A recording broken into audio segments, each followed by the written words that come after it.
Gaan record druk en werk al my audio kak. Ja. En go live. Episode Ons moet 22. Mooi is ie.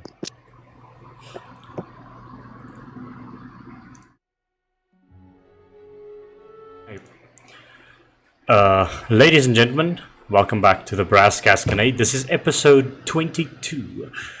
Give us a moment to roll that intro, and we'll be with you to watch the madness unfold. See you now.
Okay.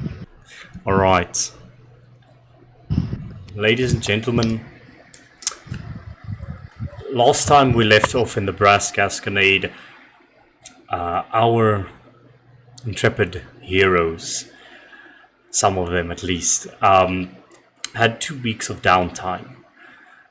In this time, they took time to themselves to prepare for the upcoming Aureate Parade, where they believe the Luftreiners are going to unleash a device that is going to render all magic users within the city useless. And afterwards they will be killing all of the noble houses in order to take control of Zichester itself.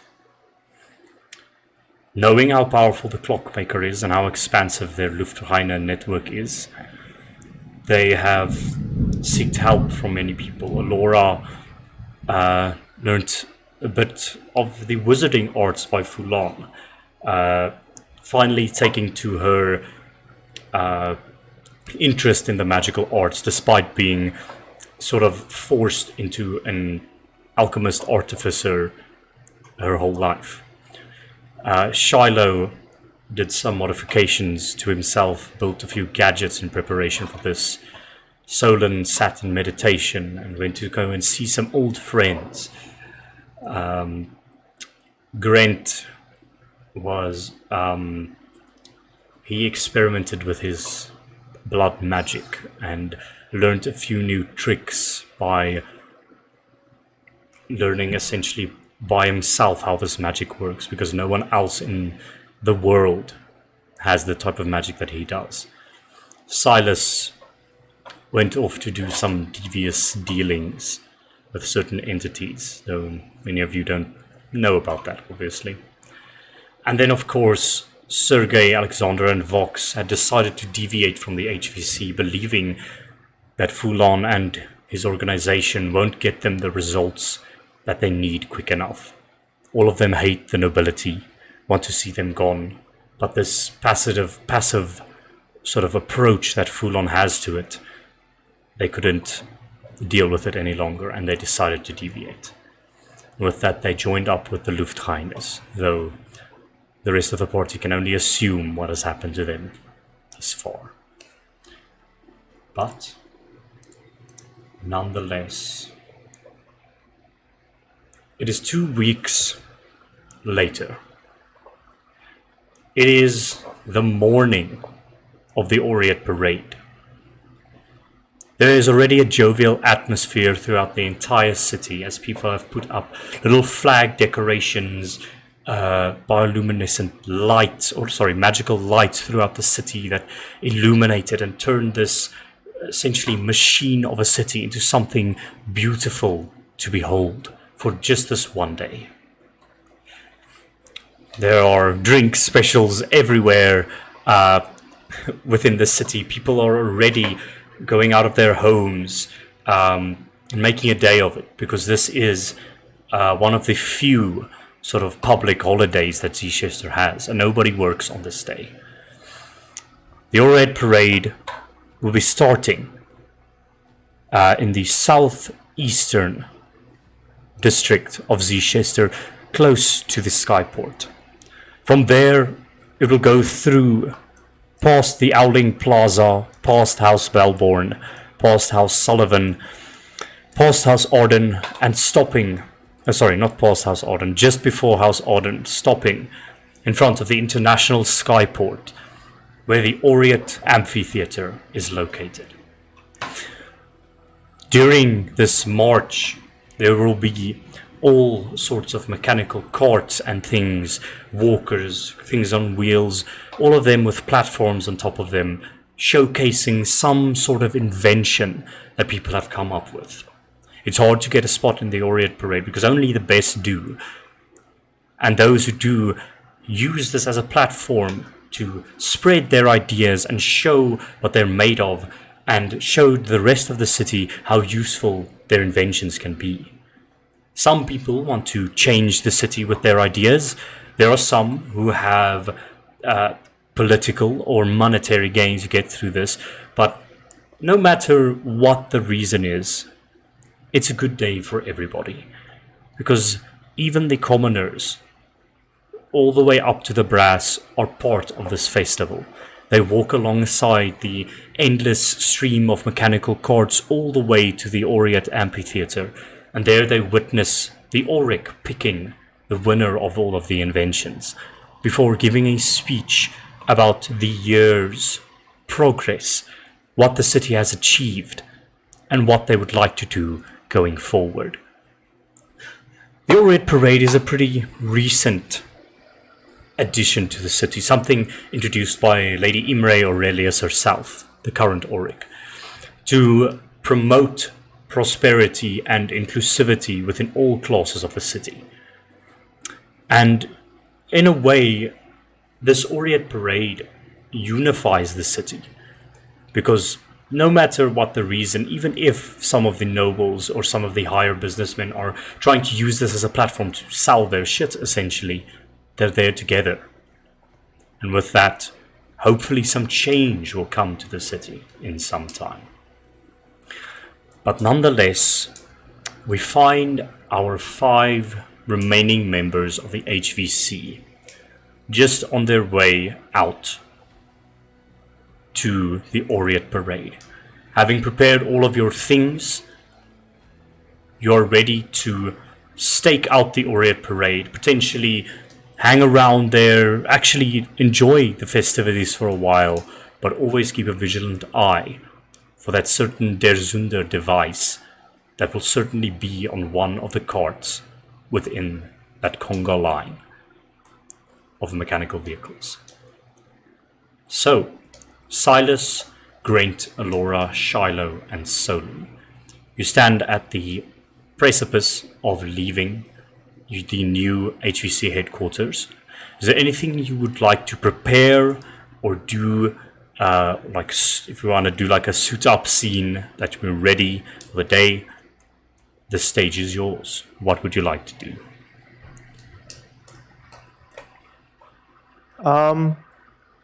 I suppose Shiloh, while everyone is getting ready, Shiloh sits at his desk, preparing. Or he's already prepared all the spells that he needs, and is making last-minute tweaks on some of the gadgets and the new module that he's built into himself. But I think it's just a couple of last-minute things. He kind of just remembers some old curiosities that he had from a couple of days back, and I want to inspect the thing that you told me to just label the monocle. I want to see what this thing is about. Yeah. Please, you have spent some time with it, so please make an Arcana check for me. Just want to see what this thing's name is again. Ooh, that's a 22. 22. Let me just check if this actually is the name. I think it's called.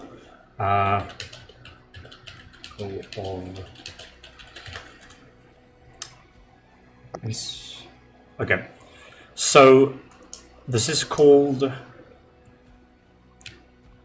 Okay, this is not exactly the one, but basically it is called the Monocle of True Essence. It is a non-attunable item that you can essentially affix it to one of your eyes, like you put on a monocle, and it will grant you advantage into insight and perception checks while you do so, and you can also cast detect magic with it once per day. Have you created this item? I believe I have, but I think I don't think it's called the Monocle of True Essence, but just for now, just do it monocle. I'll go looking for it. But for now, I'm just putting it in my inventory. Also, I think what I do with it, if you think this is fine, I think Shiloh he takes his goggles, and I think he kind of just he fixes the monocle just into one of the eyes. I would imagine, those super gizmo steampunk glasses that have millions of glasses that you can sort of affix over your current glass. I imagine it's sort of the monocle is just to the side of your glass, but it has a hinge on it. Then you can sort of tilt it in front of your current eye. Yeah, that would make sense. Yeah. Okay. Okay, cool. Yeah, I do that. So there's no action or anything required, but basically you just sort of affix it in front of your eye. Then you have advantage on insight and perception checks, and you can also cast detect magic once per day with the monocle. So just keep that in mind for now until I can create the item. All right, cool. Advantage on insight and perception. That's the big one. Mm-hmm. Okay. Cool. Okay. And maybe just also with that, retrospectively, I know this is not gonna be too much, but I kind of want to inspect the Lufthreiner's assassin's mask that I took from our previous encounter with them. Okay. I want to see something. I'm just generally inspecting it.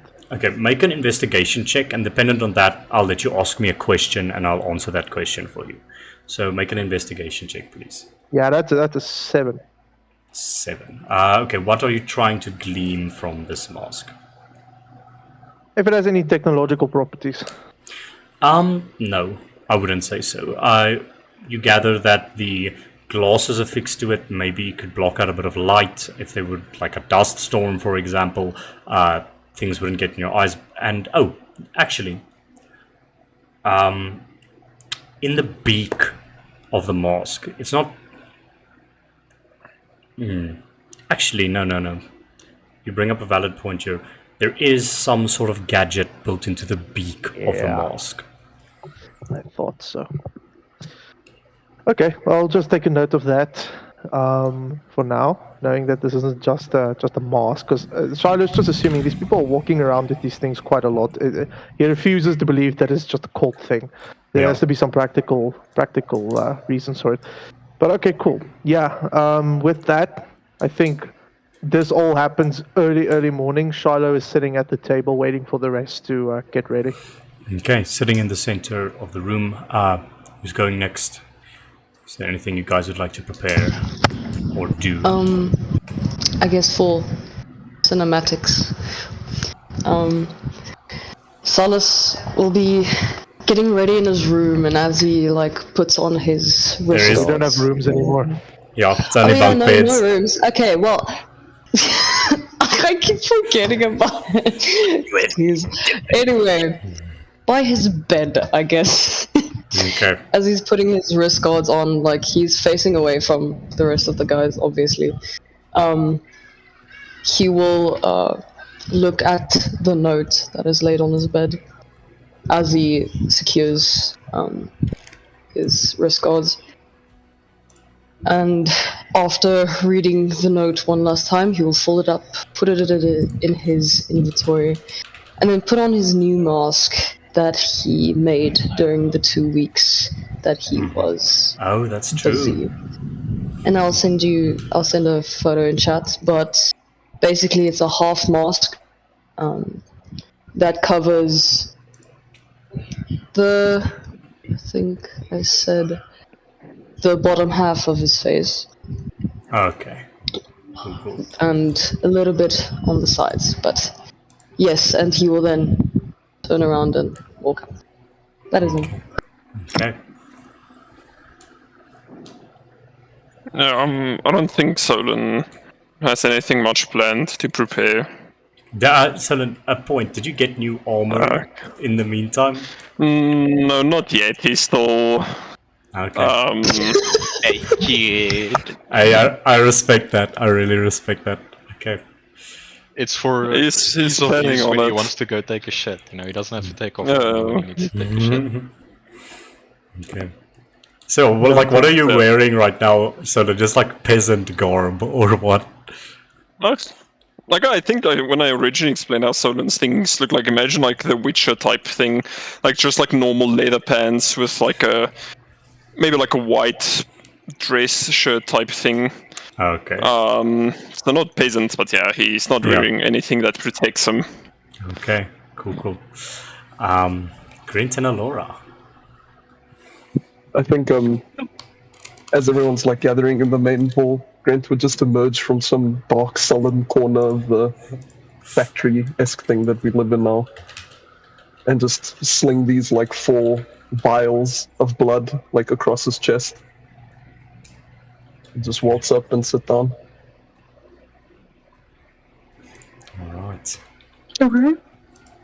Alora was just preparing some potions, and she is busy. She also tied a cloak around her neck because she wants to wear that for the festival. And then also, while she was waiting for the others to get ready, she was just on her bed playing with her new fire trick.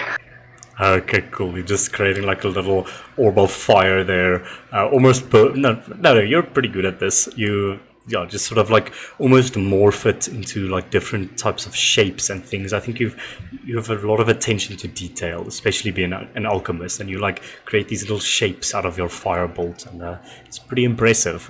Shiloh, I think the fire flickers a bit in your goggles, and you actually see that just these intricate shapes woven out of the fire.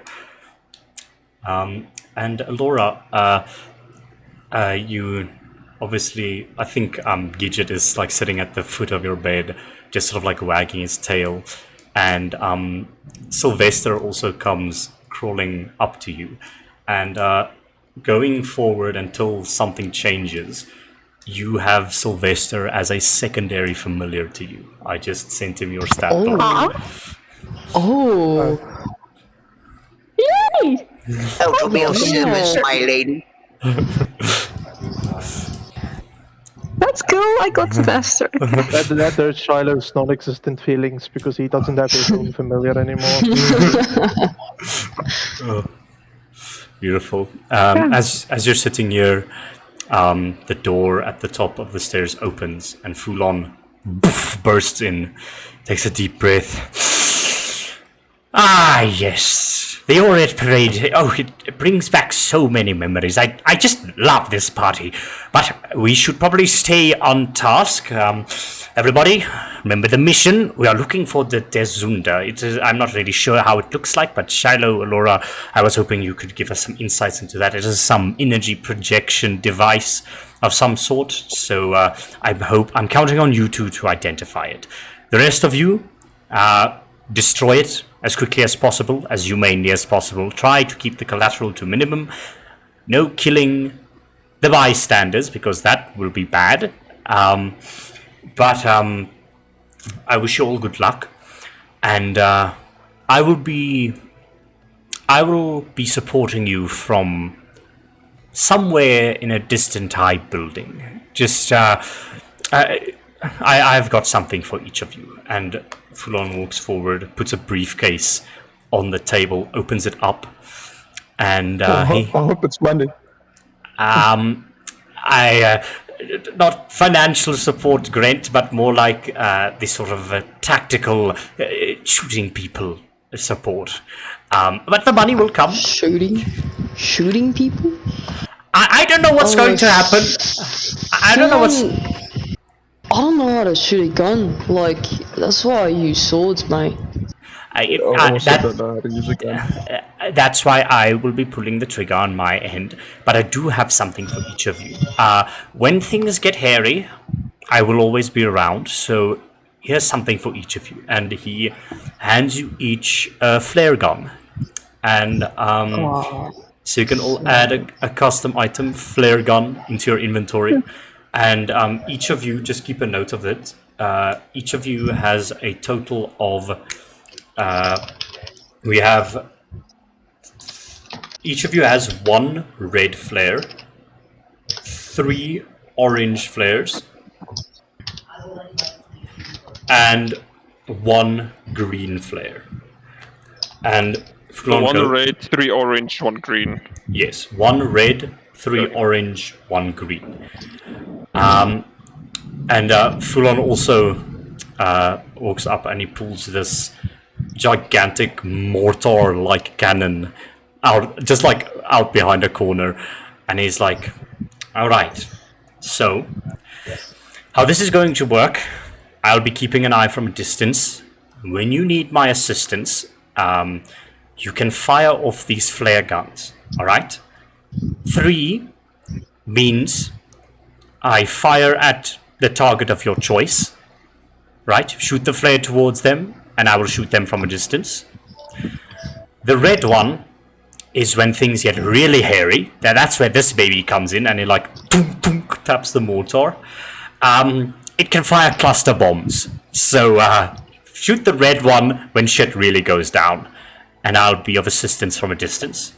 And the green one is if the mission is a success. If the Desunda is destroyed, let me know. And now just for above game things, you can use a bonus action on your turn to fire a flare. Okay? Ooh. So, and how this is going to work, 2 times per round, you have a Soothsayer Strike, which is full-on sniper rifle. He fires at a person with his sniper rifle. You can do that 2 times per round, but that's like communally. So the whole team can do that 2 times per round. And the cluster artillery, you can use once per round communally through the team.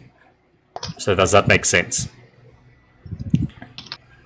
Fulon Yes. is essentially the stratagems in Helldivers right now. So you can call him in when you need him.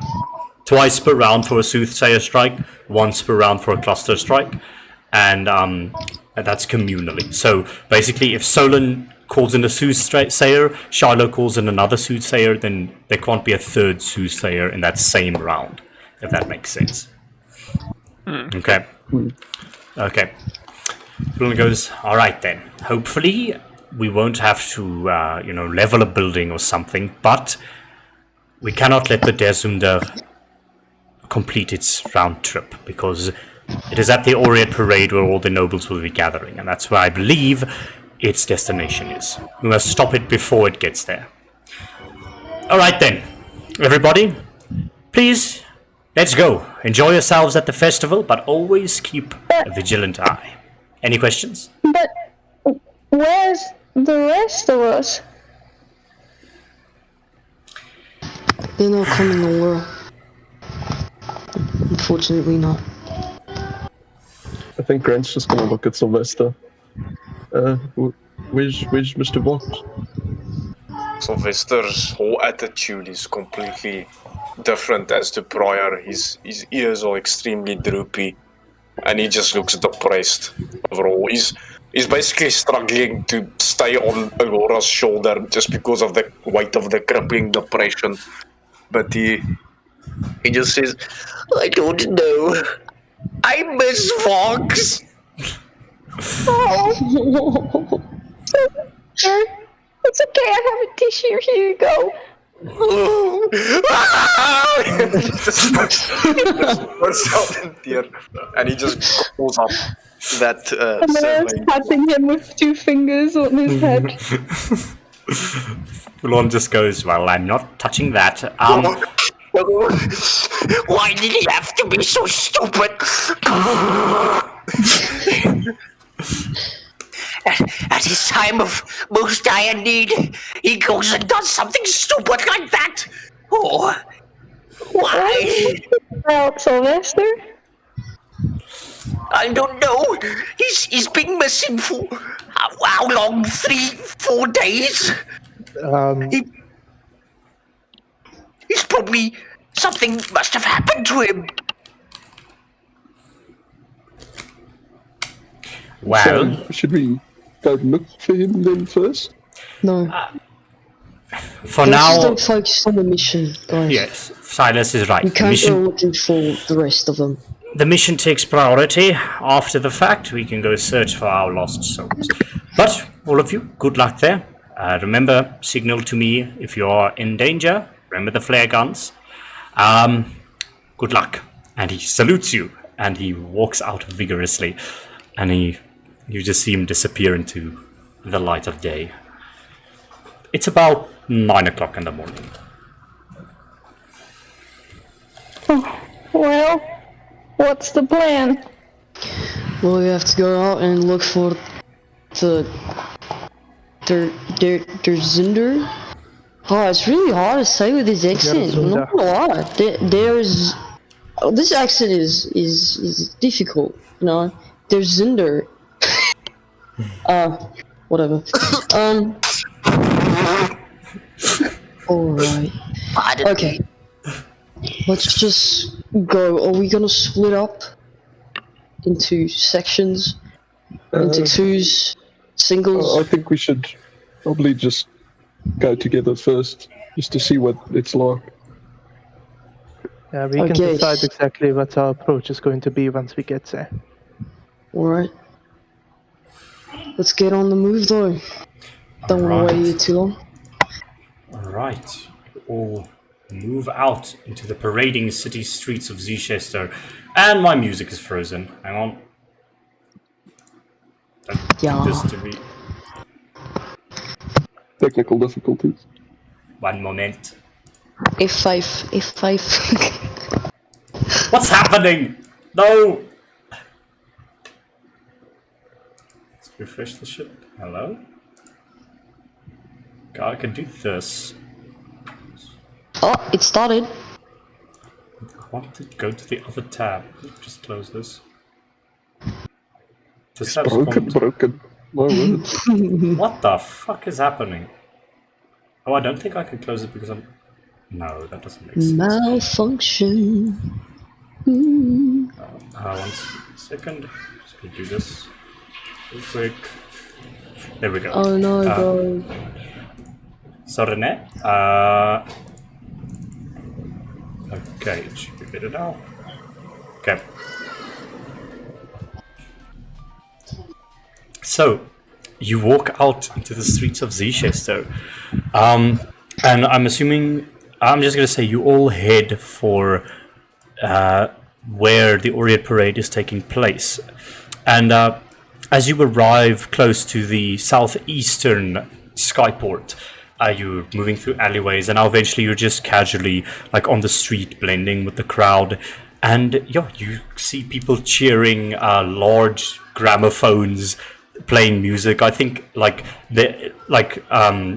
intermittently in the conga line of these of the parade floats. There's a parade float that just has these massive speaker-like gramophones on it, just playing this jovial music, and you can see all of the other carts with all of the inventions on them coming by, but they're currently moving extremely slowly. Like this is it's just starting up right now. You see a bunch of stalls, people preparing food. There are like there's like a marching band, people playing instruments.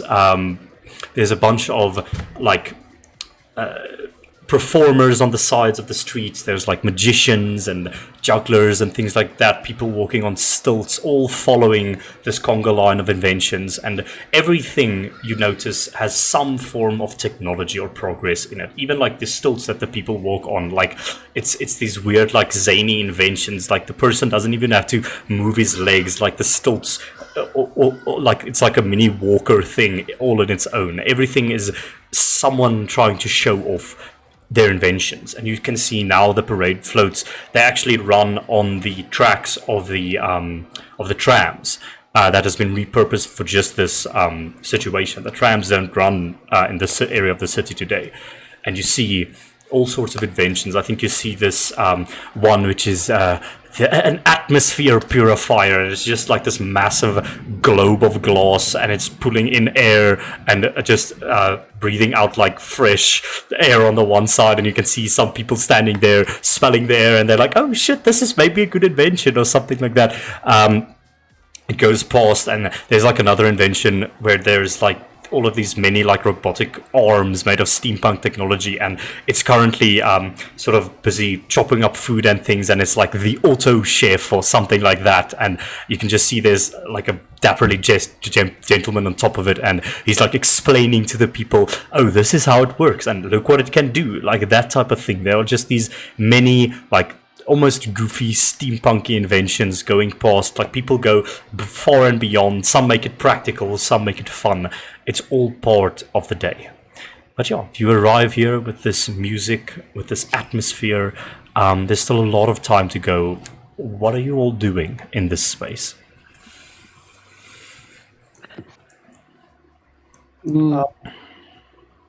Grint is going to cast Sense Heartbeat, but I'd imagine there's so much going on that it's kind of it's impossible. You cast Sense Heartbeat, and it's almost like a static that you hear. You just hear just these pulses all around you.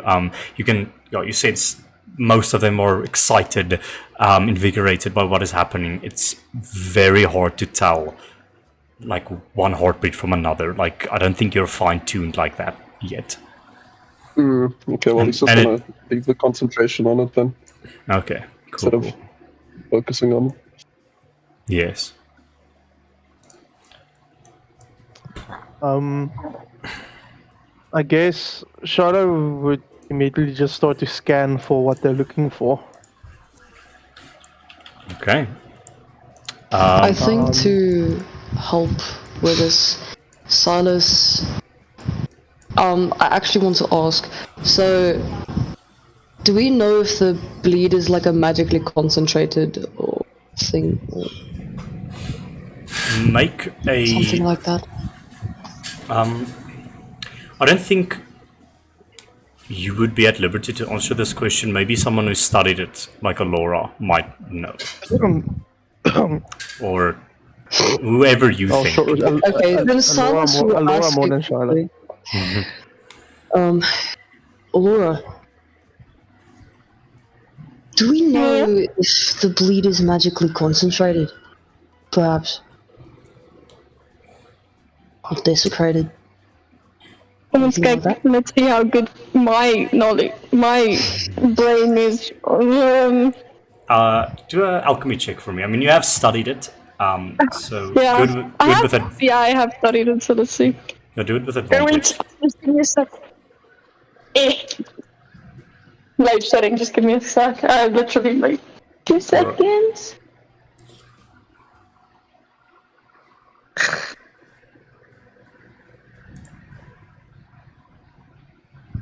It is a...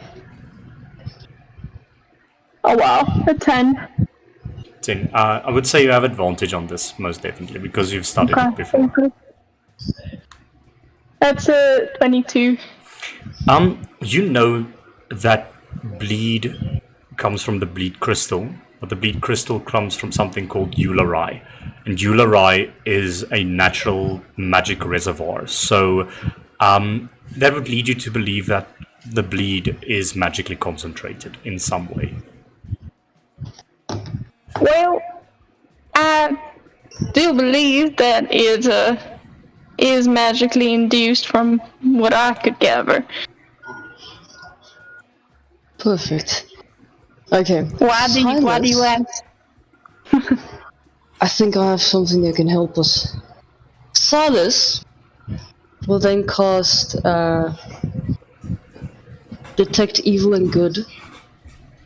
And it's a 30 feet radius, and I can detect something that has been magically consecrated or desecrated. You mean Okay, so you go ahead and cast Detect While I Evil and walk. Good. So Okay. it lasts for 10 minutes, so while I walk on. Okay, cool. Gonna try and see. You have that up. Detecting evil and good specifically, that pertains to divinity or devilry.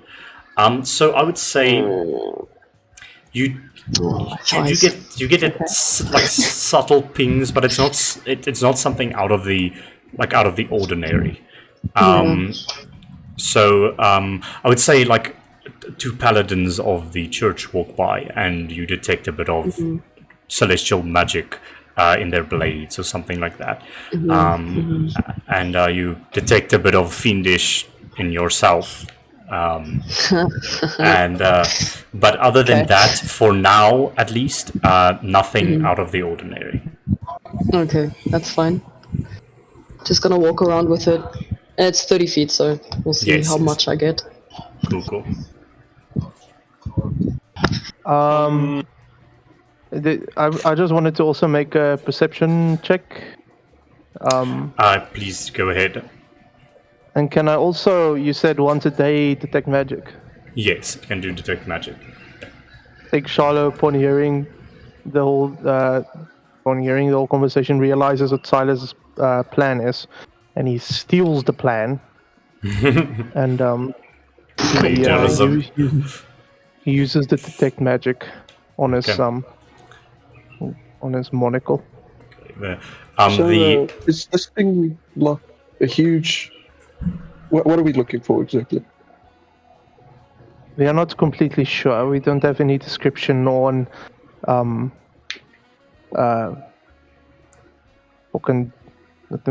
schematics of this invention like we do for what's it? Deskettle, huh? Der Kessel. Der Kessel. Niet Deskettle. Der Kessel. But we know what its properties should be and what it should be able to do and emit. Okay. So with this, you're probably looking for some sort of evocation magic through your detect magic. So please make a perception check with advantage because of the monocle. And then also I'm keeping the detect magic in consideration as you're doing this. That's a 14. Looking about, there's a lot of magical-esque things happening here. You do detect subtle magic to most of the like neo-arcana technology here. So that's technology mixed with steampunk. That's what most of the things in the city runs on. So you like look at the parade floats going by and you detect a bit of magic in them, but no copious amounts of magic. You look at the chef, the auto chef bot, and there's like some sort of a like I don't want to like transmutation magic going on there, and also there's some sort of power core to it, but it's not big. It's a chef bot, and you're just looking about. For now, you don't detect like large enough amounts of magic that would set you off. So I think it lasts for quite some time to detect magic, like an hour or something, or 10 minutes, I'm not sure. But for now, you're keeping that up, and I'll keep that in consideration. But yeah, right now you can't really see much, like looking at the parade cards. Like a bunch of them come by, some new inventions. You actually see one guy is like, step right up, ladies and gentlemen, as he's standing on top of his parade float. Gaze upon our new invention, the latest and greatest in this city. Tired of using over-bulky machines or tram servers to get from one place to another? Well, say goodbye to that, because, ladies and gentlemen, our new patented floating board is available on purchase now.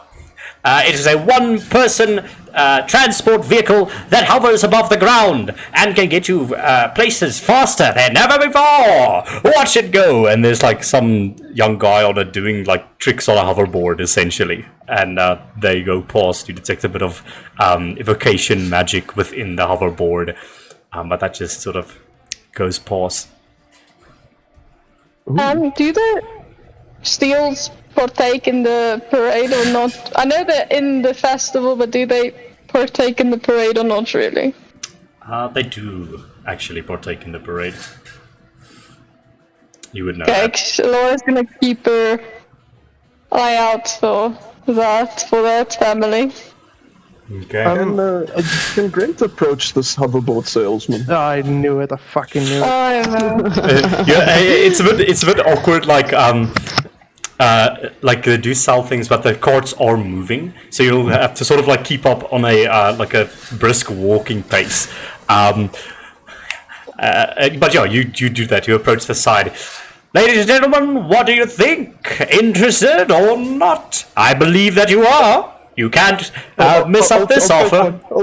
Oh, young man. Oh, of course. And just for today, you can sign up for our testing squad and potentially win an additional hoverboard all for yourself. So, that will be 500 gold pieces, and it can be yours. What do you say? A deal? Oh, wait, Mass. Grant quickly opens his little baggie. Counts. Okay, 10 platinum. That's... what? 100 gold? Yep. I only have yeah. No deal! How about you? And he just ignores you and turns to another person. I wanted to ask, are there any, like, bell towers nearby? Bell towers. That would have a very...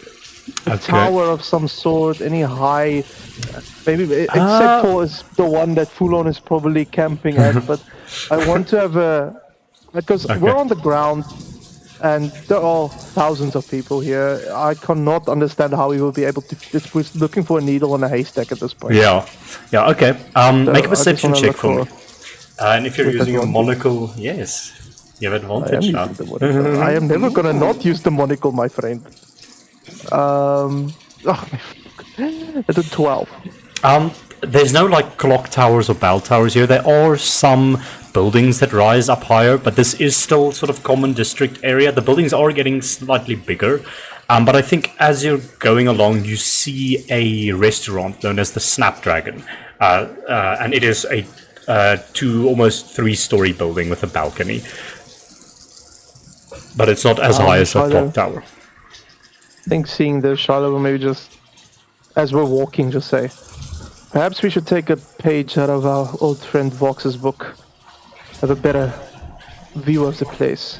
There are literally hundreds of inventions here. We are looking for a needle in a haystack at this point. Perhaps we can look for some familiar faces. Sorry guys, I just had to close my window. I was busy drowning from the rain. But basically you said that... just quickly reiterate what you said.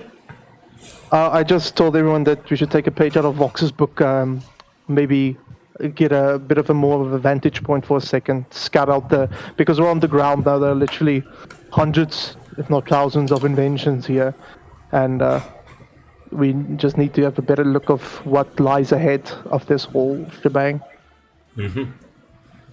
Anyone care to join me? I kind of want to walk the stalls. I'll join. Well, I would like to get out of the street, so I'll join. Well, Dylan, would you look after Grant? Look after. I don't need to be looked after. Someone needs to make waste all the money. We can just keep travel an eye on together.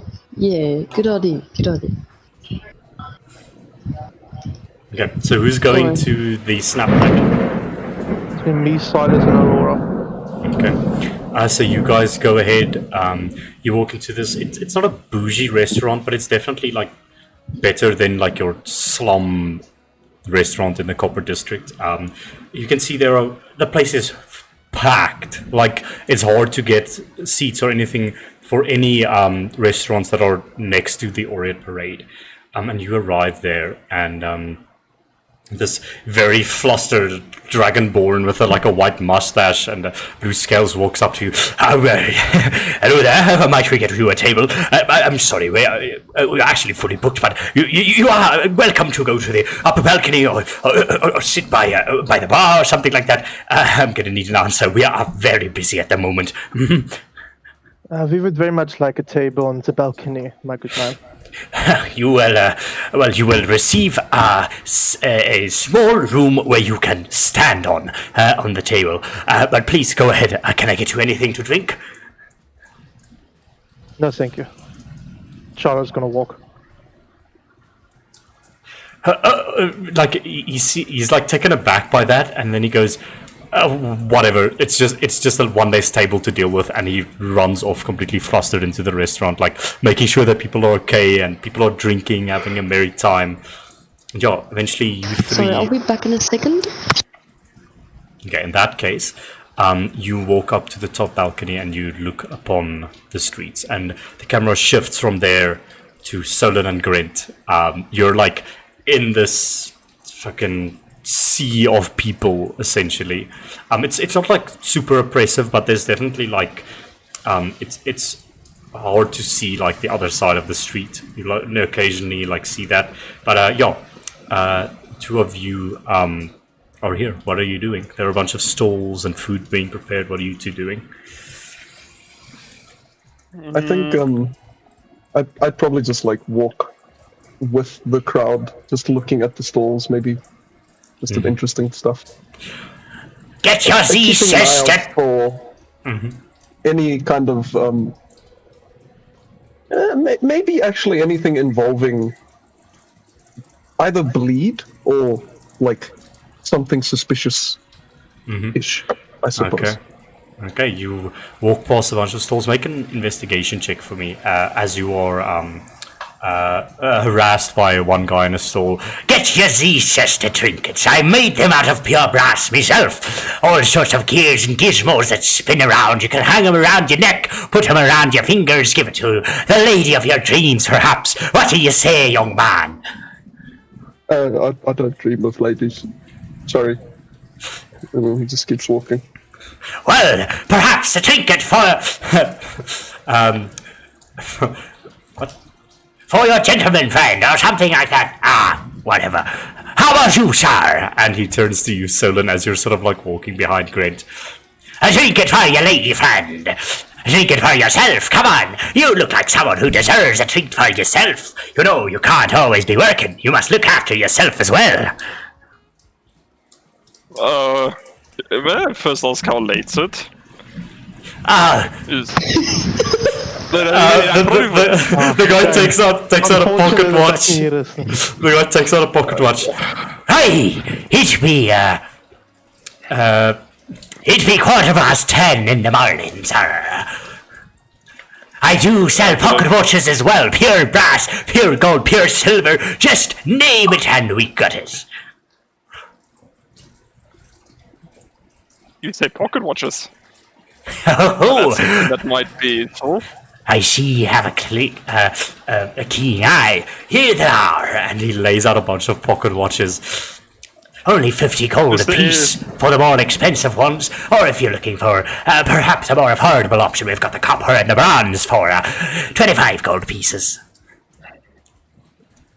So I'm gonna guess like a golden one is gonna fall into the 50 Aye, gold category. that be right, sir. It isn't very easy to come across gold, but I assure you, Captain Pete's watches are real and of the highest quality.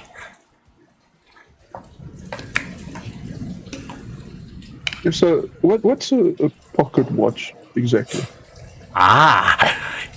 You see, my uneducated friend, a pocket watch is an intricate device that uses all sorts of gears and mechanisms to keep the time of day. Like you don't even have to look at the sun and you can know when it's been night or day. That doesn't seem very useful. Right. No, my friend Con has a point there. We don't really need a means of keeping the time. All right then, move along. You're obstructing the view of the other customers. Move along. If you're not going to buy anything, don't show interest. Thank you. Bye-bye. Aye, sir. And he goes on to the next person. Grint, what was your investigation check? 10. No bleed with a 10. It's not like it's commonplace in usage, so you're looking around, looking for suspicious individuals, don't really see anything. I think you see like one parade card coming past and it has some larger device on it, but it's definitely not some energy emitter. And I don't even know if Grint would be looking out for this, but it's like a device would this be? It's like a fucking, what do I call this? It's a mobile elevator, okay? So it's like this base with a platform on it, and then the platform can float vertically upwards to get to higher places. And you see, like, the presenter is standing on top of that, and he's, like, explaining what its uses are, what. But other than that, you don't really get, you don't see bleed or anything of note. Okay. Maybe let me switch scope here. What's the biggest thing I can see? The biggest either attraction, tent, device, something. If I'm just going off like, well, that castle thing is fucking enormous, so this thing is probably fucking enormous. So yeah, you know that the Der Kessel is underground. You're looking for the Der Zunder, which is the activation device. But I'm just thinking like, yeah, going maybe off. maybe they're both big. Going off of that 10, I think for the moment, these are more like practical gizmos and like little things that are shown on the cards. For the moment, there's not something large really, except maybe the like mobile elevators are slightly larger than the rest of them. You see like a bunch of like tents here and there which are quite large. And some of the tents have like food for sale, like kebabs or something like that. You're not unsure about like what would be in those tents, but yeah, they're also larger objects that could potentially hide something in them, I guess. No, I don't see anything. What are you exactly looking for? Maybe I can help you.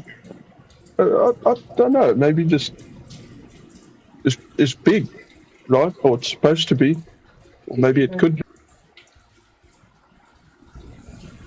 Can Solon also just like look for anything big? Like I know you just went through, but maybe he gets a better check. You can make a perception check for me. Just having a higher vantage point above the rest of the people.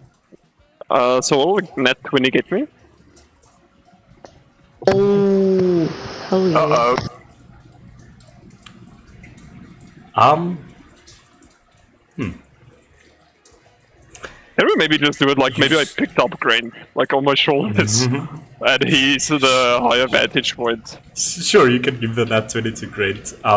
Grant, as you're there on Solon's shoulders, you look about, and you see through all these cards, there are a bunch of them, so many. But sort of a ways back in the conga line of cards, there is a card that is quite larger than the rest of them. And it has a weird logo on it.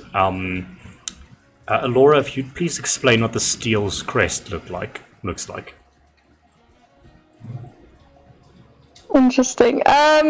Let me think. I haven't actually thought about this. Let's just say it's 5 cogs that kind of intwirl into each other, and these 5 cogs are lined up in a diamond shape, if that makes sense. So it's these 5 cogs that kind of, yeah. Yes, you see a parade card with specifically that on it, and the device on top of the card, it almost looks like a plasma ball on top of this like large mechanical device, and it has these bunch of like spikes protruding out of it with like these orbs on the edges of them, and they all like glow with magical energy. And just like there's this larger device on the back of the card, and then a smaller one at the front, and there's like this current arc of lightning that goes between the plasma ball and the device in front, which is like a smaller plasma ball essentially. It just like arcs electricity like occasionally, and that is quite possibly one of the larger things here. It strikes you as, oh wow, that's different. I think I see something. I don't know what it is, but it's big, and it's making zzz. And Grant just like points in the direction. I don't know what it is, but You know, I don't know how to explain it. Let's just point to it and then let's go check it out. You two move along. We smash cut. As the rest of you, Silas, Laura, and Shiloh, you push past all of the people. There's one drunk guy that hangs on Silas's shoulder, and he's just like, Oh, isn't it a good day to be alive, eh? Can I buy you a drink? We should all be drinking today. Huh? Nothing. Hello? Sorry, sir. I think that's a no, and she just grabs Silas's arm. You're no fun. and he heads downstairs. You're pushing past people going up these stairs, and eventually, You know, I think that's a good idea. Could I have 5 glasses of your strongest drink? No, we're fine. of course, sir. And No, we're fine. a waiter literally turns around with a tray of champagne glasses and like holds it towards Sylvester. Silas pushes Sylvester past as we walk. Like, he's pushing his mouth closed and everything. While you're dragging him away. Laura's shoulder? How is he grabbing towards the... He's like just clawing towards it. I imagine he's not even touching it. He's just like trying to reach to it, but eventually. No, Silas has his hand over his face. Continue waving around in the air at the moment. Come on, just one sip. I promise it won't hurt anyone. You can't talk. Silas's hand is over your whole face. Mr. by the tape puts him on her shoulder again. So, Lester, I know you're sad, but this is not the way to handle this. Let's just go, please. Let's just get to the balcony. And Shiloh has just continued walking. He didn't wait for the rest. Eventually, you all arrive on the balcony. There are a bunch of people there, like smoking cigars, and it's a bunch of like poshy-looking people with suits and things on. And here you have a sort of a bird's eye view of the ongoing parade, and you see all of the carts going past. Can I have a perception check? Yeah, Ocular was like on 2 Perception check. Perception. Go for it. Advantage. Do I get advantage because I know what I'm looking for? We can allow Sylvester to give you advantage, but yeah, go for it. I'm gonna roll with Earl dice, by the way. Okay. I should not have rolled with Earl dice. That's a 6. Okay, so we've got a 6 from Silas. Silas, I think Sylvester is just like in your face at the moment. Laura, what did you get? 16. And Shiloh with 22. Looking about, Shiloh, you're obviously looking for that device, but I think the first thing you see is Grant and Solon in the crowd, walking like against the flow of the people, and you're like, what are they walking towards? And you look on further and you see. I cast a radio message to Solon. So Solon, while you're walking, you just start to hear Shiloh's voice in your head.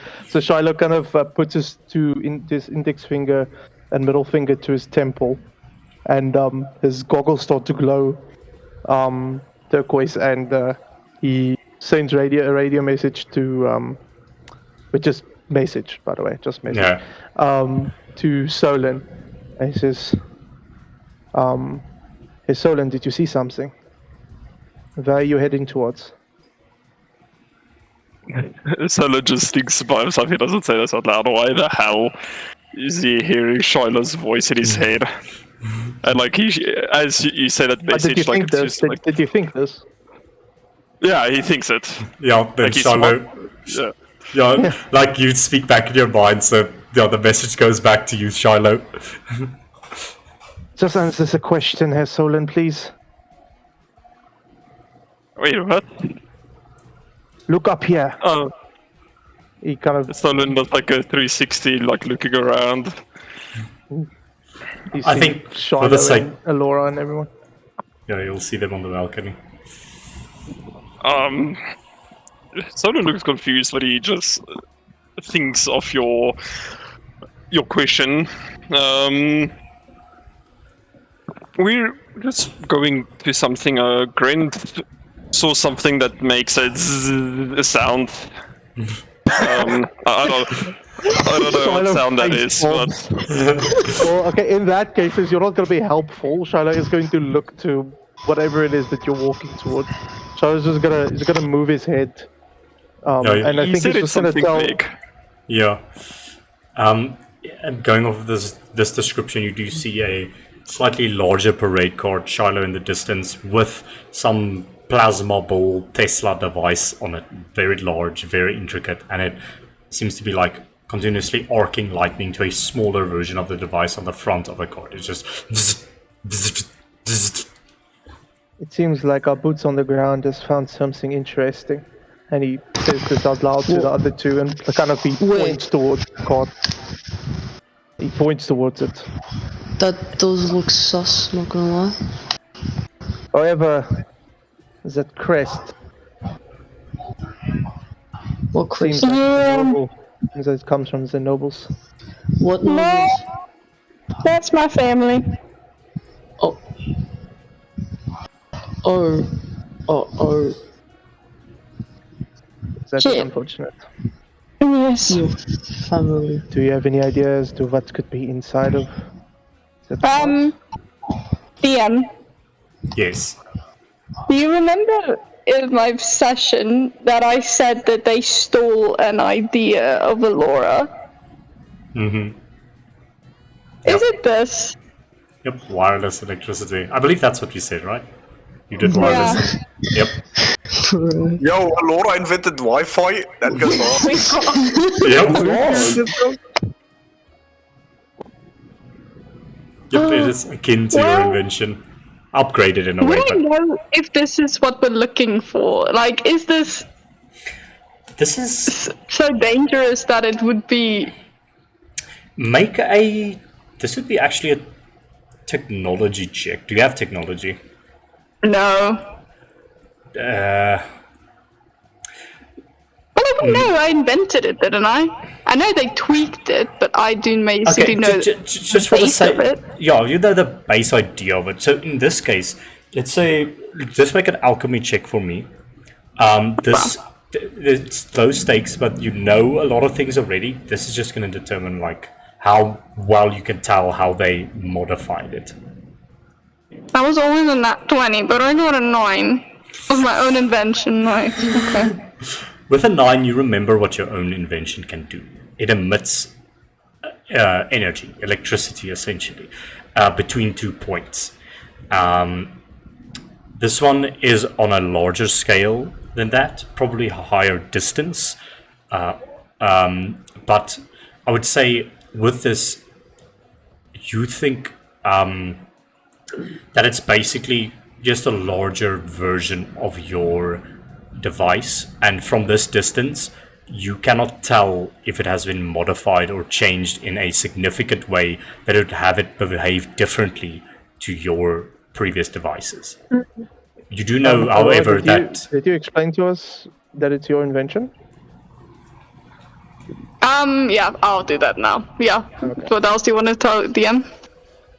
No, I just wanted to say, you do know that wireless electricity is quite dangerous. It was a creation thing. It was essentially a wall in your way of creating it. You did overcome it, but wireless electricity is very dangerous, very conductive, and if not managed correctly, it can strike out at people. So that's another thing that you know. But yeah. Okay. So Alora's kind of like leaning over the balcony, her eyes are like squished up, and she's trying to see what the hell is on this float, and then she realizes and her eyes go wide open, and then she said, I can't. I can't believe it. That was my invention. What's going on? What was your invention? Wait, what? Y'all see that thing on the float there? Yeah. That was my idea, but in a smaller scale. But when I showed it to my father, he said it was dumb. He said it would never make it. Oh shit. What exactly is it supposed to do, Fraulein? It's supposed to transfer electricity from point A to point B, and it's basically wireless.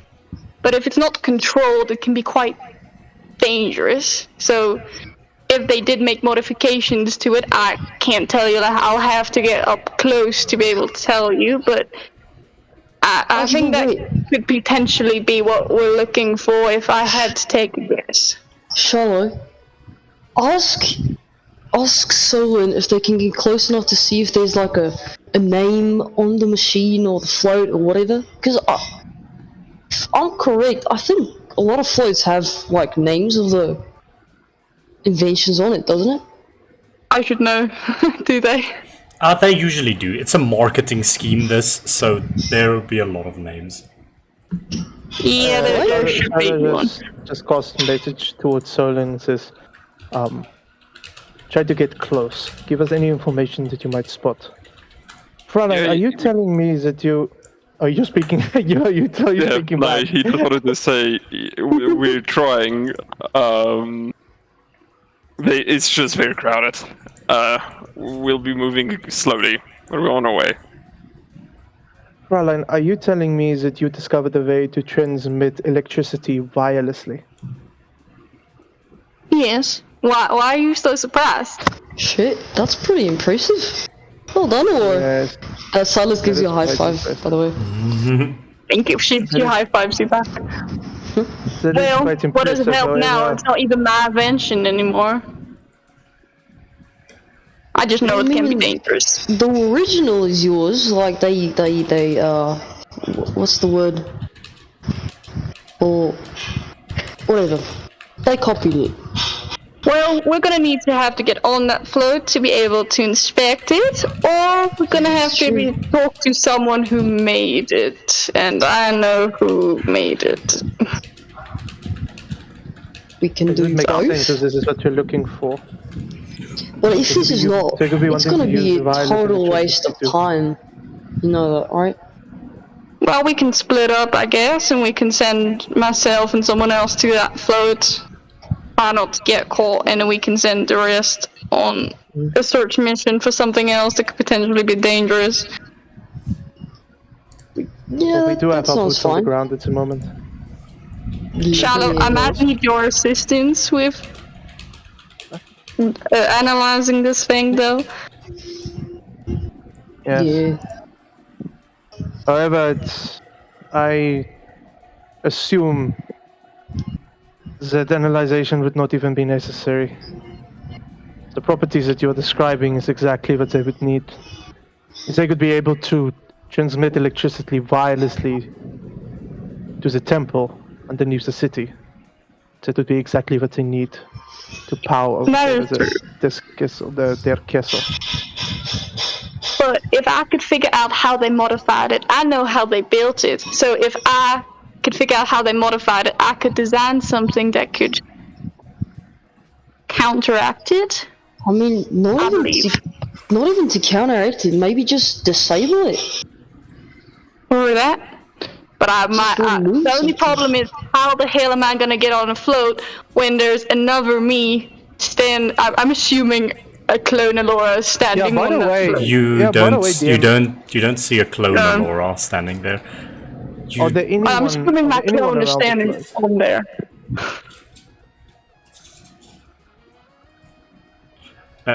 Sorry, just say that again. So there's not a clone on the float. Looking at the float, you see I'd say you actually see Marcus on the float. He's waving to the people. He has a suit on. They are two he's just alone there describing this thing to the people. Well, okay, so maybe like Solon and Grant or even me can go and distract the guy on the float, and then you can sneak in on the back. Well, that's not a bad idea, but you're gonna have to talk some big shop with my brother to be able to get his attention away from the float. He's quite dedicated. His attention just needs to be taken off the back of the float. That's true.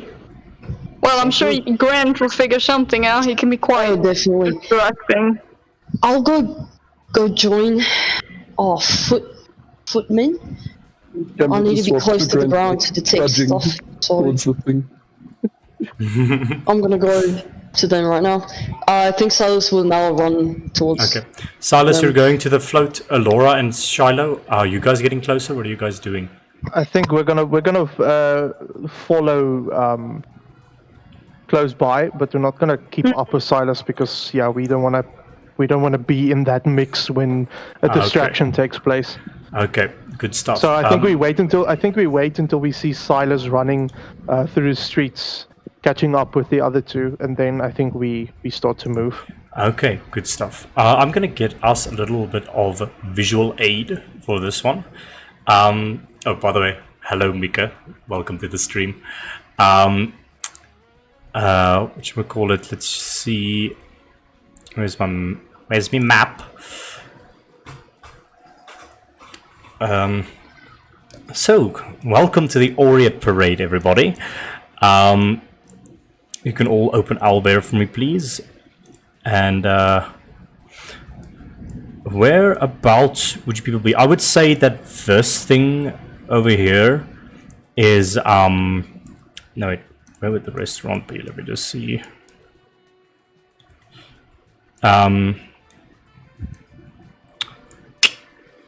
Yeah, okay. This thing over here would be the restaurant, and then the rest of you are sort of walking in this direction, going closer to the float. So we'll put Grinty Bar over here, and we will put Solon over here.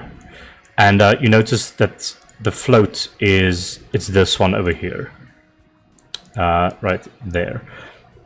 And Okay. and Silas is close behind. And by the way, these like yellow things with all the people in them, they're just it's a group of people. I'm not gonna count every single person. Crowds, basically. Yeah, it's a crowd basically. And then I'll say that Alora and Shallow, you're on like a balcony in this building over here. And by the way, you have like access to like the buildings and things, so that's why I put these weird roof tiles on them. So, for example, I can take it away and then you can see what's happening inside the building. Okay, so you two are headed over there. So Charlotte and Laura, you just got down. You're just behind them. And I'm gonna say that the parade floats, they move on a little bit. In their little conga line situation going on here. Actually, this float, it is moving, okay? Moving Everything towards us. Yes, it is moving towards you. Okay. Yeah. Okay. No, that's all I wanted to ask. Okay. I just noticed something. Okay, so the float moves, and Grant and Solon, they're moving at like a slow pace. So eventually the float comes within 15, 20 feet of you guys. As it is passing by here, you see a dapperly dressed gentleman standing on top of it. Short hair, handsome.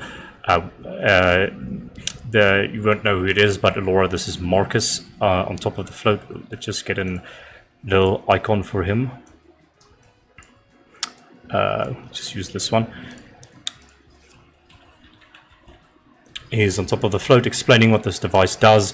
Here at the back is the plasma ball, and then in the front there should be a smaller one. Just imagine there's a smaller one, and there's like an arc of electricity going over Marcus, and he's explaining to everyone, like, look how safe this is. I'm standing in the middle of it. The electricity isn't hitting me, things like that. And I'll just, Cool. So as the floats move on, what are you guys doing? We're waiting for a distraction. Yes, Silas is just looking at the float and the positioning of everyone.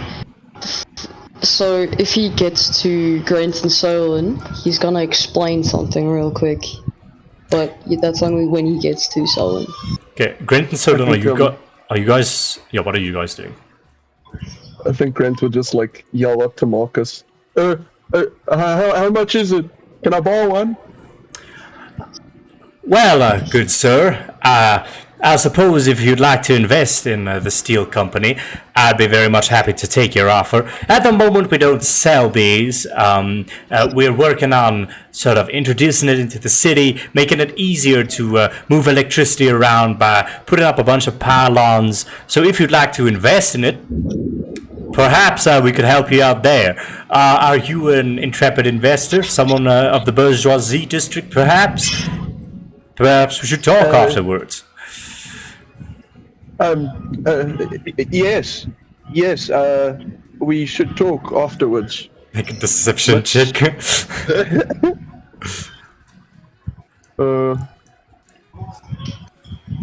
Net 19. Plus no. Wow. Yeah.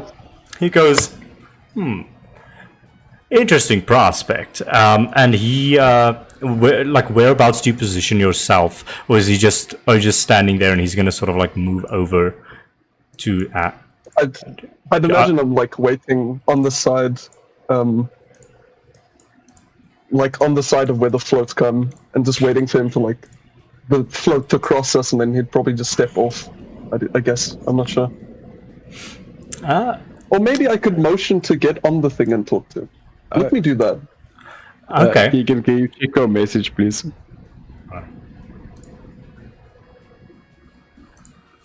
Oh no.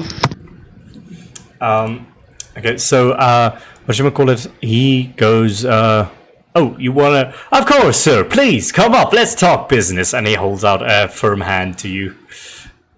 I take his hand and step on the float. Thank you. I just wanted to see how it works up close. Oh, of course. Interesting thing, you know.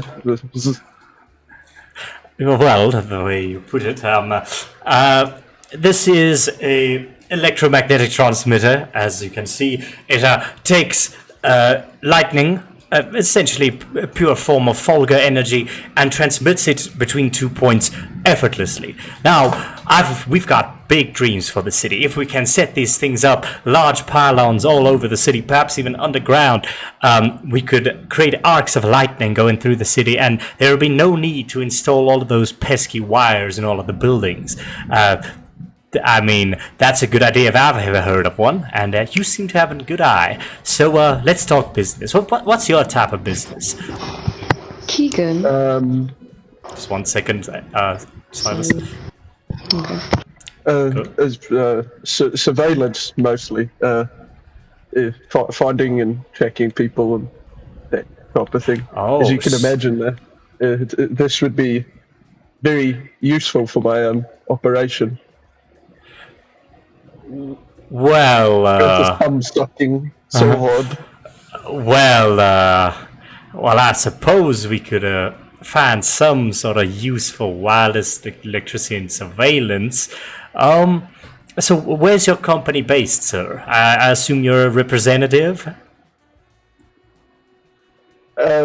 Yes, it's not gone public yet. Oh, a new venture. How exciting. As this conversation is going on, what are the rest of you doing? I want to know if Silas can see Grant on the float. Yes, you see Grant taking the hand of this man and getting on top of the float. Okay, Silas immediately looks back at Charlo and Alora, and like hopefully they make eye contact or see what's happening at the moment. Oh dear. Why he is just Grant on the float? So Laura would just say. Grant is just casually talking to your brother on top of the float, Laura. I think Flint is like standing there, one arm crossed over his chest, the other like just pawing his chin, like contemplatively. Keegan, I know it's annoying, but can you check your messages again? I've worked. Oh shit, is coming me. Oh, that doesn't sound good. What else? I think Silas would wait until the float is closer, but also just get Solin's attention, I guess. Especially away from the god. Just get him to like come over here. The guard. Oh, where? Number I 7. presume that is a god there. Yes, that is a guard. Yes, you do see Yeah. Grand Garrison officers here and there. I want to get Solin's attention to get him away from there. Okay. Sure. Yeah. So Silas will just wave you over, Solon. You just wave so you can come. Because then like he shrugs his head towards behind you. I think Solon will go to like the alley or whatever. To talk. Okay. Yeah, you away can from move. the guard. You can move yourself over there. So where exactly excited? Okay, so like we're moving like Silas is right towards. here. Yeah. Okay. Yeah, so I think Solon will walk over there and just say, like, what's the problem? I thought you guys were just looking out. We're looking out, but you should remember, Solon, we're wanted at the moment, and there was a guard like 5 feet from you. Not to mention our grandson on a fucking float. Yeah, Grant, But we have a he wants plan. to know how much everything costs. I see, but we actually have information. So Silas looks around so that no one's listening. Just by the way. And he goes closer to Solon. Alora and Charlo is planning on getting on the float, but we need to get it close enough so that the guy on top of the float doesn't notice. Because this might be what we're looking for. Okay. So what, do you guys want a distraction? Well, I mean, Crane's already busy with that. If he can keep it up long enough until, like, the float gets close enough to Alora and Charlo, it might be enough of a distraction, but I don't know how long Crane can actually distract him. So if he fails, we have to get in. Alright? DM. Hey. DM. Go for it. I have a couple of questions about this float. So Laura would obviously know how it looks, how it's made, if there's like a compartment underneath, because I'm sure she's been part of this a couple of times. Can I get information in regards to it? Make a history check for me. History or technology. I don't have technology, so I have to make history. Go for history then. A 14. So looking at this, I mean, it's obviously like they change the float each year to sort of like work with the invention.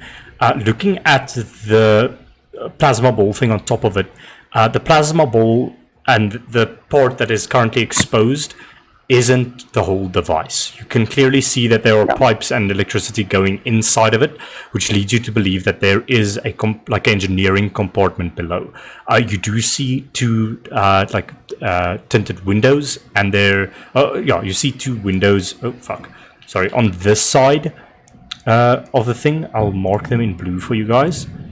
These are two windows, and I would say, gathering this, you'd assume that there's a door on the other side, so there is a door that I will mark in green here on the other side. Okay. Just while we're waiting for them to make a distraction, Laura's just going to tell Shiloh that, Shiloh, I want to explain this invention to you, how it works in case something happens and we get separated and you need to go in there alone. So this is what you have to look for, and you have to tell me if there's any changes to this. So she's just going to tell him all the technicalities of how it works, and he needs to look for like any changes to that. Okay. She's just telling him the technicalities. If you make like a very long, convoluted explanation, I'm guessing. Yeah. He just, after that, he just says, noted. Alright. Okay, so Being-minded. so Laura and Shiloh, you're moving closer to the thing to potentially get into one of these doors or windows, while Marcus isn't looking. That is the plan. Yeah. Okay. Yeah, Laura, do you have like a disguise on or something? I have a cloak on over my head hood. But like, Yeah. just make sure that your brother doesn't see your face. It could lead to some unwanted circumstances. Well, he could probably, yeah, true, but there's a clone of me, so I'm not that worried. Okay. I think Solon will just like walk next to this tram as it moves. Okay. Cool. So as it just is, casually in talking. okay, I would say that it moves over here. Closer as well. By this point, this one moves on. This one goes forward. So yeah, you're just sort of walking next to it. Both of you are doing that. Shiloh and Allura, where you guys headed from that position as the thing encroaches, and then I'll say what you have to roll.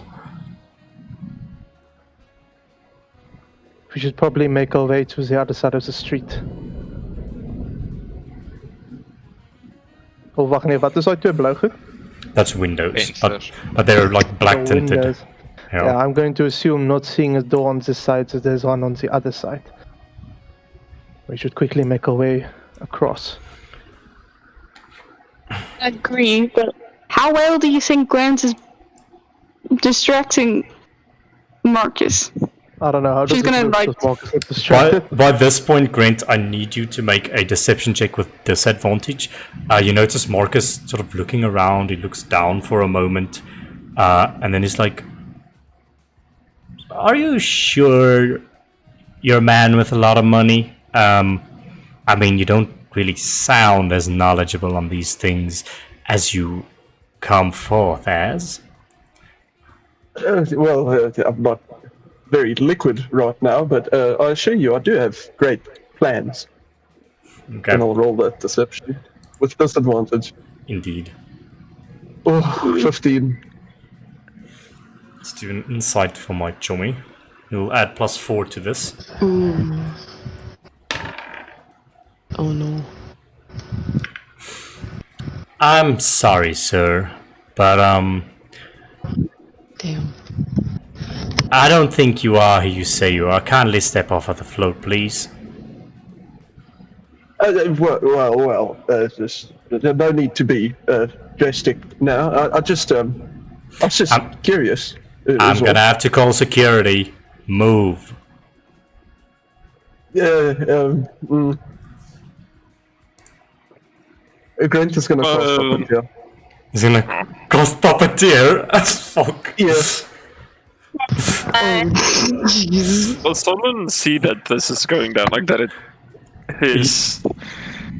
Yeah, but good. That it's not going too well. It's definitely not going well. But Puppeteer is gone. I think He's gonna make a Grant con is just gonna save. like touch his shoulder and then. That's a natural one from him. He. Just a note for Puppeteer. This is it's not like dominate person. You can move him around as you will, but it ends really quickly. So you've got a brief moment that you can sort of keep him there. Yeah. Okay. So what are you doing? What the? What's? Listen, we just want to take a peek under the hood. I'm sure you don't mind, do you? And then Grant's also gonna like get in his face as he can't move. Make an intimidation check. We see this, Nat right? 19? Yes. Fine. Go ahead. The door's on the right side. It's unlocked. Grant's just gonna quickly like look around for Solon. And then just like usher him over. Lucky. It'll be over in a second, then we'll leave you to your devices. Solon will just like nudge Silas so that he also notices this, and I think we'll quickly move up. Okay. So Grant, are you going in first? No, I'm standing You're standing on at the top. top. So, Okay. like, I'm holding him hostage, essentially. Okay. He is puppeteered for now, but I'd imagine, like, in Yeah, the yeah. next few seconds Yeah. it will end. Yeah. Can But he. I'm Elora, still next to him. does Elora see? Obviously, I think she's seeing this happening, right? Yes, she will be. Can I look at the guards and the crowd if they're getting suspicious because Marcus is not talking anymore? I mean, there are a few heads that turn in that direction, but it's sort of like they assume they're having some business talks or something, so they're kind of leaving them alone. It doesn't seem like there's a lot of chaos going on here. There's so many people. It's barely noticeable in this large crowd. Okay, so Solon, you're going into the door. Yeah, Solon will enter. What are they doing? They're supposed to be making a distraction. Silas, are you following? Are you? Silas will keep an eye. No. Silas will keep an eye on. He'll go that side of the road, but he'll keep an eye on Marcus. If things were to like Okay. go wrong, he's keeping like a action. at Okay, hand. so you're busy walking across the street real quick. Solon, you're around. Solon, please make an athletics check for me. Yeah, the seventh Okay. foot. Athletics. 18. All right. 1 second.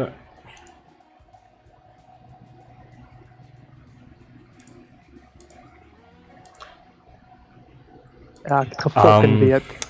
Ik heb geweet. Silas, Those names are all better. you come around the corner to look where Solon went, and he's not there. Okay. Silas will presume he went into the door. Okay. The rest of you, as you're approaching, we now shift our gaze to within the court. Okay. We shift our gaze to within the court. Solon, you are grappled and restrained. A hand is put over your mouth, and you cannot currently speak. Oh my. Weet, ek het geweet. Oh my. Would I have noticed Solon getting like dragged in, or did he just step in and then get dragged? Make a perception check for. Actually, what's your passive perception? It's 13. Brothers, please make a stealth check. Bro. What? Well, we definitely found the found the thing. Grant, you said 13 is your passive, ne? Yes. Yeah. Okay, meets it, beats it. You didn't know. You thought he just got into the car. Okay. Shit, bro. Really? Why do we have to fight them again? Okay, Solon, you're grabbed, restrained, unable to speak, and you find two familiar companions within. I'm just wondering, the brothers, do they have like the red liquid in their tubes, or was it green? Like from last time when they were kind of going AWOL. Alexander has no color in his tubes. There's no color in their tubes. Right? We were wondering when you were gonna show up.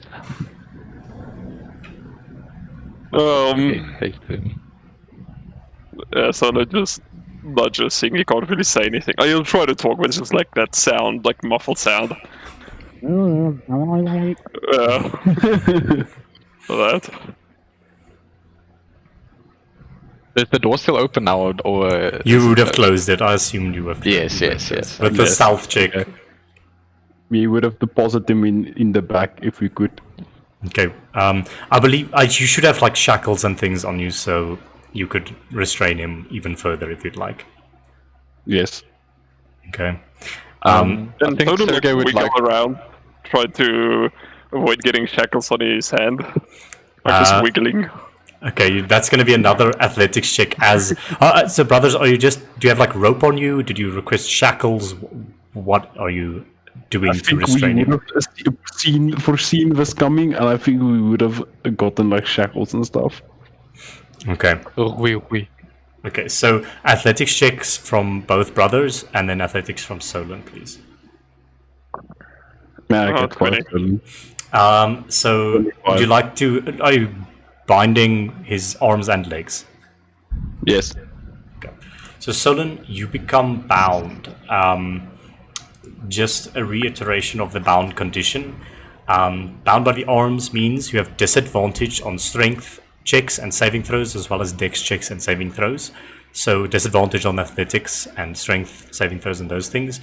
And you cannot cast spells with semantic components. But I'd rather actually call this, you'll have to make an ability check before you can cast a spell with semantic components, so like a charisma check for you. And then bound by the legs, your movement is halved, and it's same disadvantage on strength checks and saving throws and dex checks and saving throws. So please note that. Okay. Keegan, Yes. the spell that I have going, detect evil and good. Can I feel anything? I think Since I'm around. Isn't it only for fiends, fae, and those? Yeah, I mean, just hang on. Anything around. I mean, need I I remind mean, you? technically, Keegan, even if that works, wouldn't nothing be detected? And I don't think it passes through. Like Yeah, doesn't well, work. don't tell me what to do. Oh. Hang on. I'm gonna do a verdict. Okay, so detect evil and good. Obviously, you detect Solon's slight touch of divinity. Now that you get closer to this thing, weirdly enough, there's a very, very faint fiendish presence coming from within. But like, it doesn't tell you that much. It's just like, oh, that's weird type of situation. But as He doesn't like weird, so. so, you're being restrained in the inside. The rest of you, what are you doing? Silas, feeling that weird energy, he's gonna look up at Charlotte to get their attention. And if he can, he's just gonna Huh? Hello? He's just gonna like signal up to them, like there's a weird energy coming coming from the You want to machine. What are you? and they're gonna have to hurry up. So how do you you can't just signal that there's a Yeah. weird energy? How Yes. are you signaling that? He jeez, I don't wanna. I'll just make it easier for you because Shiloh doesn't know what you guys are doing, so he gonna casts look up message at you, to you, yeah. and he just says, "What are you doing? You're supposed to be causing a distraction." Well, Grant's causing the distraction. At the moment, Solon is inside the door, but something weird is coming from inside. Like, I don't like it. I What don't is it? like it. It's weird. Do you think there's I people? don't know. It's like a fiendish energy, but it's so little. I'm not sure. Something is weird in there with Solon. All right. We need to figure out what's going on. You guys need to get here, like, pronto. I have a plan to maybe charm the guy if he, like, gets out of Grain's Hall, but I can't do much from the outside, okay? For Solon inside. We need to hurry. The float is going. Shiloh just looks at the float because it is moving. Kind of, and what is the direction of these floats? Where are they heading towards exactly? They're heading towards the bourgeoisie district. I think, like, you're coming on the like the wall between the bourgeoisie and copper district right now. So you're gonna head over a bridge. But what should we call it? You know that they're going to the Aureate Amphitheater, which is in the Gasconade district, close to the Golden House, next to the International Skyport. It's headed there. The thing is, it is moving quite slowly, so we can just walk with it for now. Right. We're running out of map, so. Can I it's add fine. something to Solon on the inside? Sure. We smash cut as you guys are pondering these ideas. Sure. Okay. So you like squats down in front of Solon and he asks him, so how many of the others are planning to join you here on the inside? You can just nod the amount.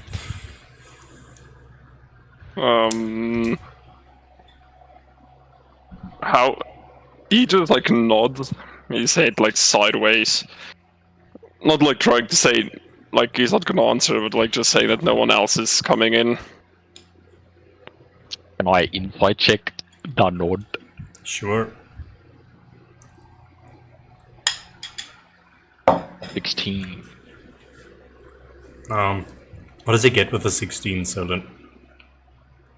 Yeah, no, I think maybe with 16, maybe he'll know there's people from the party outside, but no one is planning to come inside.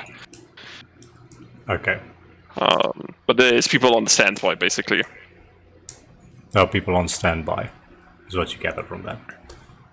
Yeah.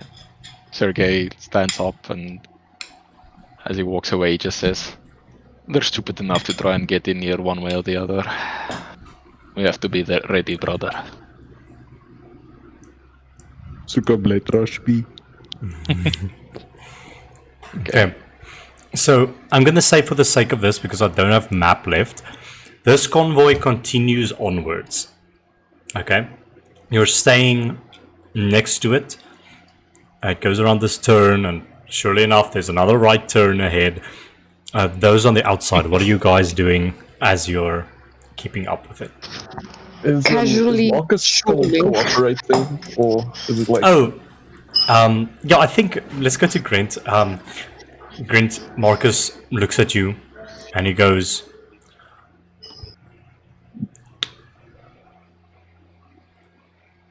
you know what? I think, if you'd like, you can also take a look inside. I'm not gonna stop you. But anything to just get you off of this float right now. You're distracting me from my work, son. No, my friends got it, I think. But on the topic, what is in there? Is this really just wireless something? Yes, it is. Now get off my float. I'm getting impatient. And he begins looking around, and you see he's about to do something. Just remember, Silas has an action hold for when he decides to do something else. What action are you holding? It's charm person. Okay. I think Prince is going to flex his fingers, and the blood in one of the vials just starts to like float slowly. I suggest you find that patience. Make an intimidation check with disadvantage. Sure. Oh, that's deception. Ignore that roll. Oh, nat 20! Oh, let's go! What? Son, I don't like the look of that magic you got there. But I'll play your little game for a little longer. And he just sort of looks ahead. You're in a group of a lot of people. Even if you kill me here or something, they'll surely see. And then he'll be the topic of conversation, and he'll be hauled away for attacking an innocent inventor of the Aureate Parade. Well, I don't know if you're innocent yet. And I mean, if you are, then we'll just be on our way. I promise you, for what it's worth, we are doing the right thing here. I'm just not sure you are. Can Laura try to listen to this? I don't know if this is even going to be possible, but they're walking next to the float. Can she try and listen into this conversation? Make a perception I check don't for think me. we are speaking very loudly. Oh, okay, then you won't. Yeah, then you won't. Can I message Grant? Yeah. Can I have that now? Do you have message? Yeah, wizard. Yes, you can message her. So she's gonna message Grant? What's going on? Is everything under control? What? Who said that? What's happening? It's me, Laura. Oh, yeah, Laura. So I took this man hostage, I guess, and Solon is checking the inside to make sure it's not the thing we're looking for. But I don't think I can keep this up for much longer without anyone noticing. Well, how long has Solon been in there? And why did Solon go? He doesn't know anything about this contraption. I don't know, I'm just a distraction. Get in the float. Go look. Fine. But if you need a distraction... He's getting impatient. How long have we I been have an walking, idea, but I have no idea if it's gonna work. How long have we been walking next to this float? We'll call it like 15-20 minutes now. Is it moving that slow? Lord. I'm just okay. Just don't use this as like a reference at the moment, like because I don't have another map. We're just saying that it is just sort of moving. This is just to give us an idea of the sort of kind of space that you're in. And it's packed in the street on all sides constantly. Yes. Okay. We can't just keep walking. And Laura's gonna... Just see. Laura's gonna talk to Charlotte and she's gonna say, well, Charlotte, Grant's distraction is failing, Solon's not coming out, so I'm gonna do something stupid. You get in there and figure out what the hell's going on inside there, okay? I trust you. Just trust me. Well, even so, obviously there's something in there that I would not want to meet.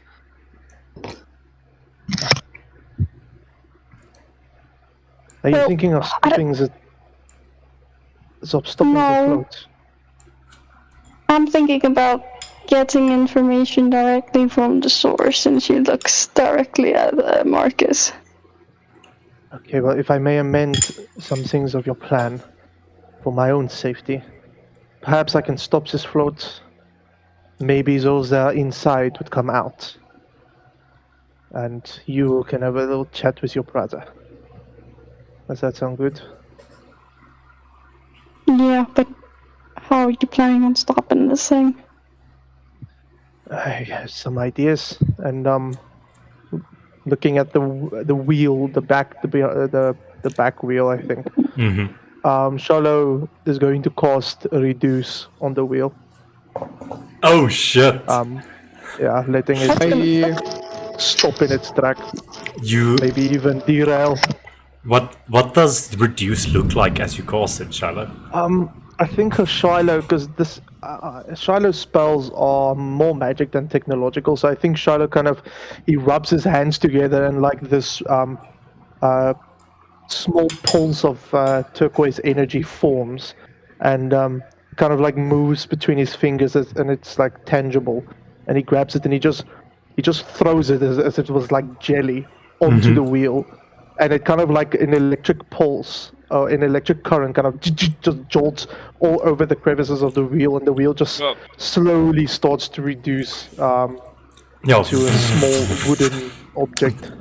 The cord lurches to one side. It, I would say, actually, because you're like reducing the back left wheel, I'd actually say that it almost does sort of turn like this, almost going into like this, this stand over here. And surely enough, everyone is like, whoa, whoa! And this guard is like, easy there, what's happening? And these two just walk a bit closer. The cart behind it stops narrowly before it reaches, and like all of the carts are now piled up, and everyone is like, oh no, what's happened? And people are sort of like starting to gather. The crowds move closer to what has happened here. You have a brief moment, and speak with your brother.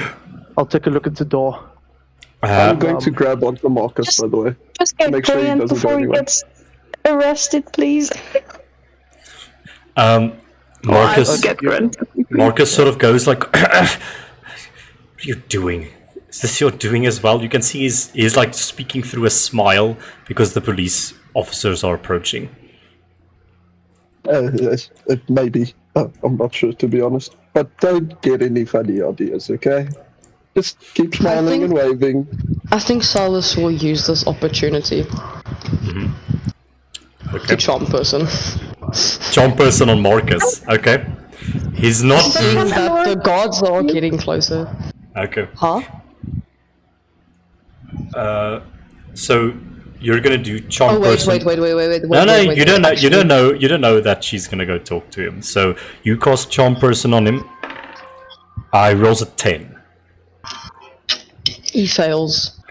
Okay, so he's charmed, but this means he regards you as a friendly acquaintance. So it's not like he's stupid and dumb to the rest of the people. So it's just he regards you as a friend. The rest of the people are still the same. So that magic comes over him. Silas will come up and like make sure he's okay. Okay. So you get onto the float. Yeah. Okay. He'll make I sure keep he's an eye good. on the door, by the way. You get onto the float. What do you say? Marcus! You're here. What happened? You know, What's going on? I don't know. The cart, it just sort of weird, of course, and this weird man behind me is kind of bothering me. You think you can get him away? Hey, man. Marcus, we should go check on the wheel that side, shouldn't we? I think something happened to the wheel. You know what? Yeah. Then you can get away from this person, yeah. And then I'll just, sorry for wasting your time, I guess. And then Yeah, go away, man. That's a little bit weird. Don't come back. All right. Yeah, Thanks for the tip. don't I'm come back. gonna go check on that wheel. Let's go. Yeah, looks I at- saw you, man. I'll He make looks sure at you're the two okay. police officers. He says, "Sorry, gentlemen. It seems we're having some technical difficulties. We'll have this thing back up and running in no time." And they go, "Oh, very well, Marcus, Sir Marcus." And yeah, you head over to this side to the wheel. And Laura, you're sort of Yes. standing there with that garb on your head. Silas nods to Laura as he walks past. Okay, let's see what's happening. Oh. You know, Mark, should it look like this? I don't think so. That's weird. I mean, it seems like all of it. After a minute, the wheel just pops back to its normal size. Oh my... What? That's weird. He looks around. Excuse me? Someone used magic on this. We mu- Is Laura there yet? And Laura's Yeah, standing Laura's right now. behind him. Silas Marcus grabs you, friend. You must help me look. You must help me look for someone. I think there's a mage or someone Okay. in the crowd doing Oh this. shit, yeah? Yeah. Okay. Let me look around. He looks for Laura. Laura arrives, but she still has like her cloak on, so she's gonna make her way there. She's not trying to attract their attention, and then she's gonna say, "Marcus, you and I need to have a chat." And his fucking demeanor just plummets. He goes, Laura, what are you doing here? I thought you were gonna get us at the Aureate Amphitheater. You're not supposed to be here yet. Well, I got curious, you know. What? I wanted to hear how the float was going and everything. Make a deception check. Yeah.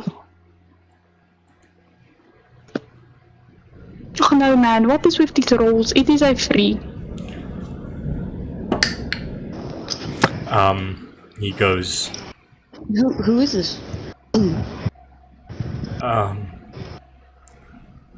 I'm not sure what's going on here. Well, Marcus knows there's a fake Laura. No, he knows. I'm getting to it. He goes, Yeah. you don't seem like her. Laura, Seem like... is that you? Oh? Yeah, it's me. What are you? And you and I are gonna have a little bit talk. Well, I think it's the best if you guys talk it out. I shouldn't be a part of this. I feel like I'm intruding. sorry, friend. Me and my sister are just gonna have a little chat.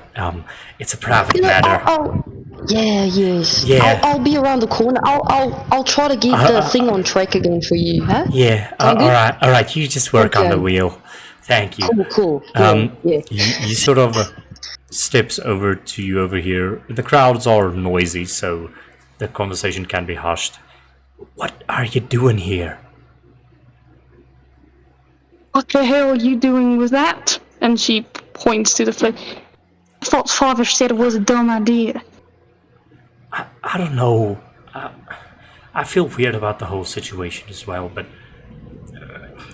whatever modifications Father made to this device, he told me that he believes he could win the festival this year with it. So, yeah, I'm just here escorting it through the streets, showing it off to people. So you're telling me you didn't help Father make the modifications to my design? Well, not really, no. I'm just... I thought so. What did you do to it, Marcus? I don't know. Father improved it, is what he said. What does he mean by improved? He obviously increased the size. But what Yeah. else? I don't know. Longer range, faster faster energy output. I don't know, Laura. I'm serious when I say that my job was to just parade it through the streets and say what it can do. I don't know the intricacies of its design. Father said I'm not experienced enough to understand that stuff yet. He says he'll teach it to me later or something. You and I both know, we're smart enough to know how dangerous this thing can be. And you're telling me sitting here that Dad's improvement is probably safe? Laura, it's once again with this deviating from Father's course thing. First you run away, and now apparently you're replaced by something. Why can't you just stop going against what Father wants? It's easier that way. I mean, I live a pretty good life now. I just have to do a few chores for Father like this. I have to study my things. But at least my future is secured. But what are you doing? Skulking in the streets with a bunch of criminals or something? I don't know, Laura. I have more freedom than you do, Marcus. One wrong word and he's gonna throw you in that room again. You know that.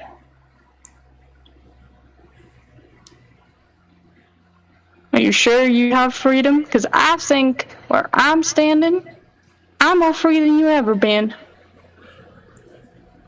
I'm sorry, but I'm not running around with criminals. I'm stopping one.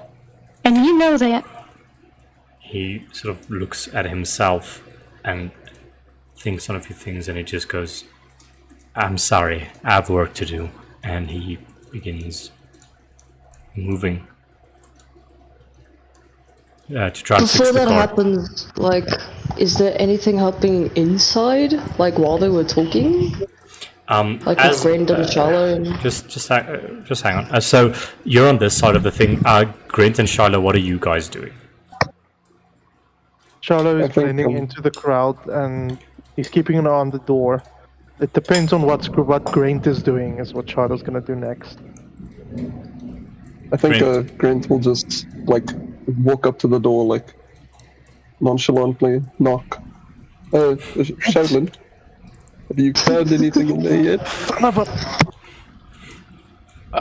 With message, by the way, he just yells The at man will get grabbed. Grant, make an athletics check, please. Brothers, athletics checks. Can I maybe give the brothers a disadvantage, like maybe Nope. kick him or something like that? You're restrained, unfortunately. Wow, fucking pathetic, Sergey. Shut up. But that will be a 26 from me. Grant, what's your athletics? It's 8. Oh, 6. Shiloh, Shiloh watch the door open up, a massive hand comes out, grabs Grant by the scruff, and just pulls him inside, and the door closes. Is it a recognizable hand? Like a Make a- metallic one, perhaps? Make a perception check, brothers. Make stealth checks. With advantage? Because Monocle. perception. That's already good enough, and that's even better. That's a 20. Yes. Who grabbed Grant? Was it just both of you? It was both of us.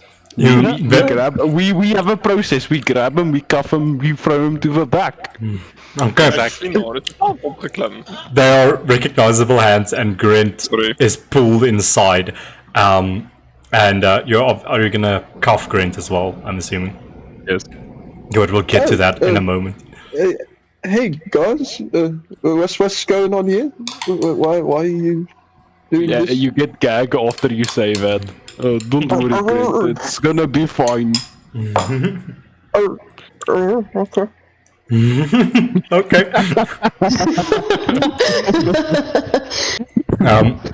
Shiloh, you see this happening. After seeing, Shiloh immediately kind of takes a step back into the crowd, and with message is going to cause to the first person he sees, this is probably Silas, just say, "It's the brothers. They're in there. Keep an eye out for Vox. He's probably here as well." How? I'm trying to disrupt Marcus, Shiloh. He's getting on the cart anytime soon now. Oh, Laura still. Oh, okay, never mind.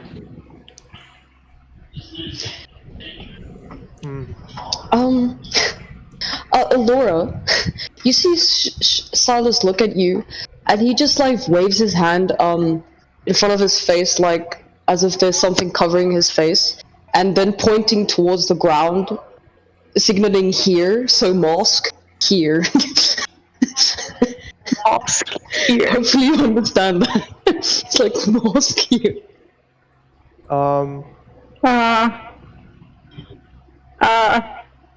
Laura just waves to you. She doesn't. No, he like puts his hand in front of his face, so not like waving at you, but in front of like cupping his face and like mask, and then here pointing down. I just imagine the John Cena, you can't see me. Like he's not waving it, he's doing it vertically, not horizontally. Yeah. So what are you What are you trying to signal? What are you trying to signal? No. I'm trying to tell a Vox here. Vox is here. Oh, mask. I would not have Yeah. gotten that. I was like, Mask. which mask? What mask should I throw? That was where He I was. always wears a mask, so I'm saying mask here. Okay. Fiction Prince of Sylvester? She's gonna look at Sylvester. Sylvester, do you know what they're trying to tell us? And then he pointed at Sylvester. Oh, I yearn for the alcoholic beverage. Sylvester, if you focus, I'll get you a soda. That's the best you're gonna get. What kind of alcoholic drink is that? Sounds nice. The best one. Okay, as this is happening, this is happening quite fast, guys. So we're gonna move to the inside again. Grant, I'm assuming you guys are cuffing Grant. Grant, are you resisting? No, I don't think so. Like, at first when he just gets grabbed, he's like, what the fuck? But then he sees his thing, and he's like, oh, okay. Yeah. All of a sudden, your arms and legs are shackled, so there's disadvantage on dex checks, dex saving throws, strength saving throws, as well as when you cast a spell with semantic components, you must first make for you it would be a constitution check, which is your spellcasting modifier. Okay. So this happens, and Marcus is here, and eventually, with the assistance of like some of the police officers, they get this thing Silas back on said he'll track. help you out, and he's like, Sorry. Is there like a small like port window on the door or not? Or is it just a solid Keegan. door? Just saying on I Silas. mean, these two blue things are windows. Yeah, there but is- I'm asking like on the door. if there is a port window on the door. I just rolled for it. Okay. Can I look through it to try and see if I can see any of the other members? I'm not in focus. Make a perception check, please. I make a stealth check Perception. because I'm between. I'm trying to be stealthy. Yeah. Next. I'm not where the window is. Well, I am, but not inside. Yeah, this is tinted windows on the left side. Perception, Sergey? 11. Stealth, Shiloh? It's a 10. Yes, you see Shiloh trying to blend into the crowd, Sergey. Do I see him? Reverse the rolls real quick. Sergey's stealth, Shiloh perception. That 20, that 20 on Isn't perception, the- yes. Isn't the blue window? Sorry. How would Yeah. Sergey see think, Charlotte who's in others? We said that there is a port window on the door. I just rolled a luck check to see if there is one. I rolled a okay, nat I think, 20 on yeah, Shiloh gets in that 20 because I think Sergey will like open the door, look at him, and then gesture for him to come inside. Wow. Wow. Okay. Shiloh kind of looks around and just to see where his other two compatriots are, and then he just nonchalantly with his hands in his pockets just walks up to you, making eye contact with you. Hey, Sergey? It's the robot. there's a Get bunch to of join us inside. And I like move out of the way of the door. he contemplates it, and then he climbs into the carriage. We grab him. The man gets grabbed. The moment you grab me, I let my mechanical distortion device go off. Oh shit! Fuck. Oh shit! I forgot about this. Wait, hang on. Fuck yourself. 1 second. 1 second. 1 second. Hell yeah. I just need to check something because I think everyone. Let's roll initiative real quick, please, because it's happening now. Sir. Ooh. Fine.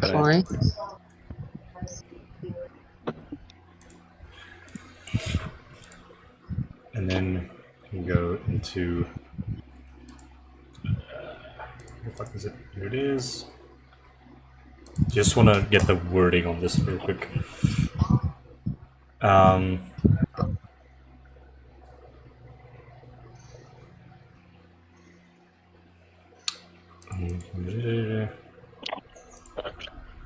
Small device. An action, you can activate the device.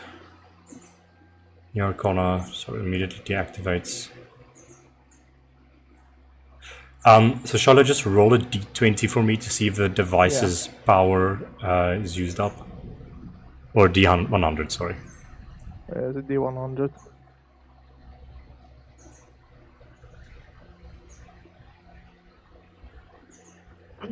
I rolled a 21. Yeah, okay. So you've got charges That was left. very close. That was Okay. very close.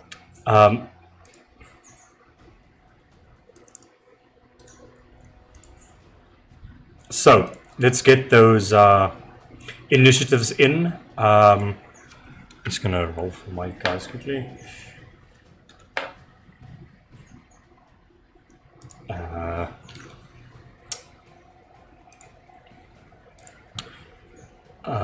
One second, guys.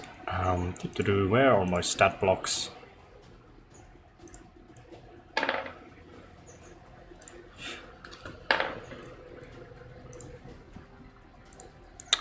Plus 2.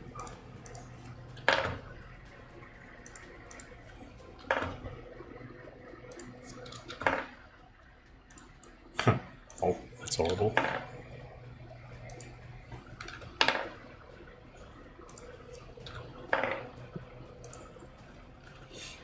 Sergey, what is your initiative? 3. Alexander? 20 minus 10. Okay. Shyla? I think I rolled an 8. 8. Yeah. Okay. Solon? Yeah. 8 as well. Okay. Silas? It's a 21. Okay. Grant? 14. Okay. And Laura? 18. 18. Okay, good stuff. Sorting that shit out. Top of initiative, Sergey, you go to grab around Shiloh's arm and immediately a pulse from within his coat. This electrical, like magical energy radiates out. The plasma ball device on top glitches and turns off. Sergey, all your limbs that are mechanical become useless. Same for Alexander. Your arm just clinks to the ground and you can no longer use it. So Sergey, you essentially you fall prone here on the inside because all of your limbs are mechanical. And as that pulse goes past, everyone's attention turns, and then the people begin screaming and running. So, top of initiative, it is the layer action. So these people, sorry, let me just lock this thing before we be moving everything around. That thing shouldn't be able to move, my guy. Unless it's not powered by any magical means. Oh, that's true. That's true. So yeah, everything in that area, even the cart, has been deactivated for a minute. So at the start of the round, layer action, the crowds are going to rush away from this area. They're sort of like congealing here, unable to get through. They're screaming after this pulse happened. Everyone is scared for their lives. They do be running. Some crows actually are going to get closer and cause even more chaos because they're curious about what's happening. But with that, Silas, you are first on deck. You see and hear this pulse. You hear large metallic sounds clanking to the ground. What are you doing? And everyone, remember your flare guns and things that you have. Please go. Can I first scope the area to see where the guards are, if possible? And This will what's be the situation? okay. As an action, you can make a perception check for me, please. Oh, action. Do I want to use an action for it?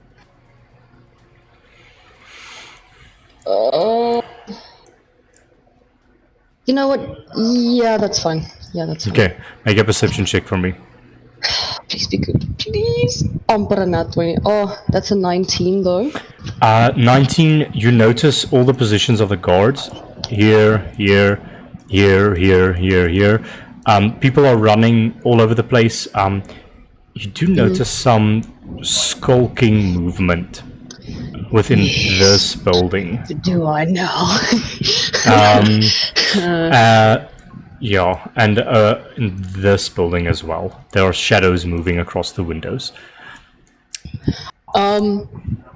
Yeah, then Silas is going towards this building first, thinking that Fox might be in there. Okay. He's gonna try and stop something that's in there, or just see what it is, at least. Okay, Through so a window or whatever. Okay, so you are walking into this building, right? Just looking through a window, at least.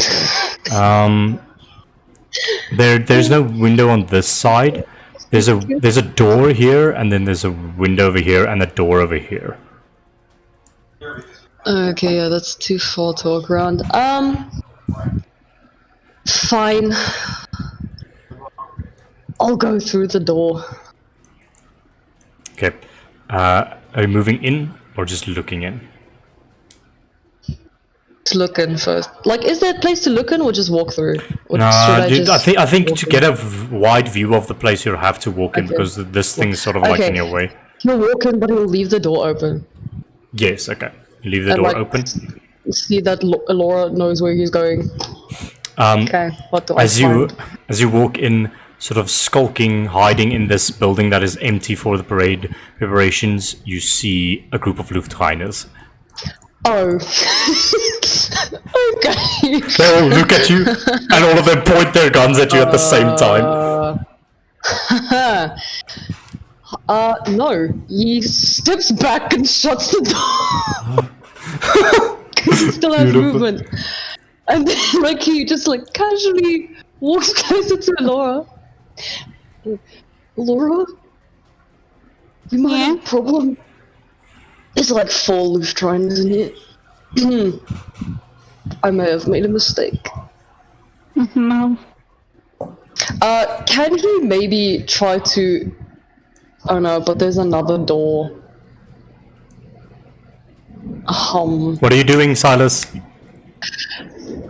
5 seconds. He's gonna try to close this door with some rope he has, like, to just budget.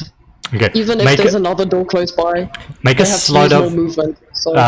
Make a sleight of hand check with disadvantage as a bonus action. Because you're not a thief rogue, you're technically not supposed to do this, but because you use an action to perceive, I will allow you to quickly try something. So just sleight of hand to see how quickly you can tie a knot in the remaining seconds of your turn. That is 13 with disadvantage. Yeah, you tie a knot and it seems to be sturdy. Great.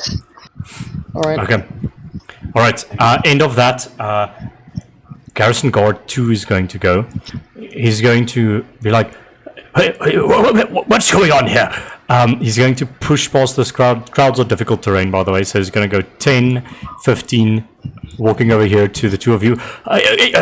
You two, what's going on? Do you know what's going on with this flute? What was that blast just now? Oh no, the wheel stopped. We were trying to fix the wheel.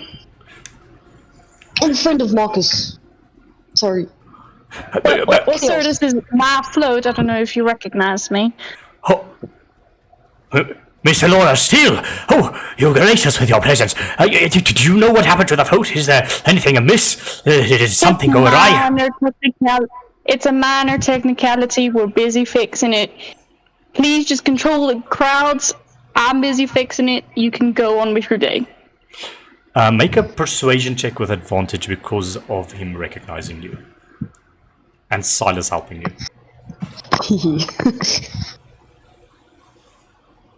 That's a 19. Of course. And you, all of you, please move away in an orderly fashion. We'll have this under control in but a moment. Please calm down. That's the end of his turn. Laura, it is now your turn. So Laura is going to. The Lutheranders are not. The Lutheranders are currently not her biggest issue. She wants to know what's going on inside the carriage. So she's gonna keep. You probably can't look from this side into the carriage, can you? No, it seems to be tinted windows, so it's have a high perception check to see what's happening in there. She's gonna pick up a rock and break the. I don't know if it's enforced window. Why? Okay, you pick up a rock, make an attack roll for me. Just unarmed strike. Yeah. Don't worry, officer. This is my carriage. I'm gonna fix it. Throw the fucking rock through the window. Well, Not your carriage, not your choice. 12.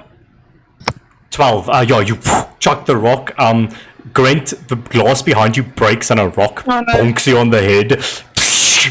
It doesn't do damage. The two brothers, you with your disabled limbs and shit, you see a rock flying through the window. And Laura, you can see what's happening inside. And sorry, you'll have to move a bit closer to see what's happening inside. Maybe next to Marcus. Yeah, I'll move a bit closer to see what's happening inside. Okay. So I see basically Grant and Solon being restrained, the two brothers, and disabled in some way. It seems Sergei is just lying motionless on the ground. Yeah, literally. And Alexander, his one arm is just like drooping next to him, and Shiloh is in here holding a device in his hands. She's gonna be like, "What the hell?" And she's gonna shout to Silas, "The brothers were in there!" And that was my action, right? Yes, to throw the rock. Okay. Does anyone look hurt? Badly hurt? Because she wouldn't know. You're paralyzed. I mean, I'm not gonna help you, right? it doesn't seem so. Yeah, she's gonna cast Sanctuary on Grant at first level. You throw that potion or what does your sanctuary look like again? Is it just a potion, or I don't really remember? I can't remember. I'll think of it because I'm not really sure. A field of protection surrounds you, Grant. End of that, Grand Garrison Guard 2 is gonna go. He sort of tries pushing through the crowd, and he goes, "Hey, what's going on there, man? No matter, Miss Laura is breaking the window to her cart, it seems, but she assures us that their situation is under control." He's gonna do an insight check. Horribly fails. Right. Let's sort these crowds out. All of you, this way. End of that. These people.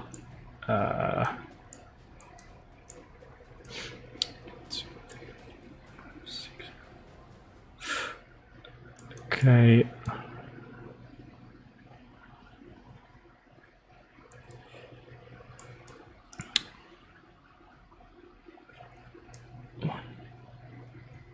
No, it'll stay there. Okay. End of that. It's the Imperium Sentinel's turn. But this giant robot thing here, his eyes glow a cerulean blue color, as if waiting for some shit to go down, but is not activated yet. It seems that Alora's quick ruse to throw off the guards has kept the Imperium Sentinel at bay for now. So remember that giant robot thing that almost captured you guys by the old hideout? Mm-hmm. It's one of those things on this pedestal. Okay, end of that. Garrison Guard 5 is going to go. He is going to move closer. 1, 2, 3, 4, 5, 6 for now, and just keep him there. Grant, it is your turn. Oh, fine. Firstly, I'm bound with shackles. Yeah, bound with metal. shackles of metal, yes. Okay, so there's no way I'm breaking them. It's a very high check to break them.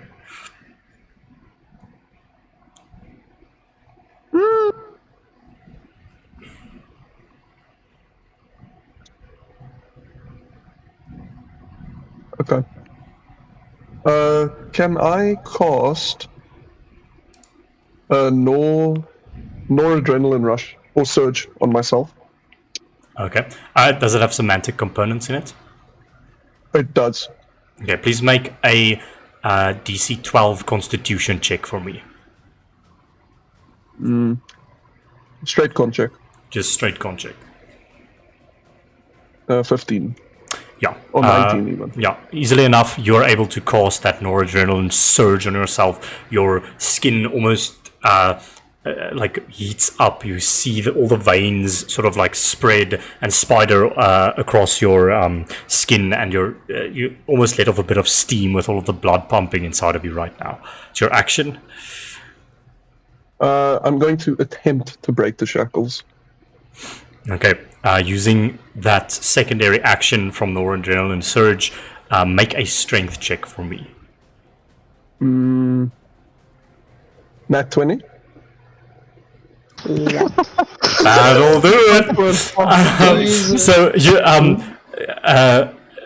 do you go to like a place of anger in this moment, seeing that the brothers betrayed you? Do you or not have disadvantage because of the manacles, or does it not apply from breaking out of them? That's true. Don't do this to me, man. Don't do this to me, man. Yeah. Devil's advocate. Last time I checked, your mouth is technological, so it can't move, you can't speak, shut up. Move to begin with. Okay, for me to speak. so technically, Grant, sorry, you will have disadvantage on this. Ek is rarig Let's vir roll jou. another nat 20. No, man. Now I got a 12. No, so push. I want to recount. Fuck that. So unfortunately, you strain against these chains. They. I will say, I'll make the DC for it easier the next time you try it, because you put so much strength into it in this instance. So yeah, the trains are beginning to strain, but you're not free yet. You have movement speed and a bonus action left. Okay. But my feet are also bound. Yes, so it's Right. half movement. Yeah. I just have a question. The adrenaline rush, wasn't that supposed to give him advantage on strength checks? No, it doesn't. Adrenaline surge is basically a version of haste, essentially. So he's got like one extra action, extra AC, double movement speed, that type of thing. Okay, well, I guess I'll just try again. So I like strain a bit and then I just try again. Okay, it does take an action to try and break it. So you did action to cast the spell, the secondary action that noradrenaline surge gives you to try and break it, and you've got a bonus action left, and you can't break it with a bonus action. Oh, yes. Okay, that's fine. In that case...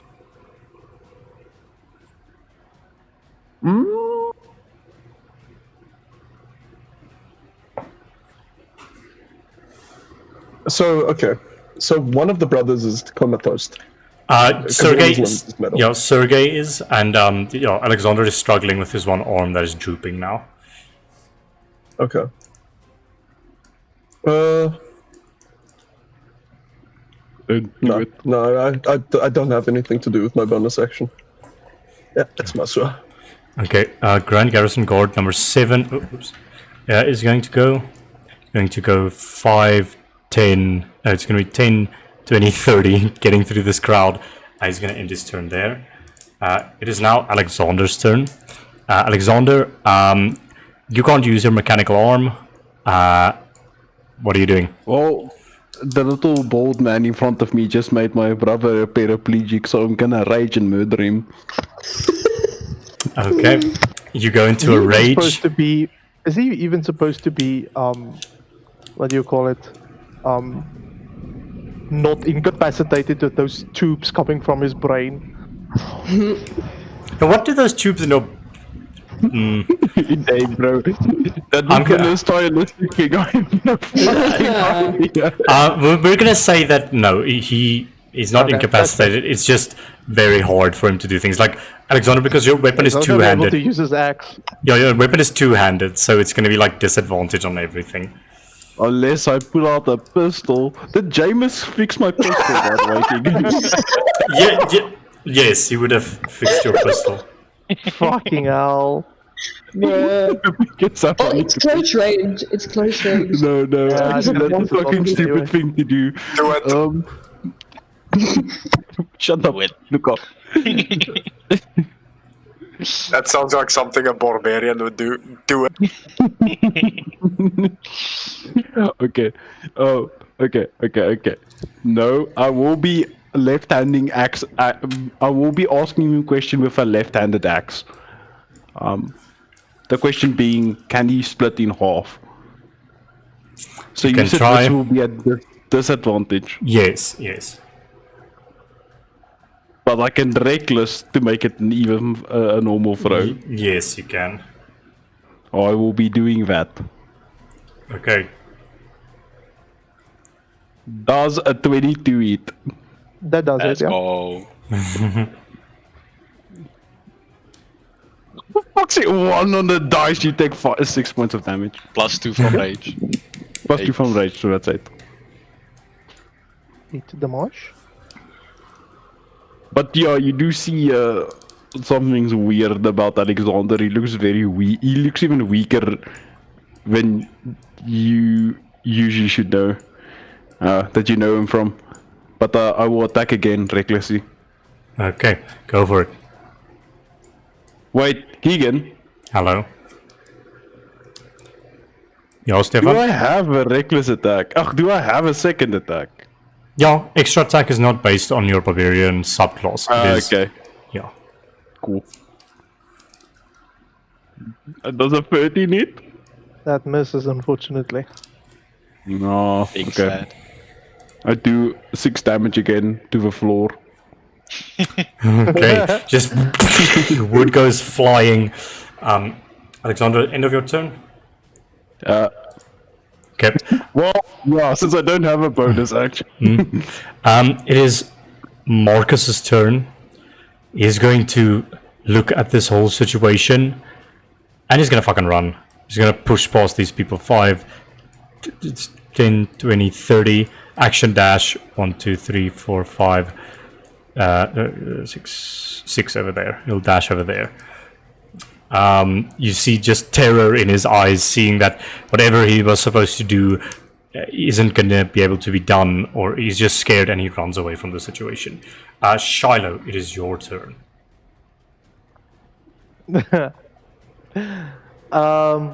Shiloh,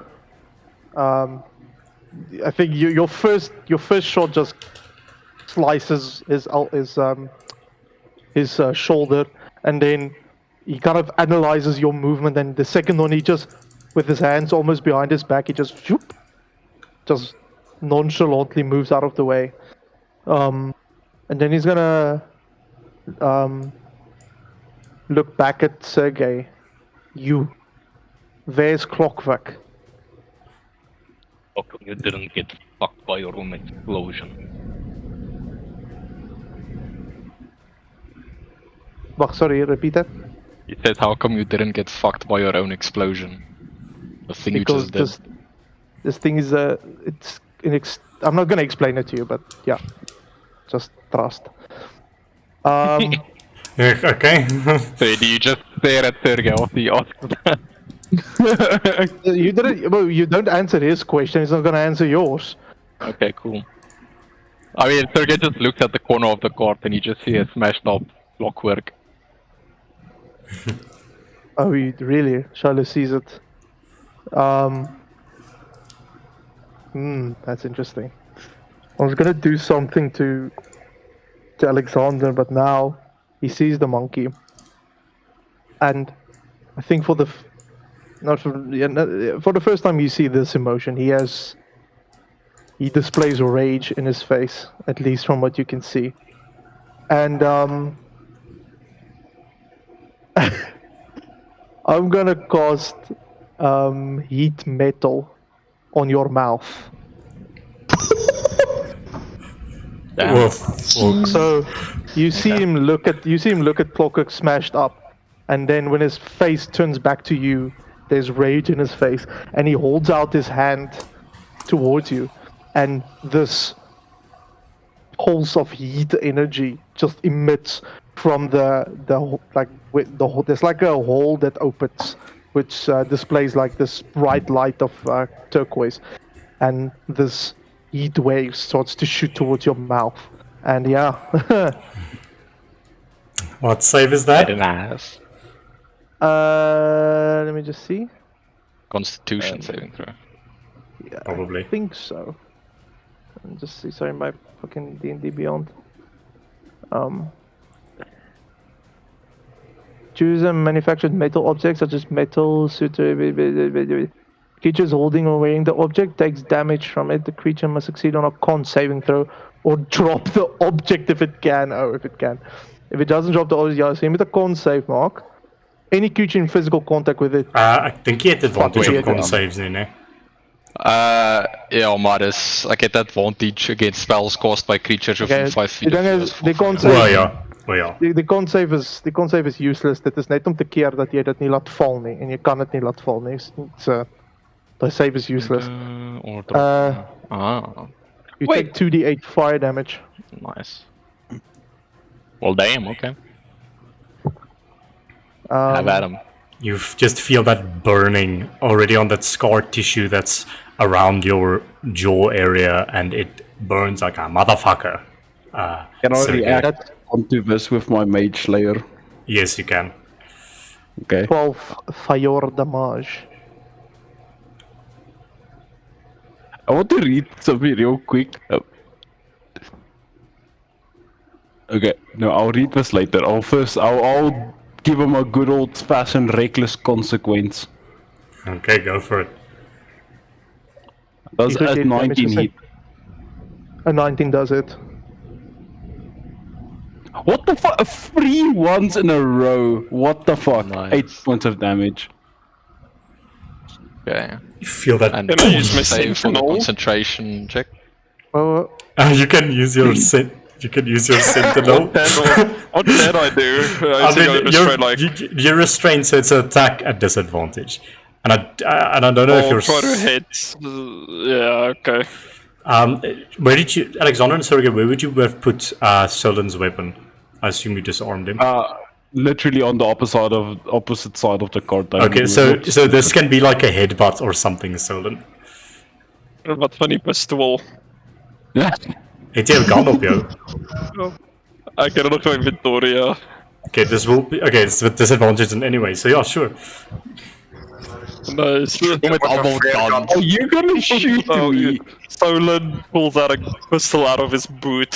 his And booty. aims at it you for net one. The pistol explodes in your hands. Its barrel just horribly bends and is destroyed. Oh, wow. Oh, can I use that to advantage? And the pistol that exploded in my hands also exploded the cuffs. Let's roll I something. mean, What a beaut! That is literally the story of guns in D&D. Okay, so Solon, I'm gonna allow this, but you're going to take 10 points of fire damage as the gun detonates in your hands, but the cuffs do break only on your hands. Just so I do have resistance against fire damage, so that's half damage. do you have resistance against it? Oh, you got the improvement thing. Improved dawn. Okay, shit. So 5 damage then, yes. Yeah, Okay, nice. All right, Oh, that's you're a resistant against my fist. chain reaction and a half. End of but that. I'm still no, it's not. Still my turn, my guy. Okay, go for it. So I took 8 damage. Blah blah blah. It cost Donovich and One save. That was For a concentration. 19 plus 4. Yeah, good.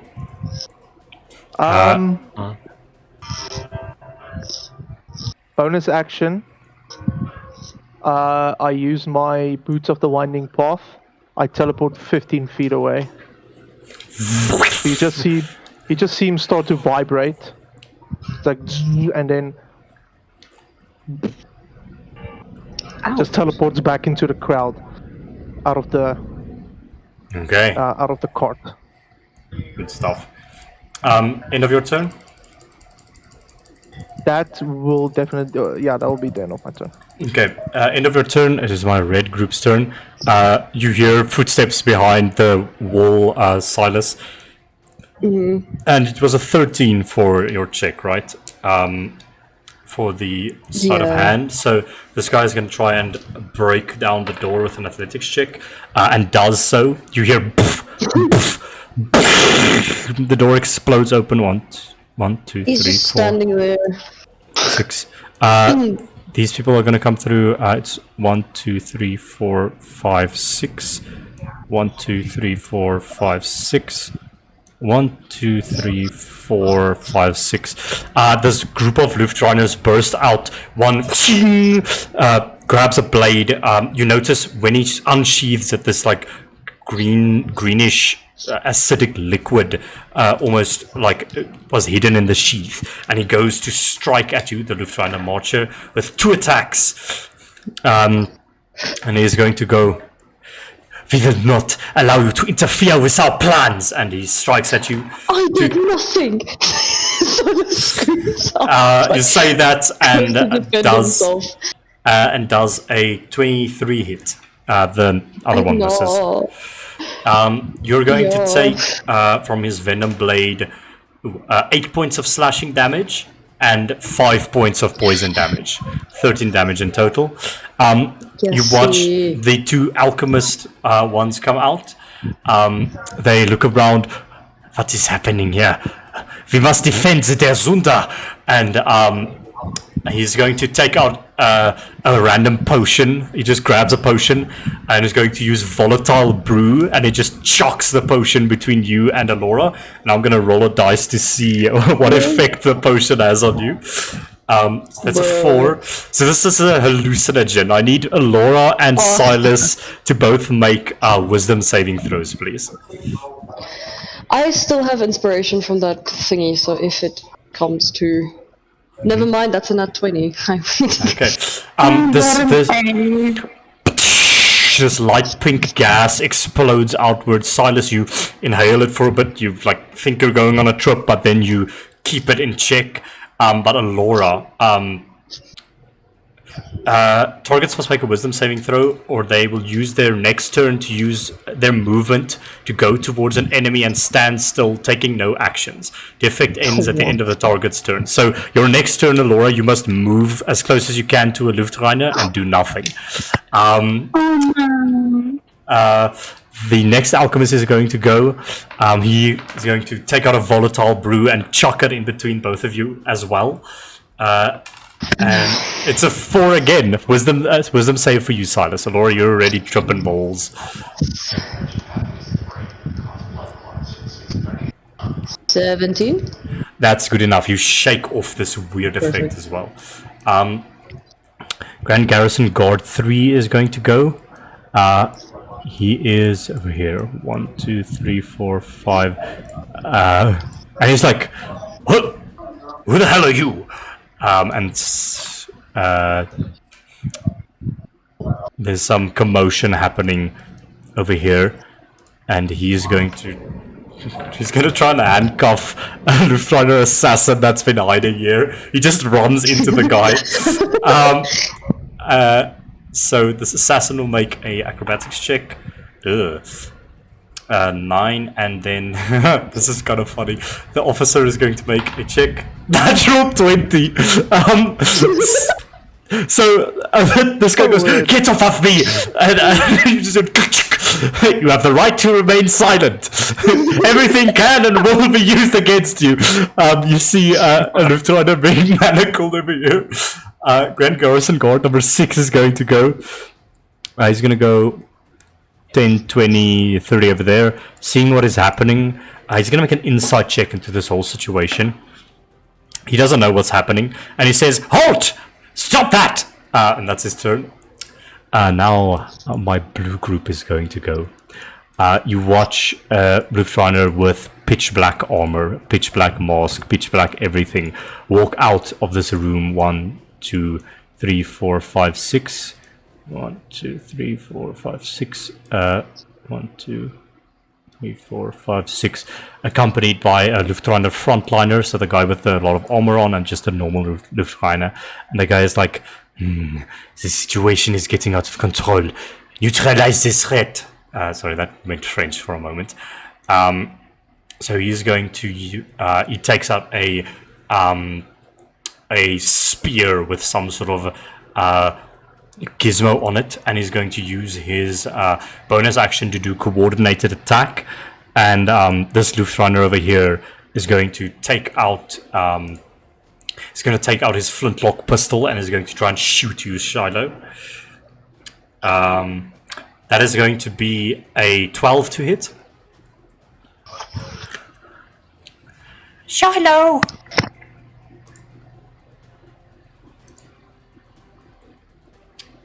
I think 12 misses because they didn't like 13 miss earlier. Yeah. I just want to hear that he's still here. Shiloh, are you here? Shiloh. AJ? Shake my head. The hell. Okay, anyways, it misses, but he's going to now take his own turn and fire the flintlock pistol again. And it misses again. And this frontliner is just going to take a dash action. 1, 2, 3, 4, up to Shiloh over there. Getting into position. Grand Garrison Guard 4 is going to go. So over here, going 1, 2, 3, 4, 5, 6, just getting closer. Not really sure what is happening at the moment. Sergey, it is your turn. Alexander, did you have a turn yet? Yeah, he did. He did have a turn. Yeah, he did have a turn. Because Sergey, you're just kind of like comatose on the ground at the moment. Yeah. But he's definitely like he's grunting from the pain. He will rage, even though he won't be able to do much. He will fucking rage. And I'm assuming as soon as Shiloh teleports out of the carriage, that the heat metal... No, that the heat metal fades because he needs to have vision. I don't think only when that you can see. No, only when casting the spell. To cast the spell, I have to see. Yeah, when you cast the spell, you have to see him, and then you can keep concentration on that spell. It's like Hex. Like you have to see someone to cast Hex, so and he if they doesn't hide need to away. see them to do it all. Yes. Yes. Okay. You can. I think it's Solon's. Then he's just. Oh and shit! I think I could you were supposed to go after. Go after Shiloh. Shiloh, yes. Sorry, you can take your turn now. But no, yeah, just before Sergey. Yeah, Sergey doesn't have a turn. I just rage and lay on the floor. Would it be an action to take off like the mouth covering bandage thing, whatever it is? I mean, I think you can like wiggle out of it as a free action, but it's no, it would be a free action. It's object interaction. You have your hands free, so you can just go whoop. Will I still be able to pick up my sword then? That's 2 object interactions. Okay, I think for now I'll just pick up my sword. I'll keep the mouthpiece on. Just note, you're at half movement still because your legs are cuffed, and your sword is like on this side of the thing. I'll hop. I'll hop like over Grant. Okay. I'll pick up my sword, and I'll maul for Sergey then. Yes. Okay. Just gonna fucking murder him. Okay. I just want to say, Sergey was relatively gentle with you guys. He didn't try and harm you, but okay, smash the paraplegic. In this, just think. I mean, it's your decision, but thinking about what you and Sergey and everyone has gone through, would Solon just fucking do that? Murder a traitor. Solon, sorry. Maybe not kill him, but I think he'll still attack him. It's yeah. Oh, just teach him a lesson. Okay, so you can make 2 attacks with advantage. With advantage. Would Yes. it be like cancelled out with my hands being kind of? His arms. Your hands aren't. Remember, the gun exploded to release the cuffs Oh of your yeah, arms. true. Okay.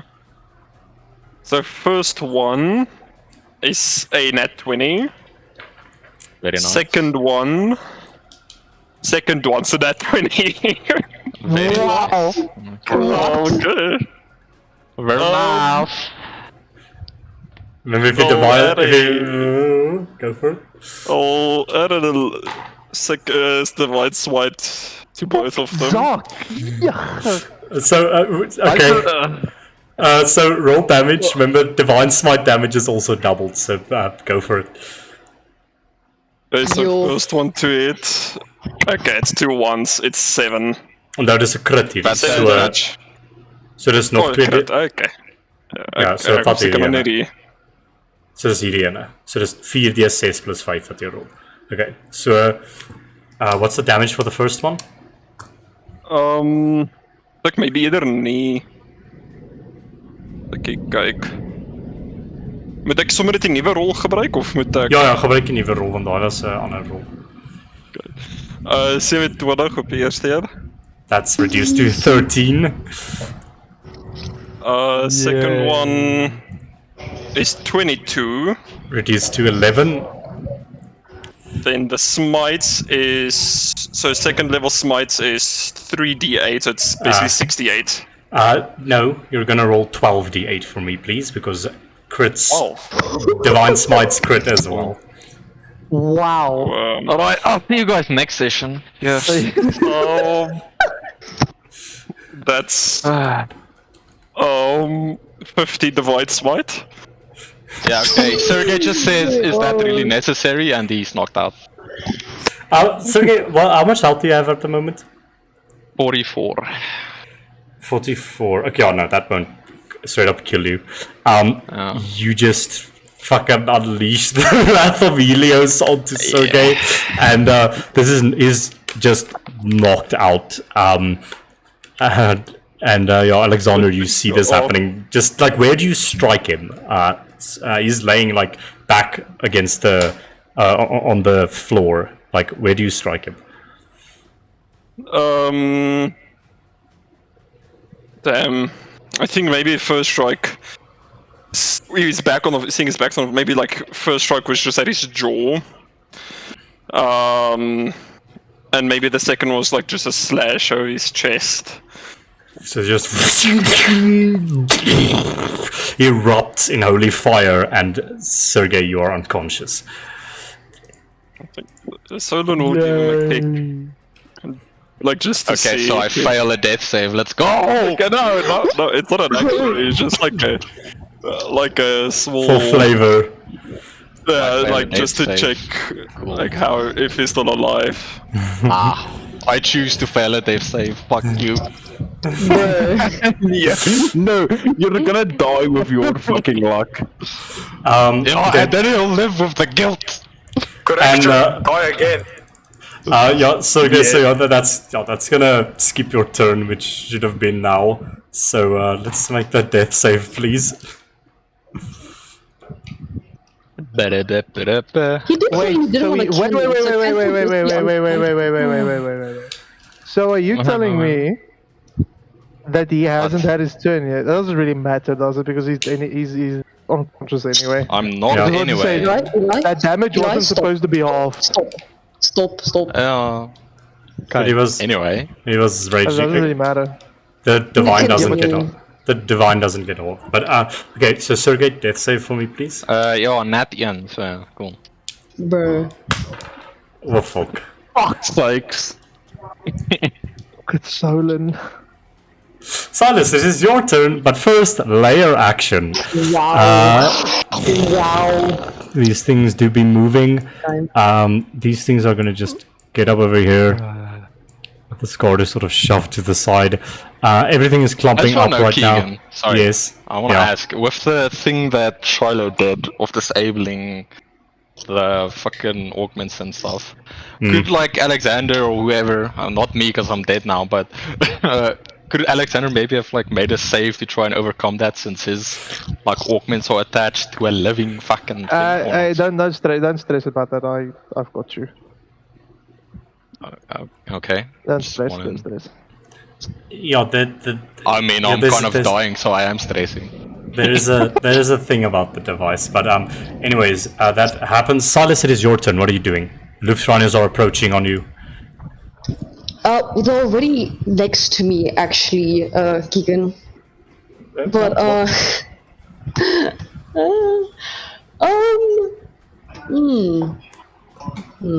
do Heat of the moment. What are you doing? Quick decisions, please. Panic. I think for now he's not gonna want to start a fight being like the only one. Okay, but Laura. No, that doesn't matter. He's gonna.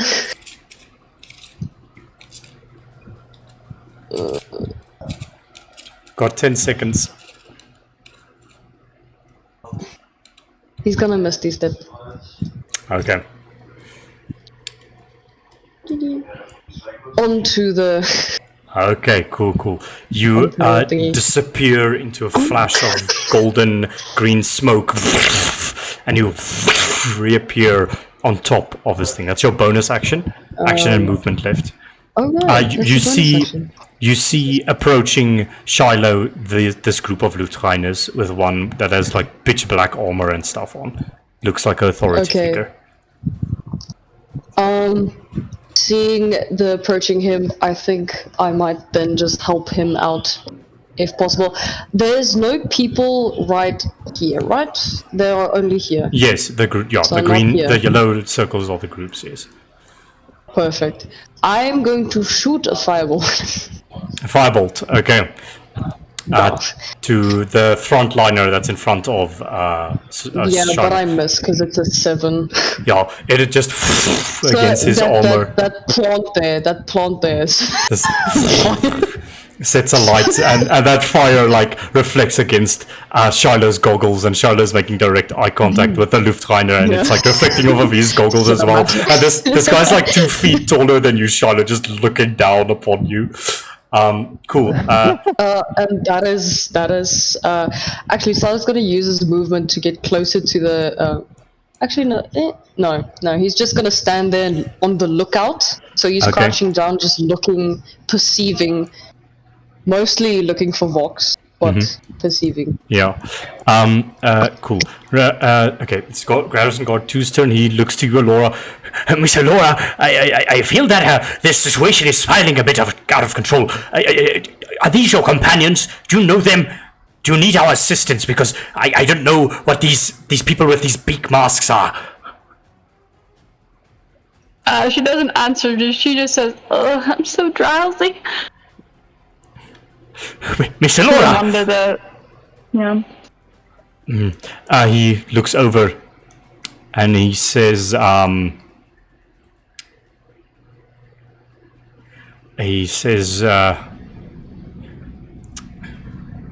Imperatus Imperium!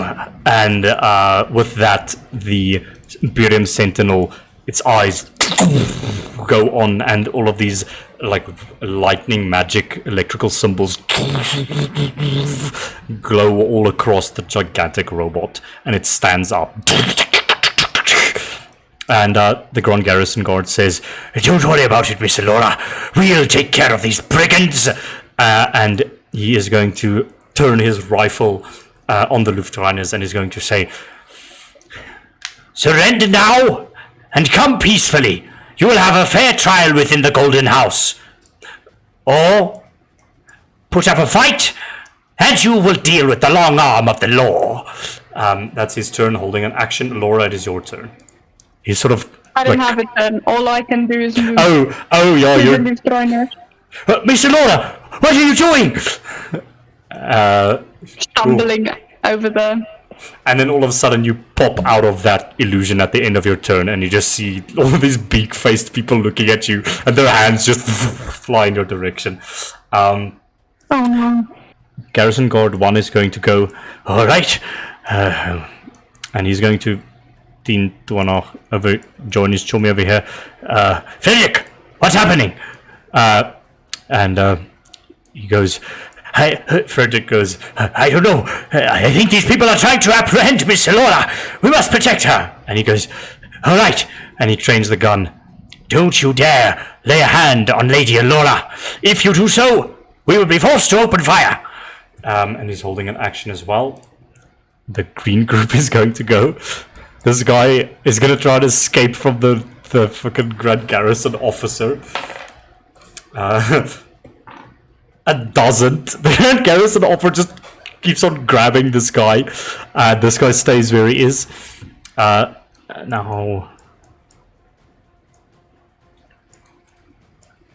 the other guy is going to go. Shiloh, does a 11 hit you? Nope. Appearing out of this crowd, a Luftreiner assassin tries to jab you with a dagger, but it just sort of tears the back of your coat and just clinks off of your metal body. And he goes, "What?" Bonus action disengage, and is just he's gonna bonus action disengage and just move over here with the rest of his movement. Now it is the Imperium Sentinel's turn. The Imperium Sentinel is going to go, and he's going to do the following. He goes... Hey, can you just give me a 30-foot radius that follows me around? Okay. Remember, is this pertaining to the device, or what? Indeed. I think the device is like an EMP. It doesn't stay there, essentially. But I will give it to you just so that you can keep track of that. It's not like a thing that... It's not continuous, Monsel.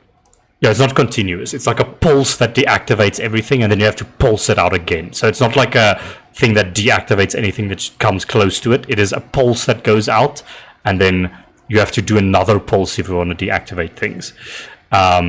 So that's just a note. Okay, the Imperium Sentinel goes. Oh, I understand now. So Yeah. Oh, okay, never mind then. It doesn't. It's useless at the moment. So the Imperium Sentinel is going to... you watch the Imperium Sentinel open its chest, and you see all of this electrical sparking energy spark within it, and is going shoot this into the crowd. He's going Silas to... gets PTSD. Don't you worry. He's going to use Tesla Strike, and you watch a bolt of lightning. Stun helps. Okay, so a bolt of lightning goes, strikes this Luftrainer, and then strikes this Luftrainer. Just. I'm on our side for now. And each of them must make a con saving throw. So the frontliner is going to make a con save. He succeeds. The assassin is going to make a con save. He does not succeed, and the marcher is going to make a con save. He does succeed. So they're each going to take a certain amount of damage. So the assassin failed. You watch the lightning strike into him, and he becomes stunned from the lightning that strikes through him as he takes 11, 15, 18 points of lightning damage. Just going to give him 22. And these other two take a reduced damage, only 9 points of damage. 66. Okay. And the Marcher also takes 9 points of that damage. So that is the end of the Imperium Sentinel's turn. It is now Garrison Guard 5's turn. He is going to go 5 and then difficult terrain 15. It's not 20, 25, 30. and he's going to look at this situation, look at these dangerous people encroaching on you, Shiloh, and he's going to go, "Citizen, are you into this? Are these people trying to bother you? What is happening?" Well, I would appreciate the assistance. "You there! Put your hands in the air," and he trains a gun on that guy for if he makes a move. Grant, it is your turn.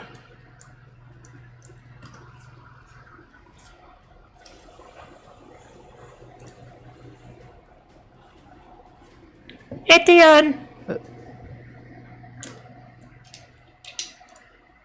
Iets weggezegd. Yo.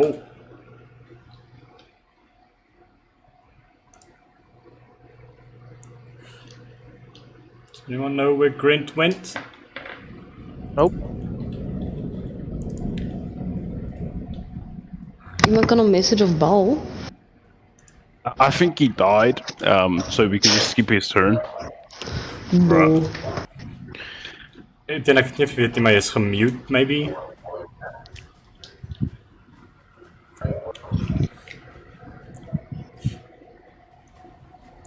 Okay. In die weer een beetje erg dat kan.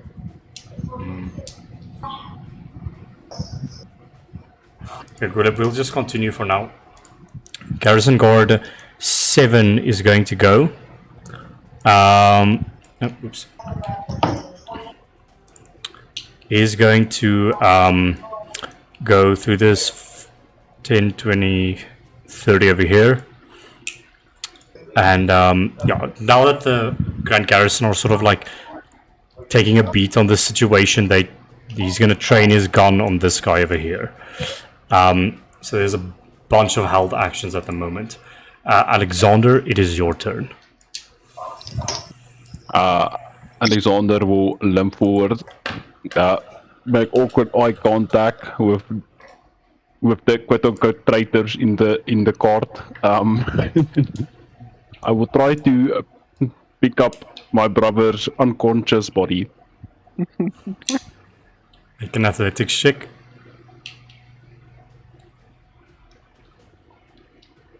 $19. Yeah, you potato sack him over your one shoulder. I make awkward eye contact with both of them, and then Grant on the floor, and I exit vehicle to the right. Okay, you step into this space with your brother over your shoulder. You see Shiloh there, a bunch of the Luftrinders arriving, that giant mech that's bearing down on you guys. What are you doing? I clear my throat and I say, "Help! Help! There are people in the court that attacked me and my brother. He is seriously injured. We need help." I'm playing dumb towards the police officer. Make a deception check with disadvantage. No, just make a deception check. Straight deception. Just straight deception. Let's see what happens. 19? Okay, they look at you. "Oh, he looks hurt, citizen. Bring him over here. We must get that man to a hospital as soon as possible." I will look at Mr. Blue One in front of me, and I will tell him, take care of the situation. I will try to get back up.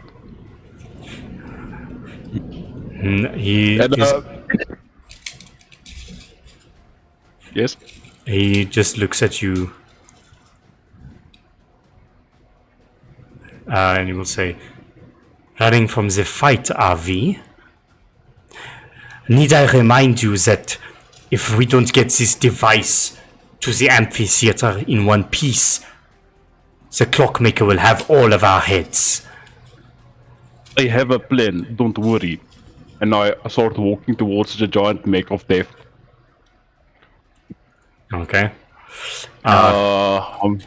Let me just count this. 1, 2, 3, 4, 5. I thought you left his body there. He's carrying it on his shoulder. I'm carrying. I have 40 feet of movement, so yes, sorry, Ian. Shiloh, do you want to take opportunity attacks, or you just leave him? I leave him. Okay. I do look at Sergei's unconscious body though. You continue the heat metal? Question mark? Question mark? I want my turn first. It's a bonus action to heat it again. Don't worry. Yeah, no. With that, it is Marcus's turn. He fucking runs. Sorry, I just want to finish my Yeah. movement. Yeah, go for it. Sorry, my mother came and talked to me, so I'm just gonna walk towards here.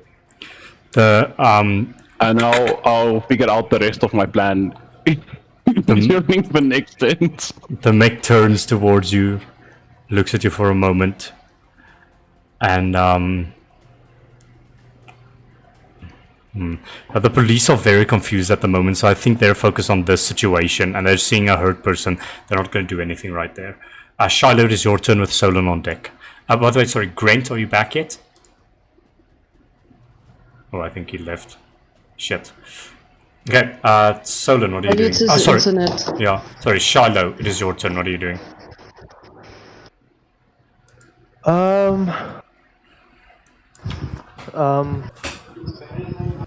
Sure. I had a plan, but now it's a bit fucked.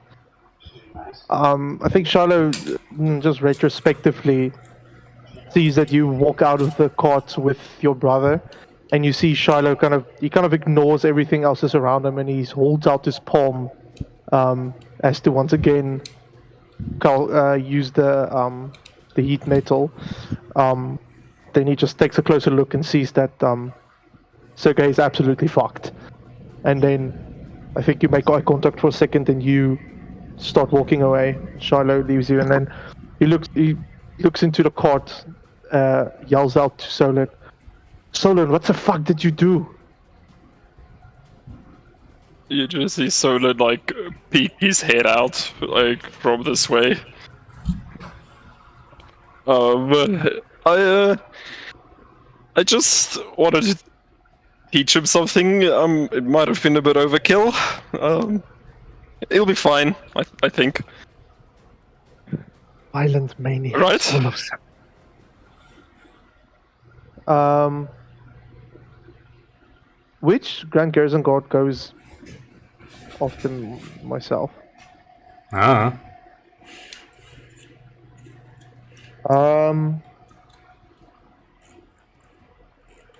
This is a problem.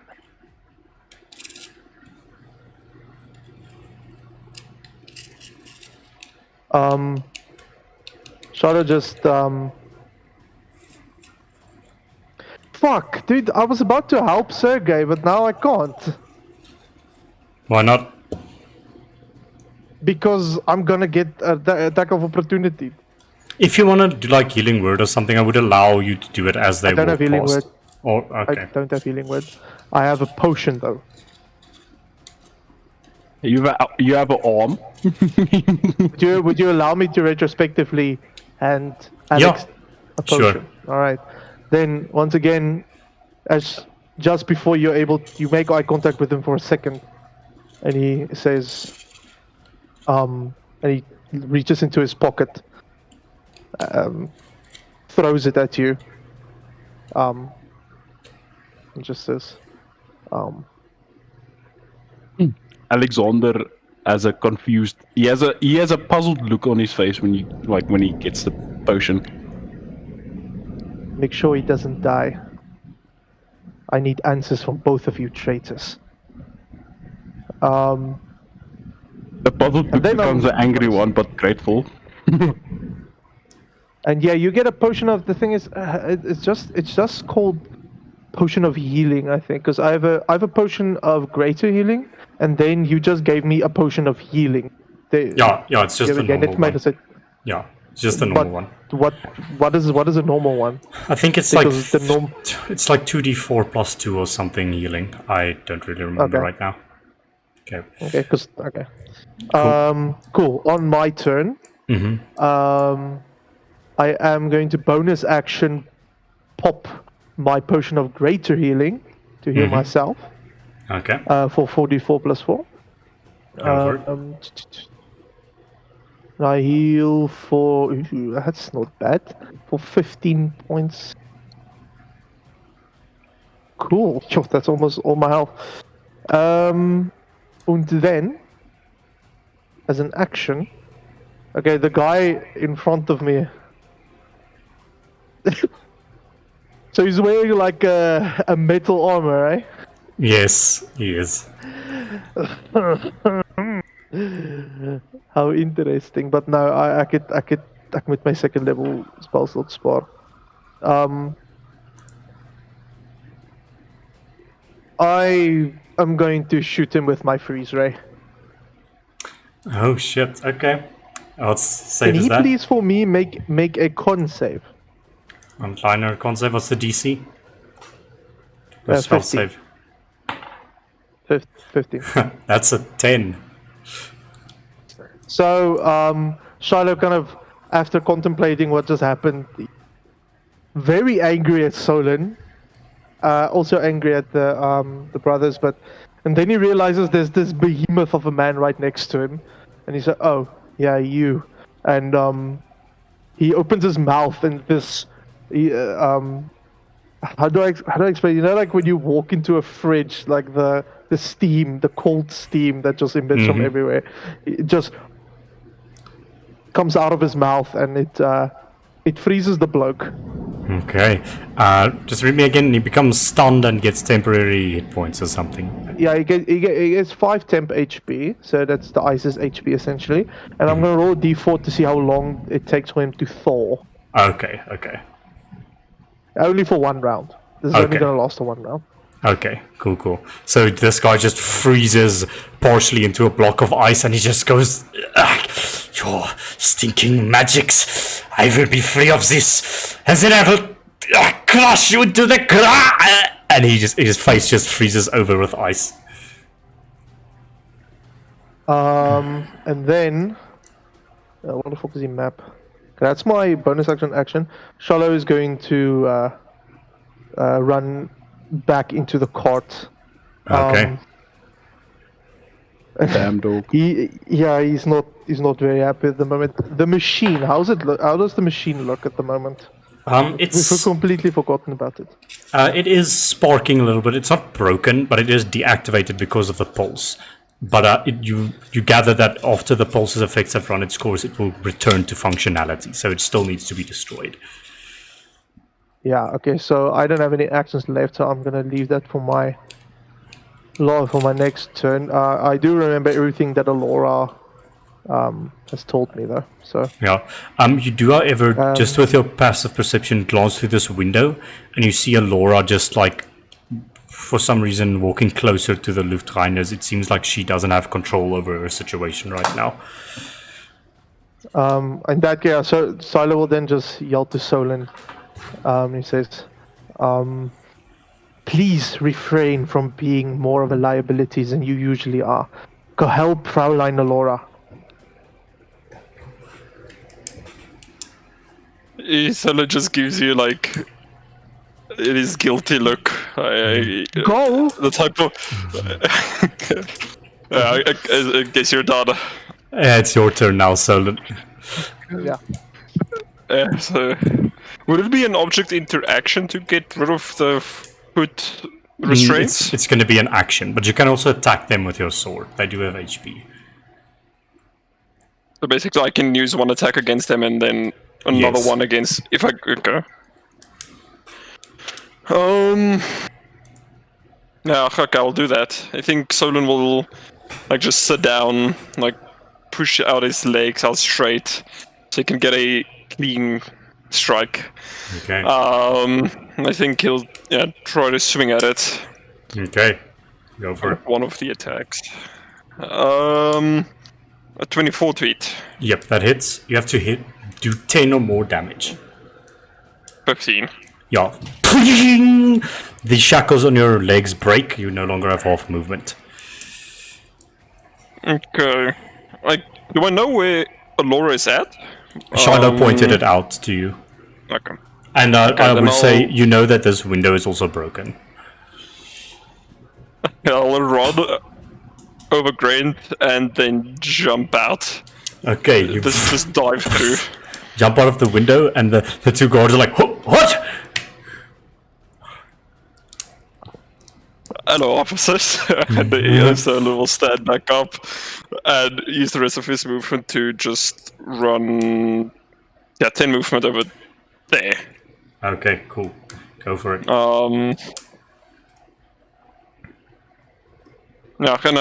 He'll just attack raid number 1. Roll to hit. His last attack. Net 20? Yep. What the fuck? Yes, I use this on a trip at the moment. Rigged. Sorry, guys. Which developer at D&D Beyond stick did you suck to get all these net 20? Bro. He takes 25 damage. Fuck it. How does it look? Hij lijkt zeer gemak. I think I'll just add a first level smite on top of that. That's 4d8 extra because of the crit. Ouch. 19. Yo, he's so close to death, it's not even funny. You just fucking stab into this guy, divine fire erupts, and he just goes "Ooh!" screaming within his mask. En aangezien hij pesky is, zal ik Wrathful Smite. Wow. Met de 1d6 is. Sure. Just go for it. 2 damage. Yo, he is so close to death, man. Yes, he. Jeez, bro. Waar je in de sessie wordt gedubbel wordt. Dat moet, ja. Dat moet ook gedubbeld worden. Zo 4. We kunnen het twee. Rol net nog een D6, want dat kan ook terugvallen. Oké. 3. Het 1,5 hoor. Wat is het? 49 damage gedaan. Okay, end of your turn, Solon. It is the red group's turn. This guy, clutching the blade that's like stabbed into his abdomen. He tries to slash at you with his venom blade. This Lufthansa Marcher. First, oh shit. It's a 23 to hit and a natural 20 to hit. Bruh. You take 8 slashing plus 4 poison from the first attack, and then you take 12 slashing. That first attack, I'll Elish Rebuke. Okay.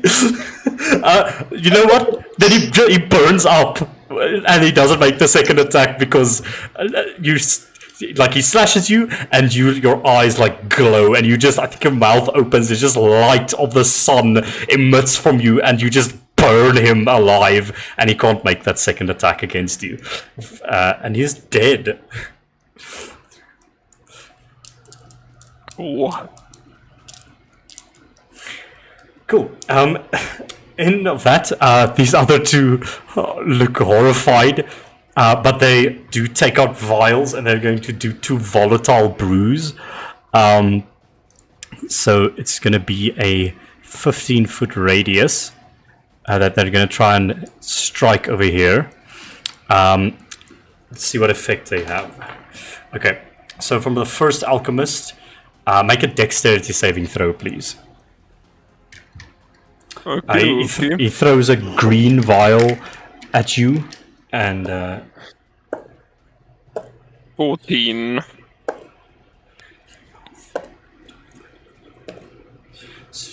That succeeds. Instead of 17, you take 8 points of poison damage as it just it filters Doesn't that out. mean the civilians take as well? Don't you worry about that. The two officers are going to make their dex saves. Okay,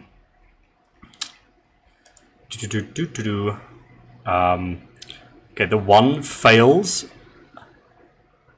Oh shit, he has 1 hit point left. This guy has 1 hit point left. This guy's looking on death's door as they just cough through the whole thing, and the secondary brew is going to come through at a 3. What does a 3 give us? Sleep. Okay, let's see. 5, 6, 7. It's 14, 15, 21, 24, 31, 33.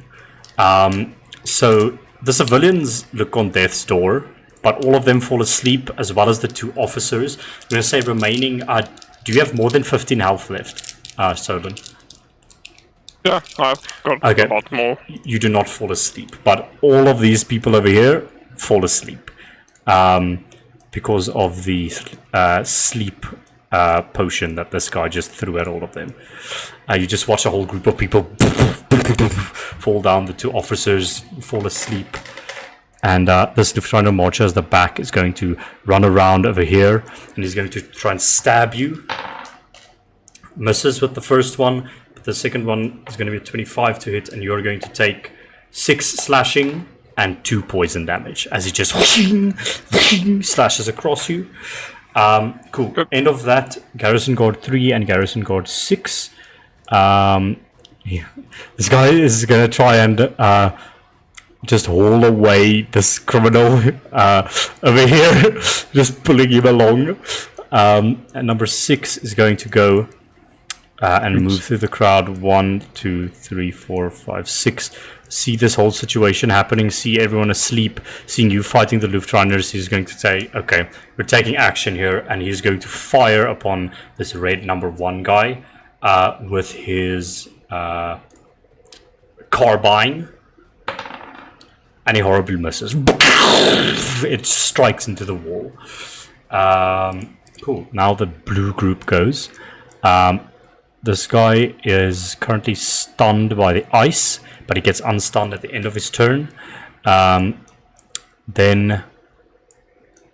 looking at this whole situation, the captain is going to go over here, peek his head in to the place, and the Lieutenant Captain is going to use... first of all, Charlie, you watch him activate the spear that he has. There's a bunch of vials and gadgets on the spear, and all of a sudden the spear begins exhaling green smoke, and he just uses poison gout to send this cloud of toxic fumes inside of this place. So I need you and Grant both to make con saves. I think you do it with advantage because you're Warforged. If it's gonna do damage, then yeah. No, it's poisoned effect and it's poison damage. So yeah, you have advantage on the saving throw. We'll just make one for Grant real quick. I think he just joined. It is terug. Hey. Away. You're about to take some poison damage. Please make a con save for me. I have resistance to poison. Okay, make it with advantage. So this guy chose very poorly who to hit with his poison gout, because both of these people have advantage on poison related saves, and I think resistance to poison damage. So yeah, Charlotte, what do you get in your con save? I believe I got. Let me just see. I rolled a very low number, an 11. You take 21 points of poison damage, which is reduced to 10 because you're resistant to poison damage. But you become poisoned, so all attack rolls are made with disadvantage. And Grant, con save. 8.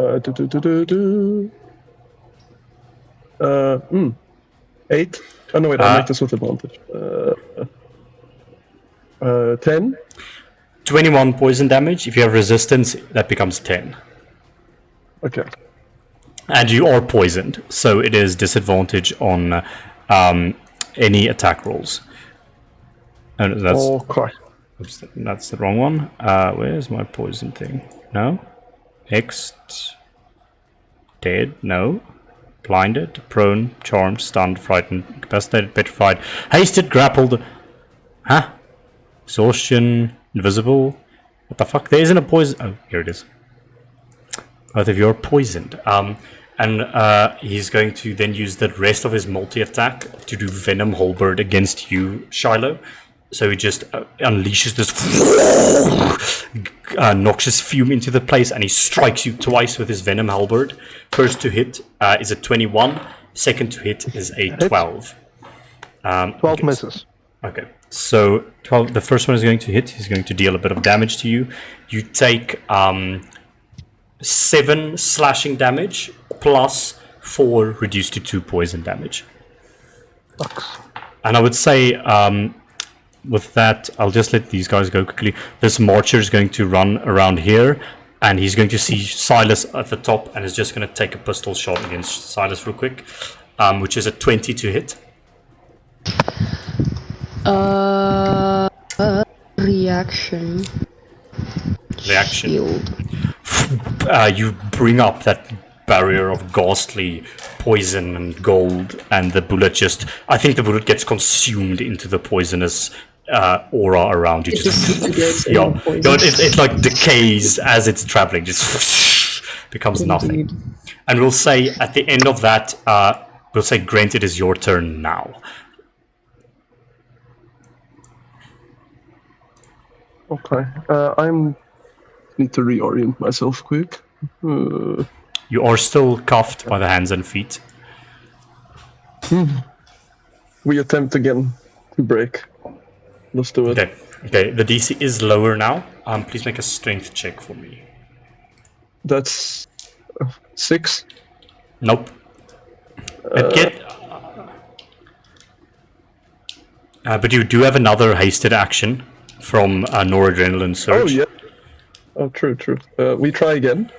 Okay. The DC has lowered a bit more. 9? Nope, the DC has lowered a bit more, but you're still striking. The DC was 16 then. Okay.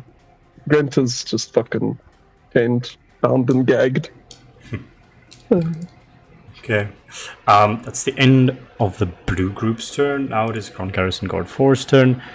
He's going to go 1, 2, 3 over here. 4, 5, 6. And he is going to fire on this guy. His carbine and misses. Okay, here's the thing now. Fuck it, it's happening. Sergey, it is your turn. Okay. Let's see if I fail this. I did. Whoopity whoopity woo! 17. Okay. Oh, yes. Oh, fuck, man. With you never know, eh? Okay, why are you always like almost dead? I don't know. Ask Solon. Hey, that wasn't my fault. Sorry, ask Solon and Shiloh. Sorry. I don't want to I love it that Shiloh was like, you violent bastard, but he literally heat metaled the mouthpiece. I didn't want to kill him. Just want to. It's a violent act, but okay. Like, I just want them to suffer. Okay. That's all. Anyways, This monkey. Silas, it is your turn. Okay, seeing that the I can't talk. The Chromask guy got on the cart. Silas is going to sneak up and stab him in his back while he is facing the two from the top. Go for it. With his Fang of Lies. Fang of Lies. Just go for it. Fang of Lies. Okay. Come on, baby. That is absolute shit. Can I use inspiration for... Yes, you can. Hit. Like, to hit. Okay. Yes. What was it? A D? It's a reroll. You reroll this. No. Oh, reroll. Okay. Okay, come on. That's better. 19? That does hit, and you do get sneak attack because Shiloh is there. And I don't think this guy's paying attention to you running atop this thing while he's gassing the inside. And I'm actually this time going to use a charge on the blade. So he's going to have to make what's wisdom save equal to my spell casting thingy. But let me roll damage quickly. Okay. Damage Wow, min. Okay. 7 and- plus sneak And then plus another and 2d6 poison. I'm for the gonna roll. poison. Yeah. Okay. Sneak is plus 5. 2d6 for poison is 6. Okay, so it's going to be 12 18 damage, in total. which you would have resisted, but the Fang of Lies is an inherently magical weapon, so it does not resist that damage. But it does Perfect. resist the poison damage. The He's only going to poison, take 3 yeah. there. But so did he fail his wisdom save? he rolled a 16. 16. Is that? Wait, what is my spellcasting thing?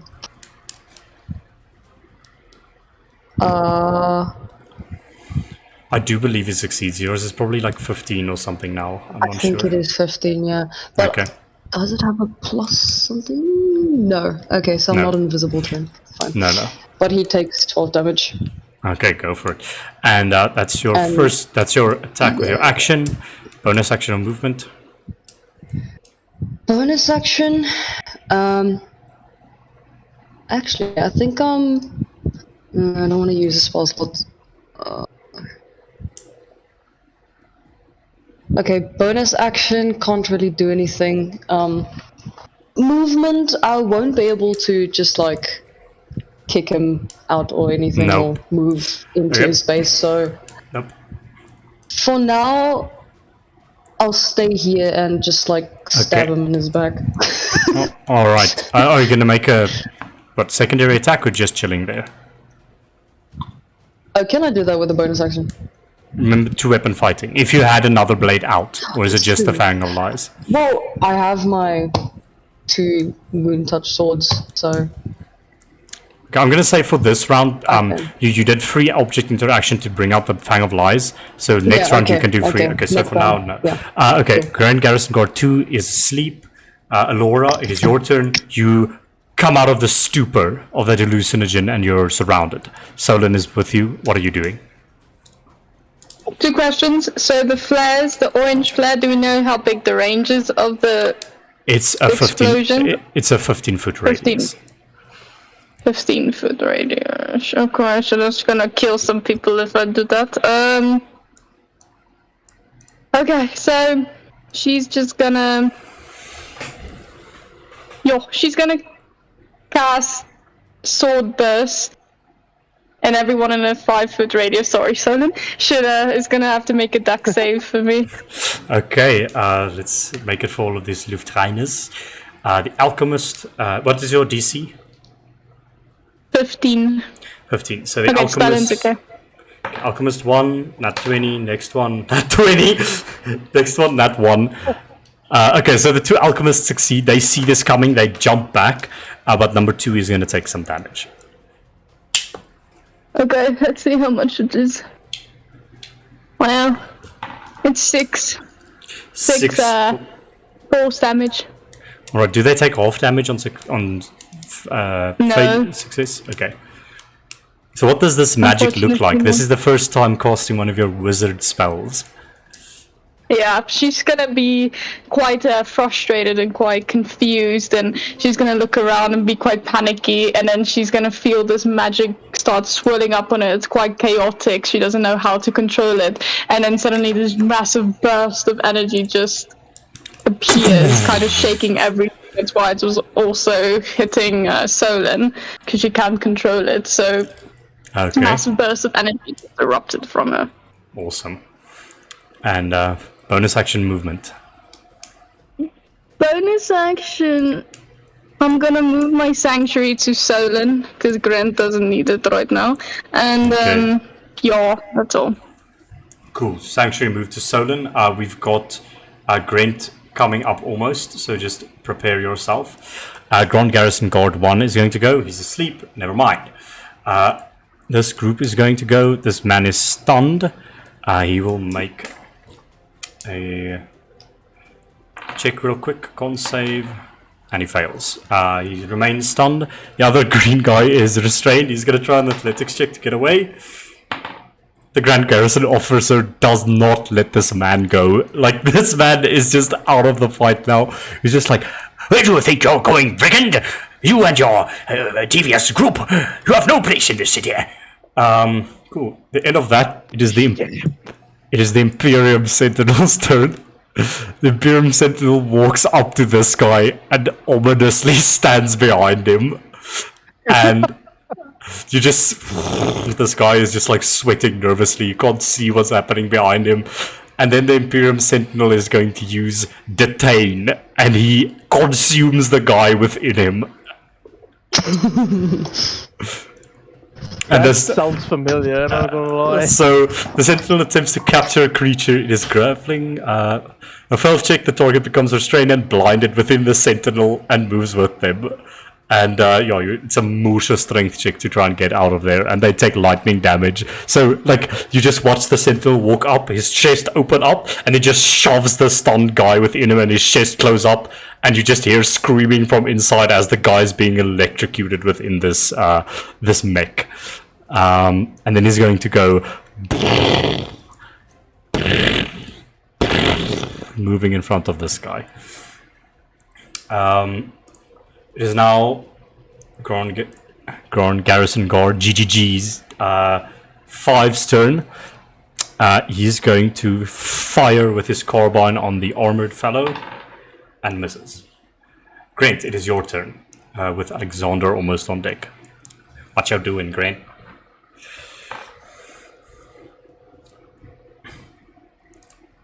He be muted. That's what he's doing. You said, I need to shower before the lights die. Be right back. Okay, we'll skip his turn for now. It takes a shower. Ron Garrus. GGG7's turn is going to go. He's going to move through this space, and he'll fire on blue number 2 with his carbine and misses with a 13. Or actually, does he miss? Yes, he misses by 1. Alexander, it is your turn. With Shiloh almost on deck. Alexander will pop the bottle of the healing potion and throw it down whatever hole he can find in his brother's mouth since it was melted. Okay, roll 2d4 plus 2. Me or the other guy? You. You're should I roll administering. Yes, you're administering Okay. the potion. 2d4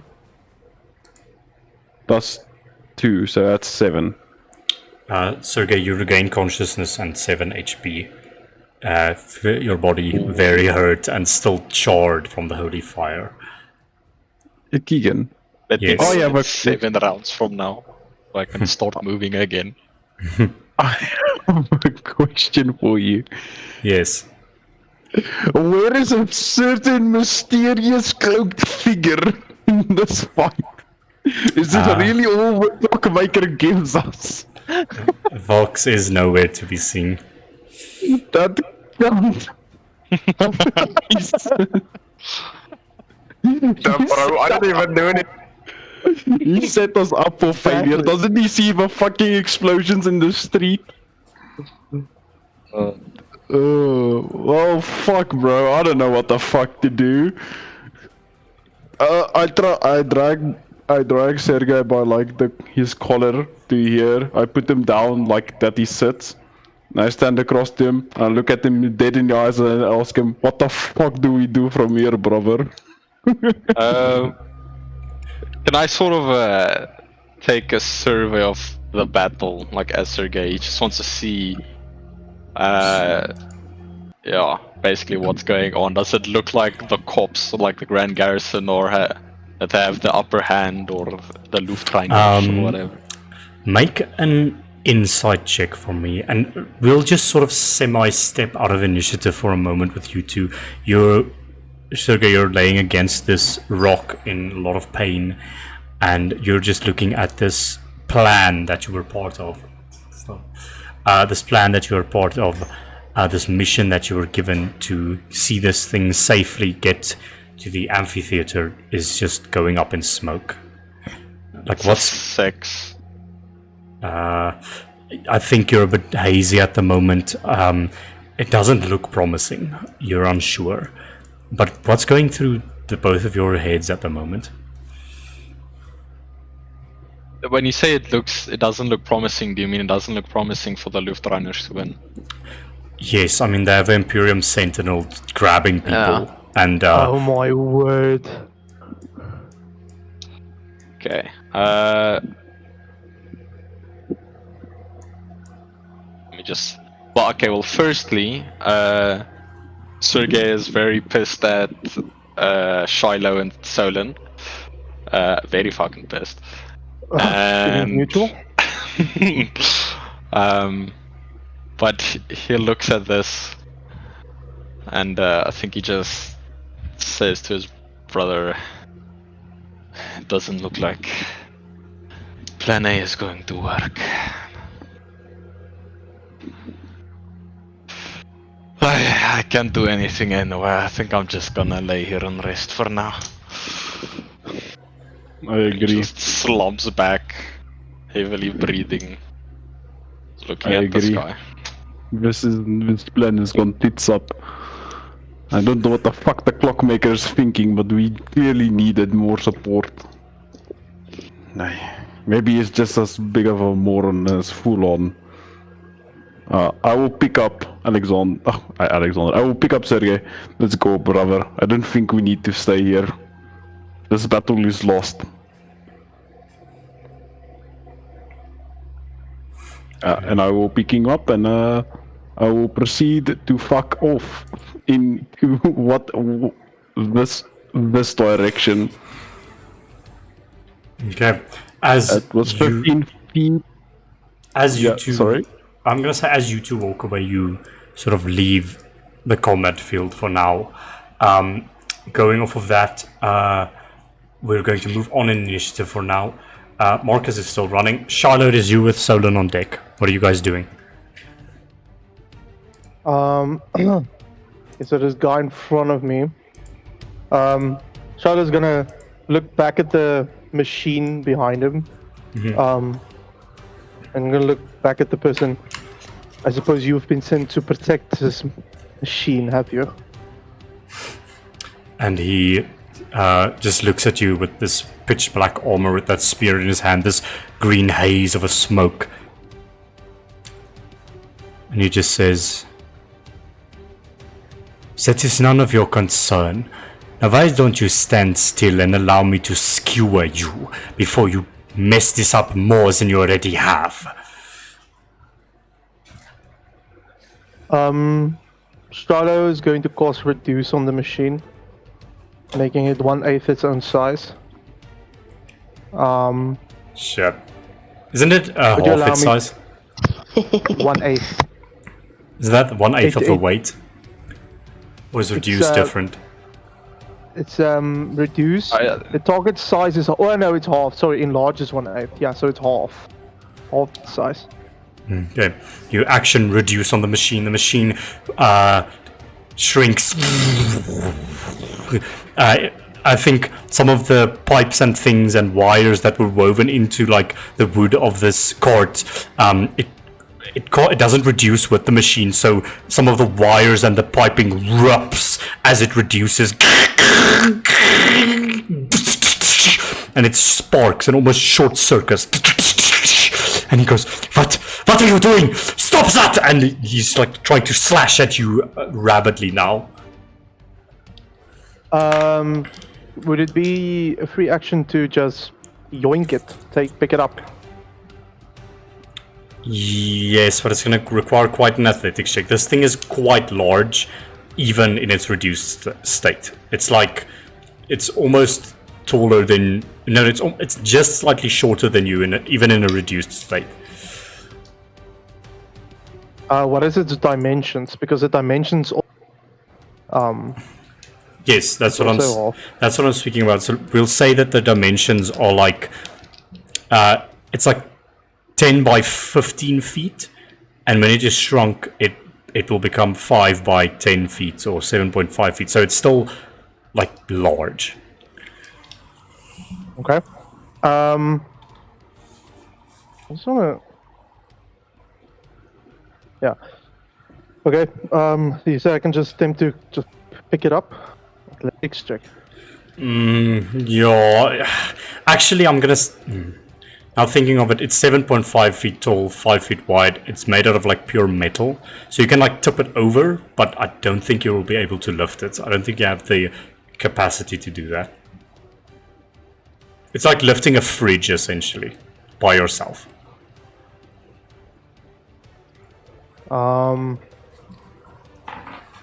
Okay. In that case, just look at the map. Who's still with me? Is only Graint here with me? Yes. Where's Silas Silas on the top? stabbed the guy, so he's above you. Yeah. I'm all bound and gagged. Is just Graint is Graint still bound? Yes, you'll have his turn just now. Okay.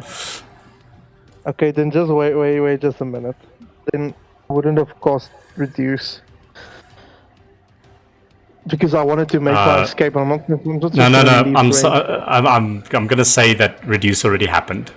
You can't retcon that now. Alright, sorry Grant. I teleport 15 feet outside.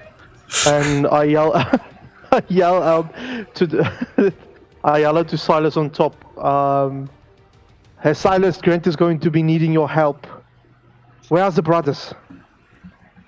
Because you have to. No, they're right over there. They're walking away. And he points towards the brother's direction. That is my turn. Cool. End of your turn, Grant will be kicking off your turn as well. What are you doing? There are strength check. just to give you sort of a lay of the land here. This is the core, obviously. This window is broken if you'd like to make an escape, and you can still cast spells. It just requires a con check of DC 12 to do so. I just don't see what spell really helps me. Okay. The DC is... Okay, well, let me... Do I still have the other thing active? How many turns is it active? It is 1 minute. Okay, so it is still active. I will first do a strength check, try and break the shackles. Go for it. 18? The DC is 16. You pull against it. Your wrists are bleeding profusely now as you strain against the shackles, but eventually, I think the shackle was already a bit weakened, and it just sort of unhinges, and clink, your hands are free. Wonderful.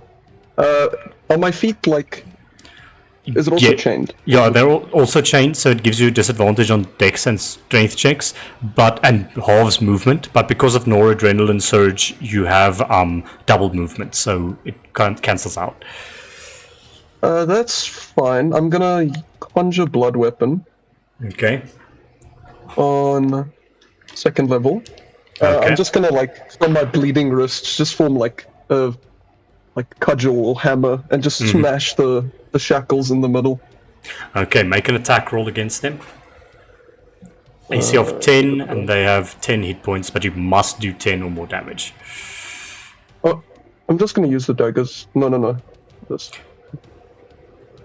It's 18 to hit. That hits. You can roll for cudgel. Is this like a two-handed weapon or just like a one-handed mace situation?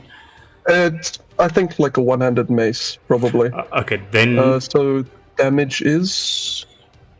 Yeah, look for the heavy weapon one. I really should just add it to my inventory. Should be in the spell. Yep. It's 1d12 plus strength, or is that for two-hand? Yeah, you can roll 1d12 plus strength. Okay.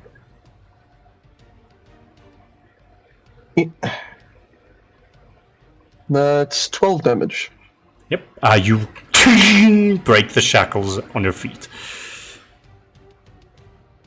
Wonderful. We make the great escape and we leap out the window. Okay. Just whoop. Shiloh appears outside and then just Great just dive out next to him. Still, he hasn't taken the thing off his face yet, so he just kind of looks at you, slowly takes it off. Thanks for nothing. Can you describe to me what's going on? Because Yeah. Okay, so the Luftrunners attacked. They have 2 alchemists over here who threw a bunch of volatile potions that put these people to sleep. So it's just like a group of commoners lying asleep here. These 2 guards are near death's door, asleep. Your party is fighting over here. The Imperium Sentinel, those large robot sentinels that the Grand Garrison use, is beginning to apprehend the Luftrunners over here, as the Grand Garrison have identified them as a threat. And Silas is chilling on top of this thing now, and the brothers have walked away, sort of giving up on the mission. Giving up on the mission, as in? It seems that they're just walking away. Okay. Yeah. I'm just gonna bonus action drain this guy next to Solon. Okay. Can't save from the Marcher. He rolls an 18 for his save. That's half damage then. He takes 9, half is 4? Or 4, 5? yes. 4. 4. And then I heal for 4. Okay, that's my turn. Cool. Good shit. End of your turn, it is Solon's turn. Okay. A question: the place that we got given, is it a bonus action to use or action to use? It is a bonus action to use. Okay, nice. So the red one was like emergency, and orange is we need help type thing. So the red one was for the cluster bomb. The orange one is for just a soothsayer strike. So basically, if you shoot the red one, you basically mark the location where it should hit. And the red one is a 15-foot area detonation. And then the orange one is just a strike from Fulon's sniper rifle on someone that you designate.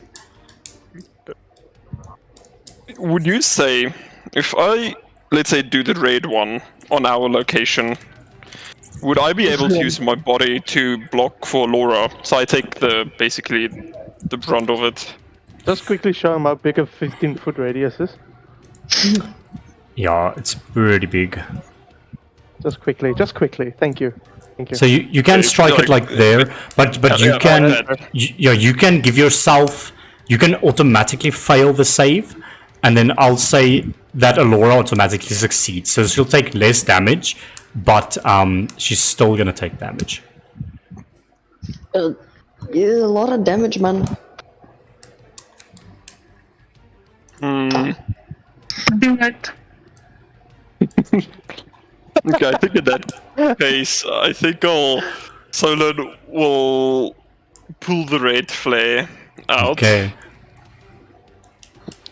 You shoot a flare into the air and just hear from a distance maniacal laughter and just.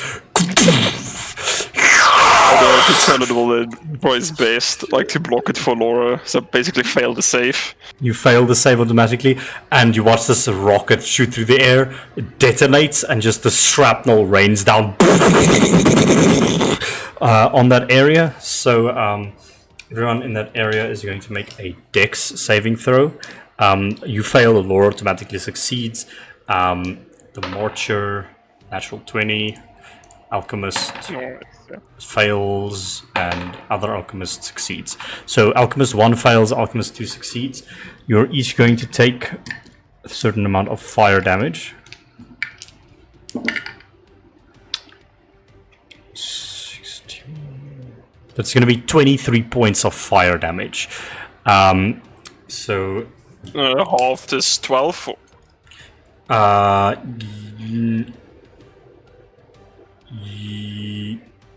No, it's 11. Half is 11.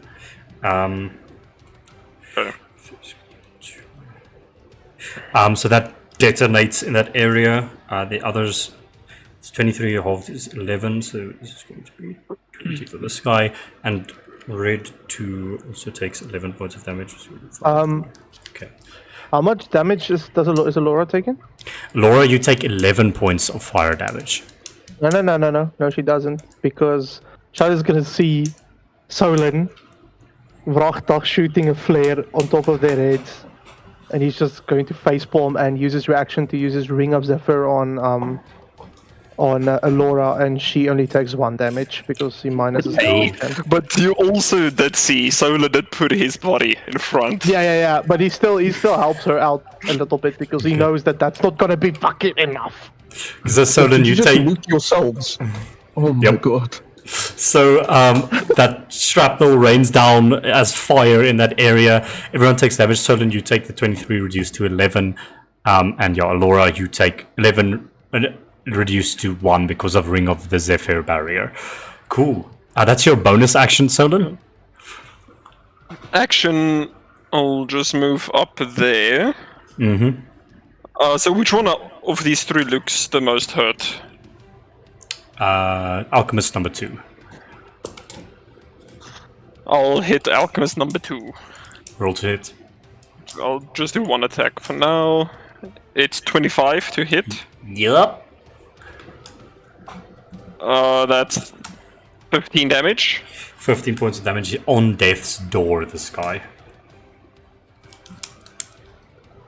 In that case, I'll add a first level smite, divine smite to it. 2d8 on top of that, please. Yeah. Wait, yes, see, 2 damage. Roll 2 ones. Wow. He is so close to death, but unfortunately not. I'll not bother with him. I'll attack number 1 then for now. Go with for my it. Second attack. 19 to hit. Yep. And I'll 12 damage. 12 points of damage to my chummy over here. Looking pretty hurt, that guy. Yeah, and I think I won't do much after that. End of your turn, they see you as the bigger threat. They all surround you. I think this alchemist is going to... He wants to get to his friend. No, actually, alchemist 1 is going to use healing elixir. And he's going to heal alchemist 2 for 12... For 16 hit points. So alchemist 2... The one who was on death's door. Yep, he just chucks a potion onto him. The one that was on death's door is going to look at the situation, seeing he can't really do much from here and he doesn't want you to attack him. He's going to chuck a volatile brew in a 15-foot radius, and he's going to try Is it gonna reach above the... Yes, it's a sphere. It's like a gas. So he chucks the volatile brew. Let's see what it gets. A 1 poison. I need Shiloh, Grant, and Silas to all make dex saving throws. I am still poisoned, by the way. I don't know what it entails. No, poison is just disadvantage on attack rolls. Okay. Got a 18. 18, you succeed. Grant, I'll give you Flash of Genius. You get a +4 to this check. Okay. I rolled a that's 3. 25. Yeah, 25. Thank you. Okay, so that's going to be... did everyone succeed on the save? No, Dex. I rolled a 3. You did all the 3, okay. So Shiloh, you take 11, reduced to 5 poison damage because you are resistant in anyways. Grant, you take 5 poison damage because you succeeded, reduced to 2 because you're resistant. Silas, you take 5 poison damage. And the commoners all die. As well as the 2 guards. Or they go And unconscious. there it is, boys. Murder.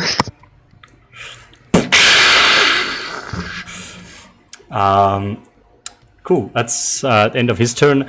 This Marcher is going to stab you, Solon, for a nat 20. Was that a spell, by the way?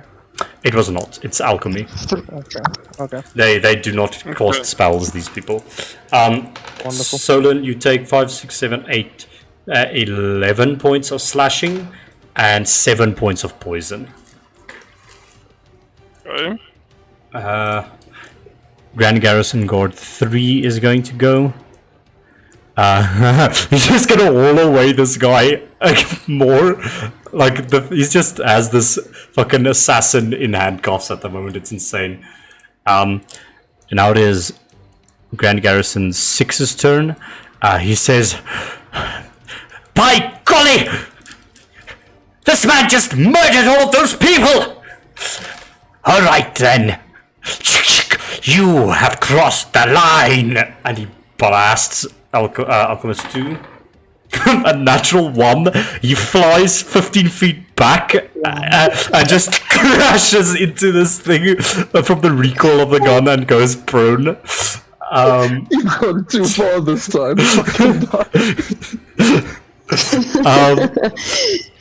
It is now the blue group's turn. They're fucking afraid of actually this guy is going to the frontliner is let's see what the frontliners can do actually.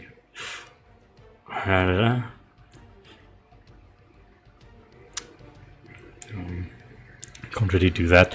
The frontliner is going to see this whole situation and is going to go, Captain, the situation does not look very bright for us.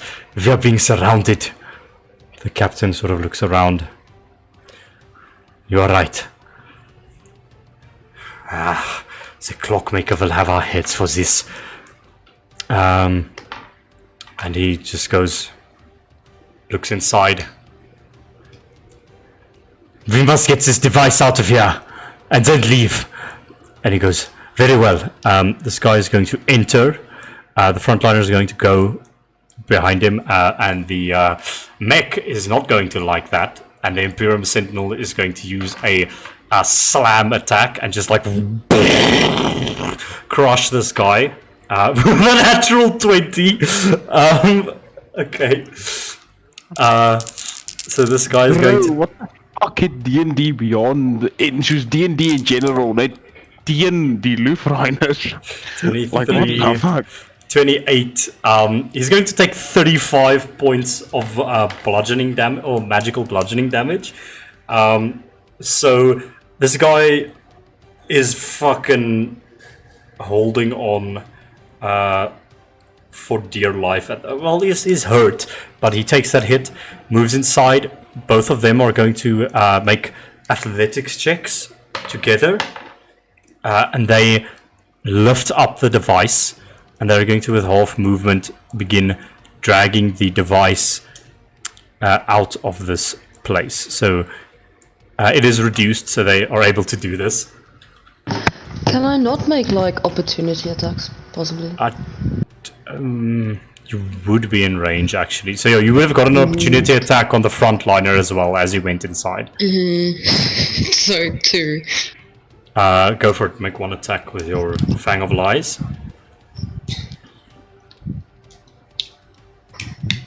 Oh, that was almost a nat 20, but that's a complete miss. It's a nat 1 for 10. I just rolled a 3 for a luck check for you. You go to slash at him, your arc goes wide, and you tumble off of the side, falling prone. Just to the side of your nat 1s, unfortunately. The guy just kind of curiously looks at you, and he's just busy with his business right now. GGG 3's turn. Oh, sorry, 4's turn. He's going to walk up. Seeing that you're fighting the Luftrunners, he's going to cock a gun and fire at the frontliner, and actually gets a hit in with his carbine to deal some damage to him. Though this is only normal piercing. 4, 5, 6, 7, 8, 9. Well, that was a garbage roll. 9 reduced to 4 points of damage to the frontliner, reducing his health. Okay, cool. End of that. For now, we're just gonna skip Sergei and Alexander. I'll get to you in a moment. Silas, it is your turn. Yes? Yeah, can we just move further away from the map, I guess? Yes, I'm saying that, I will say on this turn, you guys disappear into the crowds and into the alleyways. Okay, cool. Sorry, what did I miss? Why is there Zunder here now? They picked it up and they're busy trying to get it away from this place. Because they can do that, nice. It's 2 of them, and they're stronger than you. Oh, fair enough. Well, Silas... we know where this was heading, right? Yes, like you do. The cart. Okay, Yes. we will proceed. We will firstly limp out of here Wait the time for that EMP shit to pass, and then we will start heading there. Basically, that's the plan. Cool. Okay, Silas, what are you doing? Prone on the ground. I stand up first of all. Okay. Okay. One thing: if you conjure like Mage Hand, right? You can't use it like instantly when you have it. Yeah. Right? No, it's an action to make it and then action to use An it. action to move. Okay. Then it's fine. But then I will attack the one right in front of me. Okay. Are his hands free? Because like he's carrying the Zazunda. Yes, he's currently holding on to it, so no, his hands aren't free. Well, I'll make him want to drop it, please, with the attack. Okay, so you don't have like a combat ability to do that, so you can either make an attack against him, or you can like make a attack that won't do damage, but will let him drop his thing.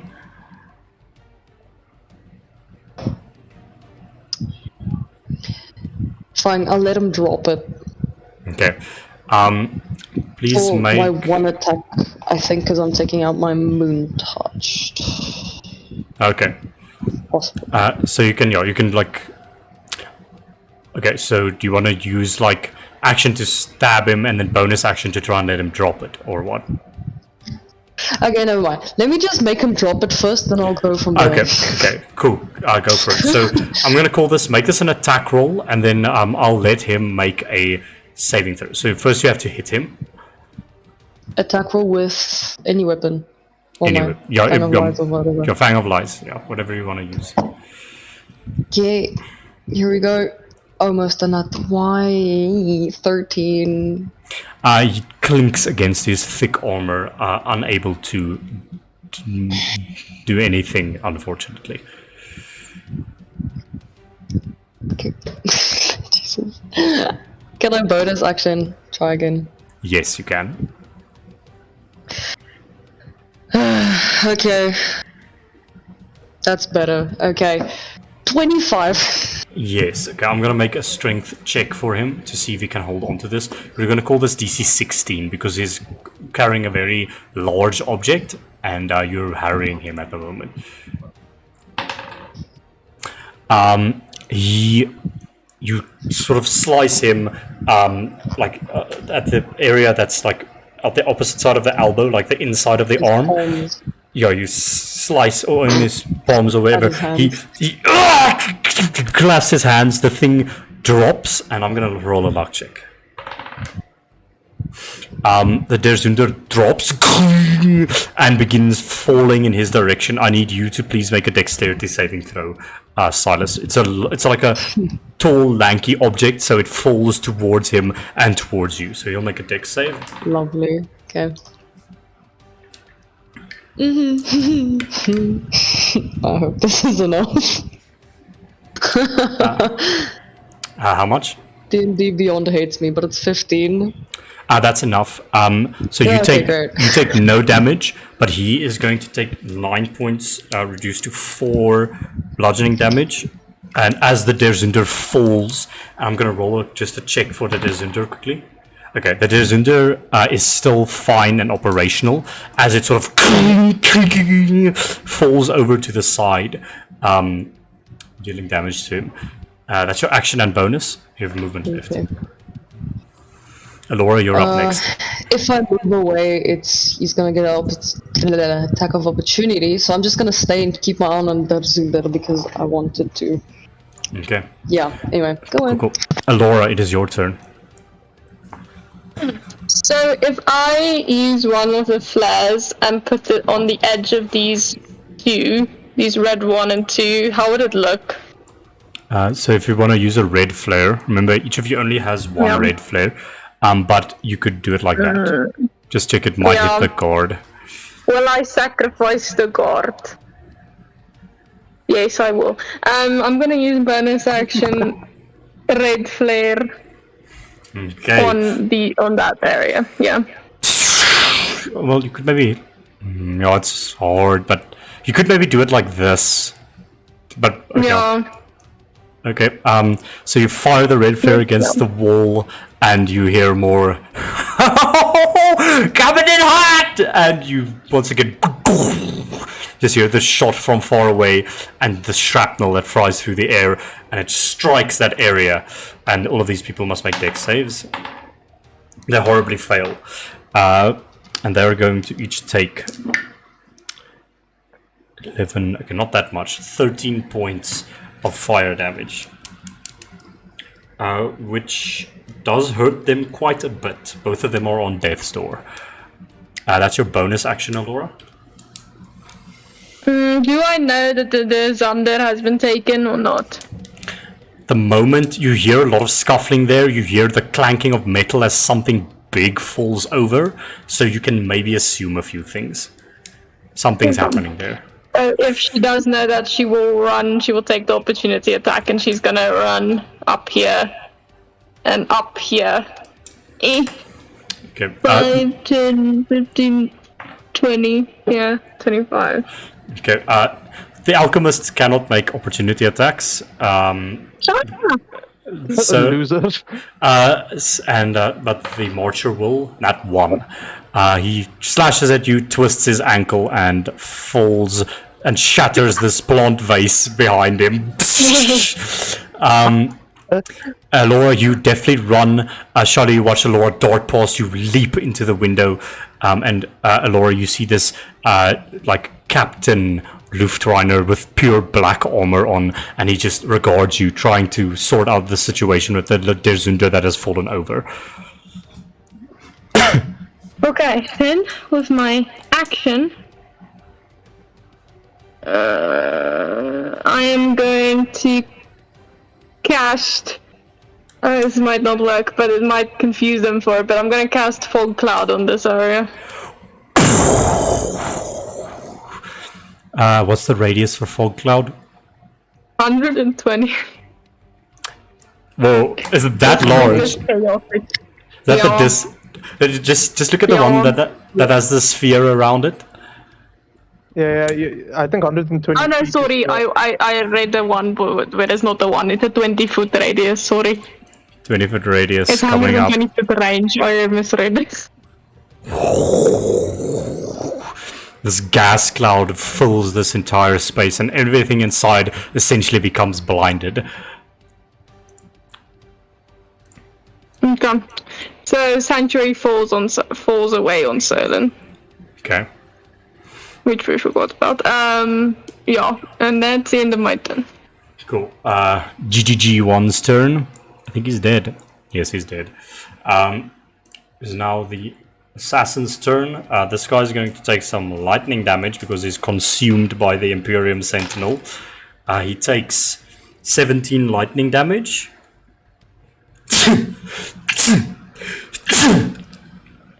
And he's not looking good. Though you don't know it, you only hear his screams from beyond the fog cloud. And the other one is going to try and escape.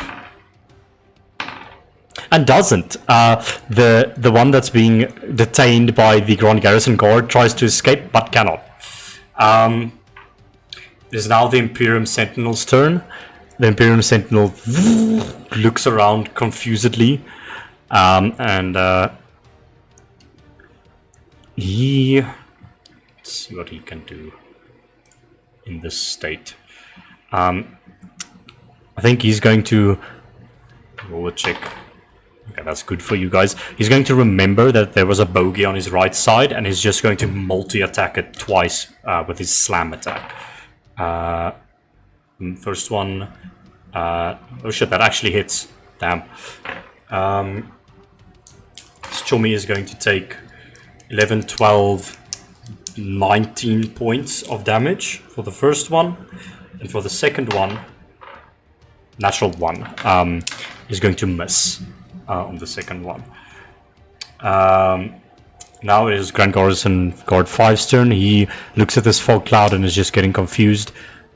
He's going to try and move around 1, 2, 3, 4, 5, 6. 1, 2, 3, 4, 5, 6 to this area, trying to get a better view on everything. Grant, it is your turn.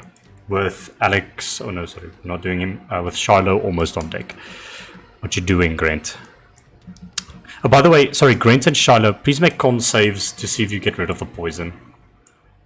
So real quick. Okay. 19. You're no longer poisoned, Grant. Sorry, that should have That's happened. just a 10. Yeah, you're still poisoned, Shiloh, unfortunately. But Grant, you are blinded all of a sudden with this fog cloud that comes from within. But what are you doing? How far can I see in front of me? Like, at all or no? Basically nothing. You're effectively blinded. Okay.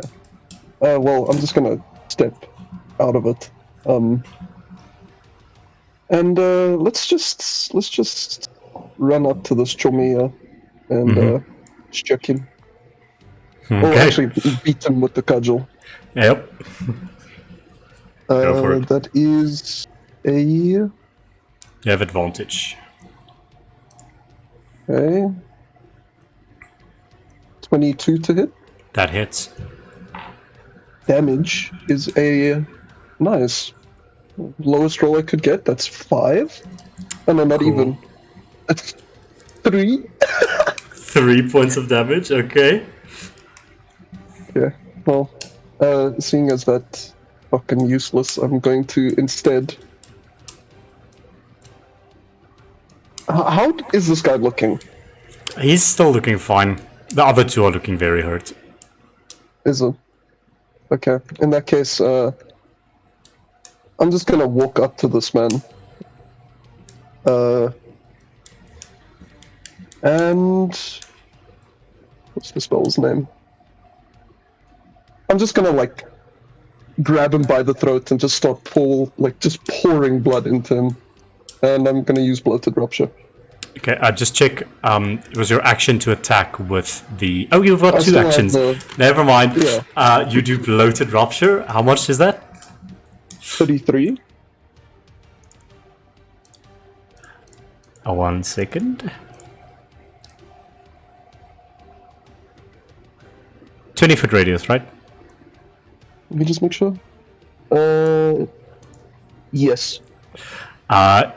Solon, you watch Grant grab this guy by the throat. Blood pours from Grant into this guy, and he begins bulging. His eyes pop out. Okay, well, you don't see it because it's beneath the mask, but he essentially bloats up, and he just detonates in a spray of blood, and everything in there, including Solon and Grant, must please make dex saves. Naturally. Sorry, say again. Dex save, please, because Grant just blew up this guy next to you. Elf. So, Cuckoo, and this guy doesn't matter, he will die in any way. But let's see for this guy, dex save. Horrible. So Grant, that is 33 necrotic damage to everyone. Or Yes. 33 to everyone. okay, so this guy Except dies. me, I got it. Yeah, so you take be 11 points of necrotic damage to you, Grant. And Solon, what did you get for that dex save? I think it's from... how much damage is it? 33. Yes. Yeah. Oh, so it's not 11 then, it's 15. And if it's halved, it's Oh, yeah. 16. 16, yes, sorry, Yeah. 16. Yeah, I'm gonna use my inspiration, if I may, to reroll my Yes. dex save. Go for it. Okay, let me untick that. Come on, please.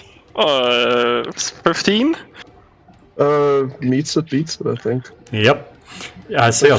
16 necrotic damage to you, Solon. As you just watch Grant grab this guy by the throat, the guy bloats up beneath his Luftrainer robes, and he explodes in blood and viscera, just killing all of the other Luftrainers that were still here, just leaving you two in a mass of blood. Yeah, Solo's not completely there. He has 1 HP left, but he's standing. Damn.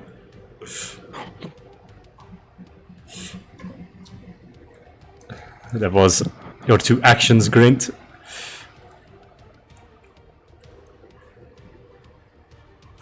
Grant, you have a bonus action and movement left, or you just chilling? Oh, I was muted, my bad. We can fix that 1 HP. Let's transfusion on Solon. So, like, in this fucking mess of blood and gore, there's just this red mist, like, hanging, and I'll just, like, gather it all up and just push it into Solon. Okay. So, But gross. you're just gonna... We're gonna offer up more, or is it just the standard? Okay, it's just the standard. Okay. Can I offer up more? What? Yeah, you can add you can choose how many d8s. Okay, I'm gonna use my blood pool for this then. Then Okay. I'll do 2. So Two 2 addition. d8s. Okay, go for it. Add that on top. So It's- it's 2d8, 5. Plus that It's 11. 9. So it's going to plus be... the 11. Yeah, so if so this is... It's the normal transfusion and then extra 2d8. So Grant, you're going to take... Yes. You take 16 damage, or you can take it from your blood pool, and then Solon you heal for 16 hit points. Yes. I'm taking it all from my blood pool. Cool. It is That's GGG... my turn. GGG7's turn. This guy sees this Chomi poking out of here. He's gonna blast him and hit him for once. And he's going to Wow. deal... Yeah, imagine. 6, 7, 8. And he's going to deal 10 points of piercing damage to blue guard number 2. Good shit. It is now Shiloh's turn with Solon on deck. Charlotte's gonna yell into the mist. Fräulein, what seems to be the plan?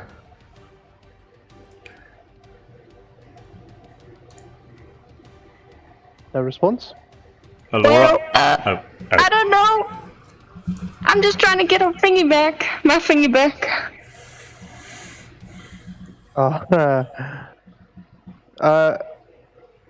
You see, Blue God 1 is still carrying it, right?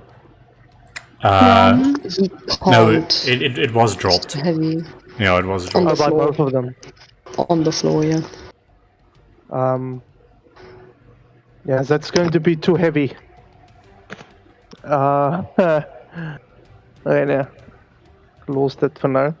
Fucking, I can next seen any mist, you know. Nope.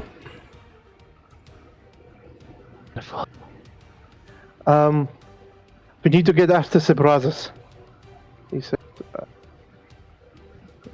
What? He just gone. Shadow wants to see if he can see the brothers from where he's standing now. Make a perception check.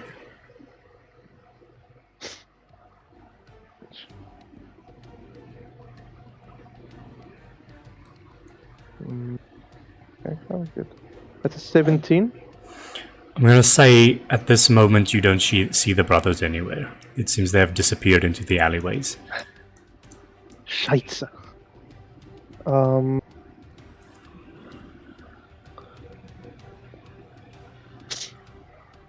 So I can't really do anything.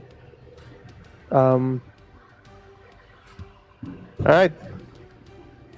Maybe just action, what do you call it? Just gonna heal myself. Okay.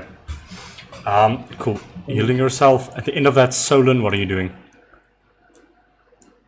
Oh, I can't heal myself. Never mind. That's just the end of my turn. I think I I'll can. lay on hands myself for my action. Okay. So I'll do 15 hit points to just heal myself a bit.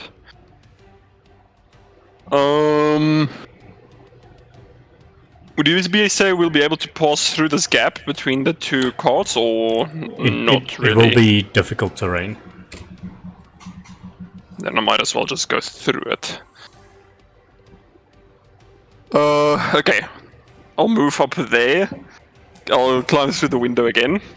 Okay. And I'll move to that spot. Okay.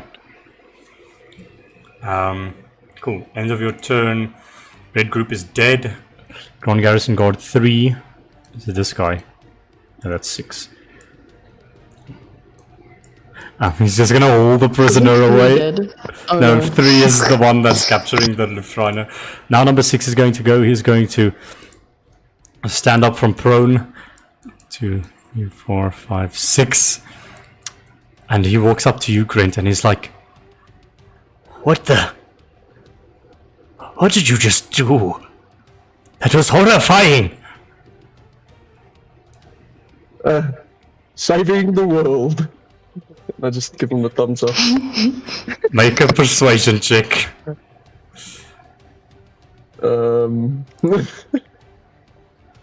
15? He goes, you know what? We'll sort that out afterwards. For now, I'm keeping my eye on you. Let's secure the area. And he is just going to use his action to dash. Okay, end of that. It is the blue group's turn. This guy is gonna go. Isn't there opportunity attacks? There in is. fog? Yeah, don't worry about it. Elora and Solon, you hear this guy wanting to run. You each can make an opportunity attack against him. I will definitely do that. Go for it. How hurt does he look? Can't really see with the fog. Okay. Well, it's a nat 20, but I'll smite him. You have disadvantage on this now I do? Okay. because it's I'll roll blind. again. It's fog. Okay, 17 to it. That still does hit. Okay. So he takes 9 physical, and Alright. then the smite damage is 9. 9 points of smiting. Cool. And the Sentinel, I believe. So he is just going to stay there. Cool. You stop his escape. This guy is going to try and pull the Dezunder. So he's going to make an athletics check. And he gets it to like here. But that's all. You just hear. Oh, he's pulling away. Can I make a Yes, you can make an opportunity attack against him. opportunity? Please work. Please. Go more. Nope. I horribly miss and trip Okay. Cool. in the GG. fog. GGG4's turn is he's just gonna step out and survey this, and he looks over at you, Shiloh, this Grand Garrison Guard, and just goes, "Citizen, what is happening in there? It seems that you are involved in some way. Tell me what the situation is about." The owners of that cart has a very dangerous weapon, and someone is aiming to steal it.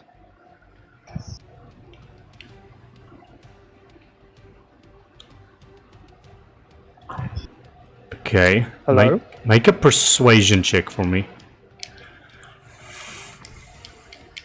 With my minus Ian.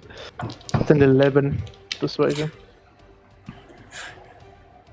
You're saying that whatever the device on this card is, it is dangerous. Very. And you said someone is trying to steal it? Yes. Are you slow? Don't. It's been a long day, okay? And he is gonna just sort of like keep watch on this area. Top of initiative, Silas, it is your turn. Okay, I follow the sounds of the Derzunda being dragged. And if I walk, can I... What? No, I'm not gonna walk into it. But can I feel for it as I walk forward? Yes, you can. It's currently horizontally on the Okay. ground. Because someone's pulling it, so... If I feel it, I'm gonna try and hit it. Okay. Make an Yeah. attack roll. Okay. Will be 18. Cool. Roll to hit. Roll to damage, sorry. Yeah, what's the damage? Oh, max 12.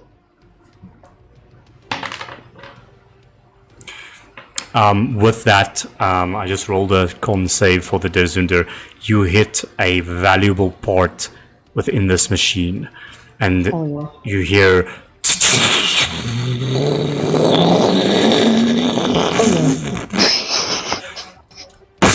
gets blasted. And it deactivates. And you hear a small little explosion on the inside of it. Just like a little fart of explosion. Yep. It's disabled. Laura, it's disabled! Did we win? Is it over? The Luftreiners... yeah? No, go ahead. I'm still thinking real quick. The Luftreiners, they look around, but you can't see it because it's dark. And yeah, they're looking to dump.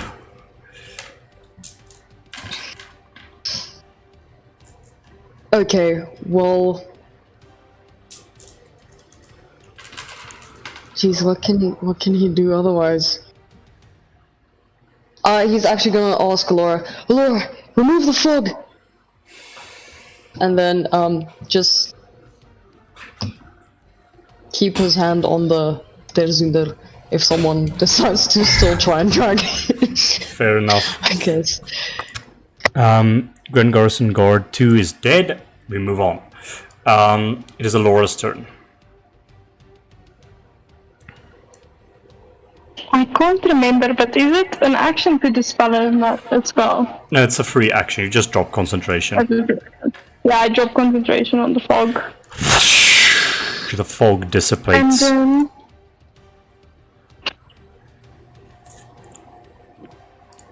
It's really destroyed, is it?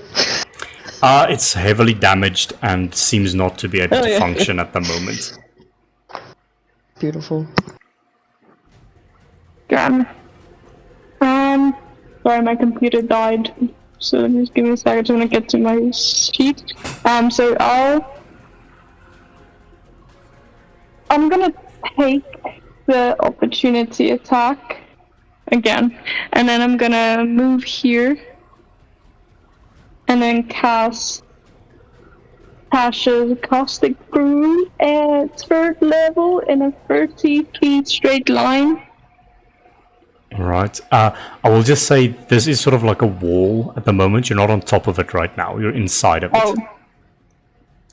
But Am you I can. not on top? Oh. Yeah. No, did you want to go on top in the previous one? I thought you wanted to go Yeah. in. Okay, no, that's fine. Then you're on No, top. I wanted to go on top. Okay. Okay. Alright, what must So they do? I'm gonna cast Tasha's Caustic Brew, so they must make a deck save for me, please. The Marcher, I think, succeeds with a 21, and the Frontliner fails.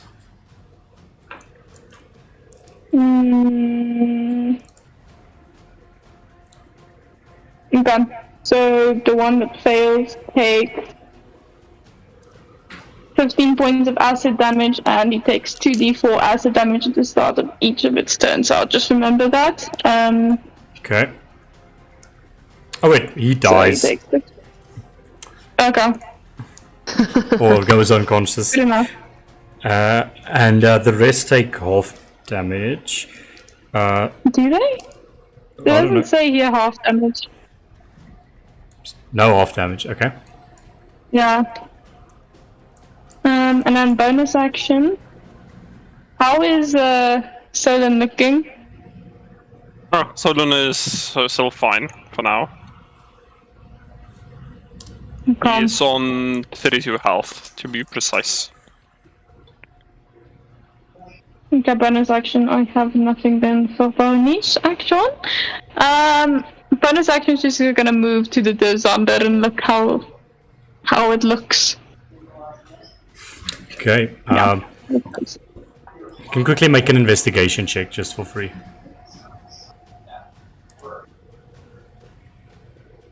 That's a 16. Yeah, you notice that there's enough damage done to this thing that it won't be able to activate without a lot of work put into it to repair it. So yeah, you've succeeded in your mission. Yeah. Yeah. If hopefully if there's not another one. Which I think there is probably, but then Okay. It's Green Group's turn. This guy's gonna try and escape from the Grand Garrison officer. And he does this time. And he can only move 30 feet, and he's gonna dash. And he's gonna dash, trying to get away, just hopping in his shackles. It is now the Imperium Sentinel's turn. It sort of like moves over to this guy, and this guy's like, "Oh fuck!" And he's going to smash him, hitting 2 times and dealing 16 for the first one, and 14, 15, 16, 18 for the second one. So 32, 34. And this guy's just flattened into the ground by the Imperium Sentinel.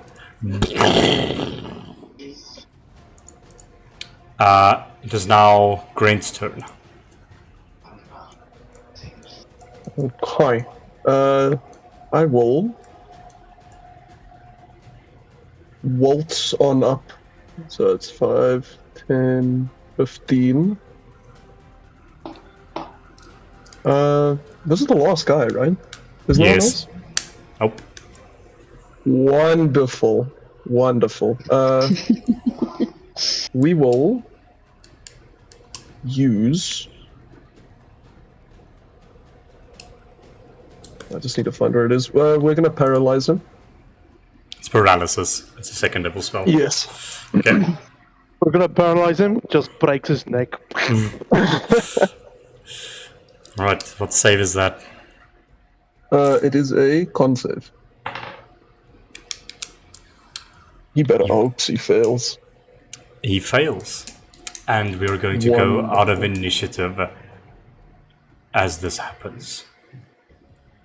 Egan, I just want to attempt to freeze this guy on my turn for questioning. The captain or the guy that's running away? The bitch that's running away. Okay. Because everyone else is dead now, right? They're unconscious. So, Corvus, they... okay, he rolls a 17 on his con save. Okay, he gets away. Gets away. But you all notice immediately the police officers close in on this location. They try to do first aid on, first of all, the citizens, and the other 2 officers that are over here. They get stabilized, and then they go around trying to stabilize as many of the Luftreine as possible, but also shackles all of them so that they're unable to get away. And within the cart, the Luftreiner captain is frozen with paralysis. And we go out of initiative. Charlotte would say you're not poisoned at this point anymore. And the Desunder lay in pieces at the door. And Can Silas then just shoot the green flare up for okay, thingy full on? green flare goes up, and he acknowledges. Can and Laura, while all of this is happening, instantly start.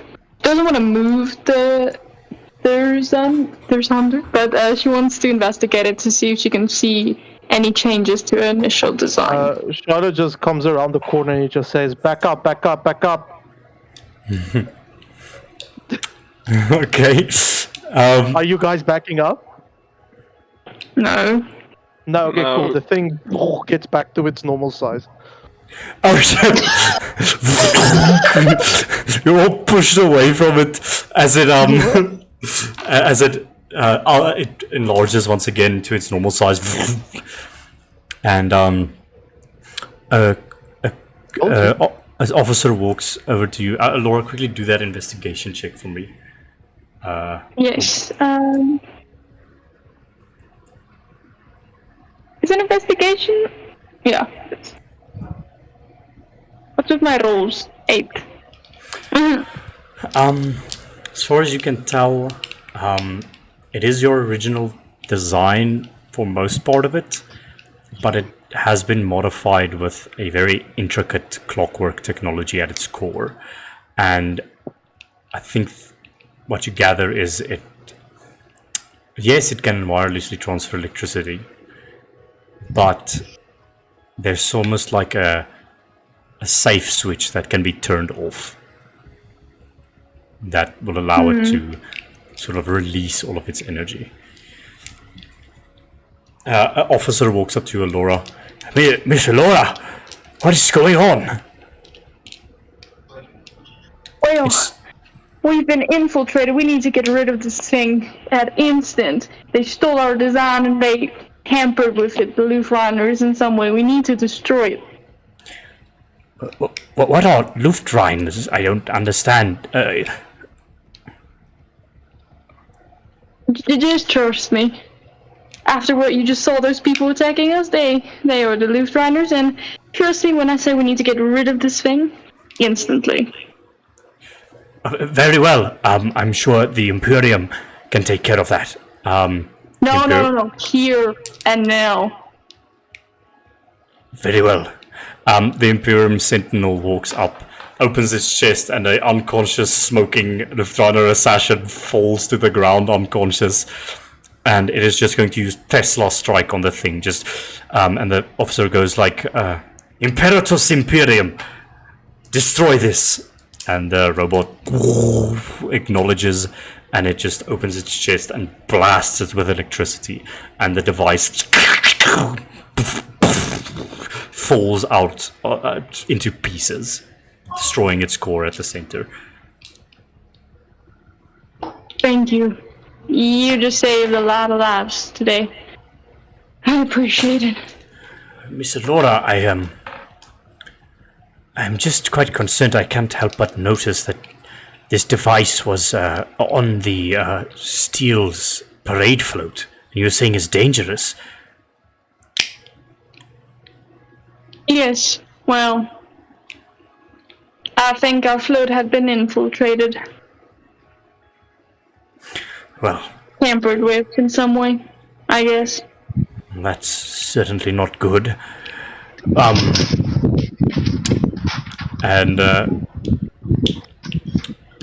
Well, we are going to have to, I'm sorry, but take you all in for questioning. Because this, and then you all hear, that won't be necessary, officer. And Foulon comes strutting up. Hello, my name is not important, but I'm sure that you recognize me, And the officer goes, oh, sir, what are you doing here? Sir, what are you doing here? I assure you, this is all under legislation. This is my how would I say, special ops group, and we have been tracking this enigma for quite some time now. And as he says that, like, Grant just drags this unconscious body out of the parade float, like head bouncing on the steps as he comes out. The paralyzed guy just.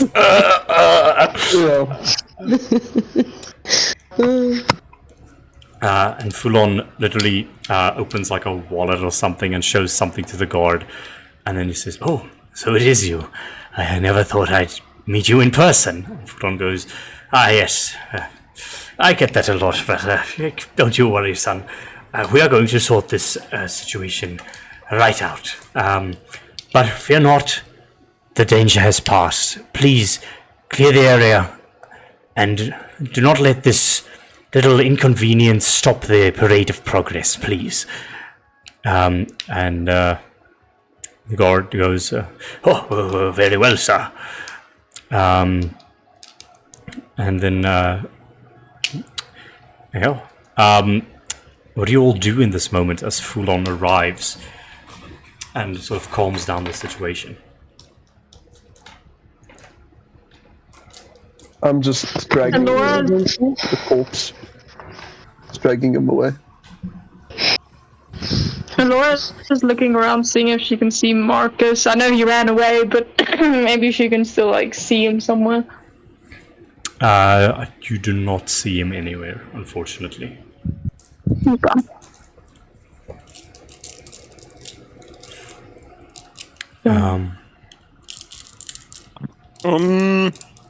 Solon just wants to see if he can see like any like where Sergei them went. So maybe like see if he can see like oil leaks. I don't know, like from Sergei's body. Make See a maybe if you can. make a Okay. perception check, but with disadvantage, because I'm going to tell you now. You watch people begin to gather. After running away, they gather in this space again. The police try to keep them back. Everyone wants to see what's happening, and like there are like news reporters and people asking the policemen questions, and seeing all of the incapacitated people on the ground being tended to by some of the police officers. They begin asking questions and things, and the one reporter is like, Sir, what happened here? We'd really like to know. It seems that the commotion has died down, and he just goes, I cannot really speak on the matter. There was a threat, and this special ops unit, they took care of it. There's nothing else that we have to report on right now. Thank you so much, citizen. It's like, oh. And and they just go. Some you hear shouts from the crowd, like thank you for saving all of us, like this type of thing, and like a little bit of an applause comes to the crowd, appreciating what is happening here. But the policemen are just trying to keep the people in check, and the officer that's by you, Alora, just says, no, sorry, he'll actually speak to Fulon, and he'll just go, Mr. Fulon, and Fulon goes, yes, I understand. HVC, we have to get out of here. We will reconvene elsewhere. Come, let's go. And Fulon sort of... while we're walking, can Alora speak to Mulan? Yes, Fulon will just say another thing. Officer, please detain this man. And he points to the Lufthansa captain. The Lufthansa captain points to the Imperium, and the Imperium just detains the guy within him. And the situation seems to be under control. And for now, you abscond from this scene, having successfully completed your mission. Can Silas just whisper something as he walks, like, with everyone past? He's just gonna, very softly, so the guards or no one can hear, but just, like, a few of you or something. He just says, do you think it will be different when they know we're wanted?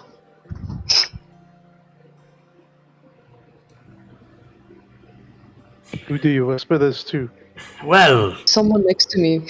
Well, whoever was walking next to me. Well, I didn't know we were wanted. Silas, you see, our whole wanted status is more to do with, the mafia and such, and there were certain complications with some of the nobility, but I feel that we've done some good here. This is a story that we can tell about the corruption within the city, and that we are a force that stands against it. I want to, and you're sort of like in a silent alleyway now, and it just goes, what we've done here today is delay the Lufthansa's plans for at least a year, until the next Aureate Parade. And with that, there's hope of weeding them out. We've bought time for ourselves to save this city. And damn it, I'm so proud of all of you. Well done, HVC. Well, Lulon, there's a bit of a problem. Yeah, we're missing 3. The brothers were kind of part of the people that were attacking us. I don't know if you saw.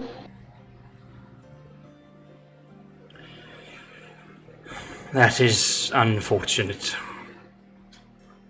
But it seems that they have chosen their side. And But why would they do that? because I think, unfortunately, that they have been touched by the corruption of this city. in a very deep way. And the only Even way your of... right hand, Dylan? Sorry? Even your right hand? What do you Vox? mean? I don't know where Yeah, Vox where is is. Vox? That's why the dragon is with you, isn't that? Or? Sylvester, Fulon looks at you and he'll just say, Yes, Sylvester, what did Vox tell you before leaving? I assume you at least had some conversation. You know, Fulan, I wish that were the case, but I'm just as lost as you are. Well, I don't know where Vox is, but I'm sure he'll turn up. He is not one to abandon the cause so easily. He himself has been through a lot, and I think with the recent subjects touching on the nobility, perhaps he needed some time for himself. But I have faith in him that he will return to us. I really hope he hasn't done anything stupid. Oh, I miss him. It's okay, Sylvester. How about that soda I promised you? Soda? Oh, Yes. You know what? Well, I've got an excellent idea, and there'll be a lot of soda there. I think that the final speech of Lady Imre Aurelius will be taking place at the amphitheater in about half an hour. And if we take a brisk jog, we can still make it there. It's quite a spectacle to behold, the whole city unified under one banner, and it's mystifying to hear her speeches. Perhaps we could go watch that. We can, but I'm definitely going to cry if something happens. I don't want to fight again. Yeah, I don't know if I'm ready to see my family again, and they're probably going to be there. What if they see me? It's gonna be awkward. Oh, don't be like that. Have you even ever been to the amphitheater before, Elora? A lot of times. I've heard it's majestic. Quite so. Lady Imre announces the winner of the progress contest, and she sort of gives a bit of brisk hope back to the city. I think we should go. You'd really want to see this. Well, I don't want to be a party pooper, so I guess I'll join. Just put this on, and Fulon takes off like a cloak that he's been carrying and just throws it over you. See? And obviously now I have 2 cloaks. Yep, you can never be too stealthy. This is what I always say.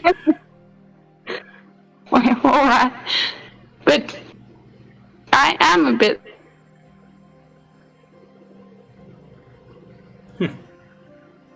We were, somewhere deep down becoming friends. Sorry, just reiterate that. Just repeat that again? I think you snayed out. Oh no. I said... Which one of us? Well... Hello? Okay, can you hear me? Okay, you go first, I'll go second. Okay, well, I am quite actually sad about the brothers, though, because, somewhere deep down, I don't know, I maybe actually thought we were becoming, I don't know, somewhat friends? Was I gullible for believing that? Yes. Yeah. Well, you see, Miss Alora, I'm pretty sure they knew your intentions were pure, but you see, they are deeply troubled individuals. I don't think, unfortunately, mere words will be able to sway them onto the right path, unfortunately. And, quite frankly, I fear that Vox may go down the same path if we do not help him. And he kind of takes the handkerchief that you gave him earlier and he throws it over his tiny slivery little body like a cloak, and he's now just essentially mimicking you wearing a cloak on a smaller scale. No. Don't worry, Sylvester. I won't lose faith in Vox. He'll be fine. He's not evil. He can't No. be. Underneath all those at least 7 layers of depression, there's still a good boy beneath all that. A man with good intentions. And I think together, all of us can achieve something beautiful. You know? Yeah. All right, Well- come on, clock's a ticking, come on! And he full on grabs you by the hand, Laura, and is just sort of like briskly leading you, and then hopefully the rest of the group through the streets. And eventually you arrive after walking for some time, going past the parade floats. You eventually go to sit in the Aureate Amphitheater. Sylvester has his soda. I think full on bought everyone's sodas, just as a token of gratitude. And you look upon this massive arena, essentially. Or like half arena. It's an amphitheater. The bottom, there's a stage with 2 large pillars. And you see, like, in the, like, quote-unquote golden circle in front of the stage, you do, in fact, see all the houses of nobility sitting there, chatting amongst each other. You see the people of Zichester in sort of this uproarious, jovial, mood at the moment. People are sharing stories. People are eating food. They are talking about the inventions of the day, what the future has in store for them. They're talking about, oh, maybe the city isn't so bad. Let's try a bit harder. And yeah, you're all just sitting here waiting for Lady Imre to make her appearance on the stage. Is there any little chatter that happens between all of you as you're sitting in this massive amphitheater, just waiting? How do you like the soda, Sylvester? Quiet. Well, you know, I'm not hammered yet, so I think it could use a little bit of spice, but, you know, as far as taste goes, quite splendid. I think Grant's just gonna poke Shiloh, like, on the shoulder. Do you have any booze in that bag of yours? No, Grant, I do not have any booze. We should get some booze. Where did your love for alcohol come from, Sylvester? I mean, you're a pseudo-dragon. Oh, well, you see, ever since I was a wormling, that would be my go-to drink, you know. It's very good at relaxing the nerves, you know. And if you're such a small fella like myself, finding oneself in a world full of big people, you get nervous the whole time. And with Vox, that's 2 times worse. You get nervous? All the time, dear. Don't you? All the time. Oh? Yeah. To each their own, I suppose. You most certainly handle stress much better than I do, quite frankly. Well, I've learned how to hide it, I guess. How about you guys? Do you guys get nervous? I don't know. She's just trying to make conversation now. Charlotte's completely quiet. She's staring Well, into the distance. I do think... I think it's fair to say that we all are slightly but more relieved now that we quite possibly stopped the biggest plot known to mankind, you know, and saved lots of lives. I think that's worth celebration, isn't it? He takes a big sip of his soda. Well, we did good today. We worked well as a team. I think we're starting to get the gist of it, even if we were short few team members. Oh, what the hell? Okay, hell? that happened. Fulon quickly speaks up. Quite interesting conversation, you all, but I have to go for a moment, but you'll see me shortly. Trust me, it'll be a surprise. And he walks off. I don't like This was too easy. It was easy. Very You would interesting. think Ladies and gentlemen, thank you one and all for attending the Aureate Parade. We are humbled to have you here today to inaugurate and explore all of the inventions of the wonderful people of this city. Progress above all, as I always say. Well, I hope you're all enjoying the celebration so far. But let's bring it to the conclusion. And here to welcome everybody for today is the chairman of the Golden House himself, Sir Fulon Rainweaver. Excuse me? What? Fucking knew it! Fucking knew it! Let's go! And you all, let's get a visual aid here. You all watch Fulon walk onto the stage with like an arcane microphone sort of situation in his hand, and he goes, "Oh, that was unnecessary. I am not such a big deal, but welcome one and all to obviously the end of the Aureate Parade. Now, endings are never something that sits well with us, but it is something that is necessary. It is something that allows us to begin something new, and in this case, it is the new year of Zechester. Look to the people around you.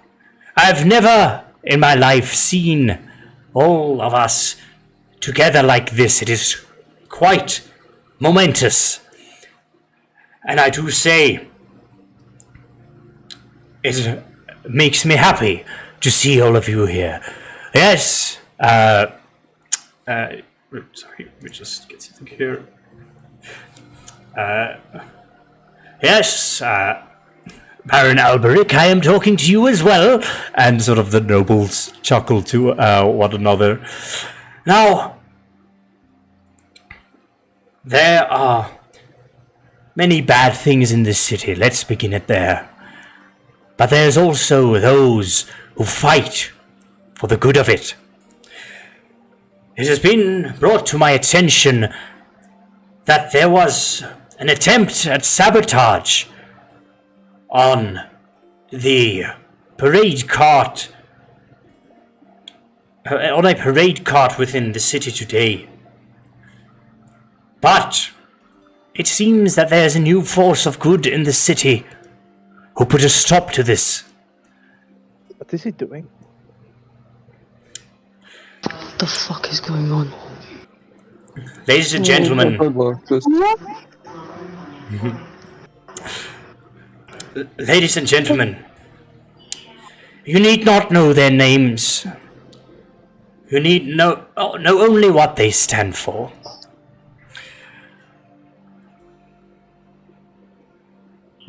There is a new spark of hope in this city. So all those evildoers out there, all those who wish to plot in the shadows, might I introduce to you the Havoc Department, and rest assured that from this day forth, prosperity will not be short behind. There they are right now, ladies and gentlemen. And he points towards all of you. And the people applaud. What the fuck? Laura hides like nothing Yeah. before.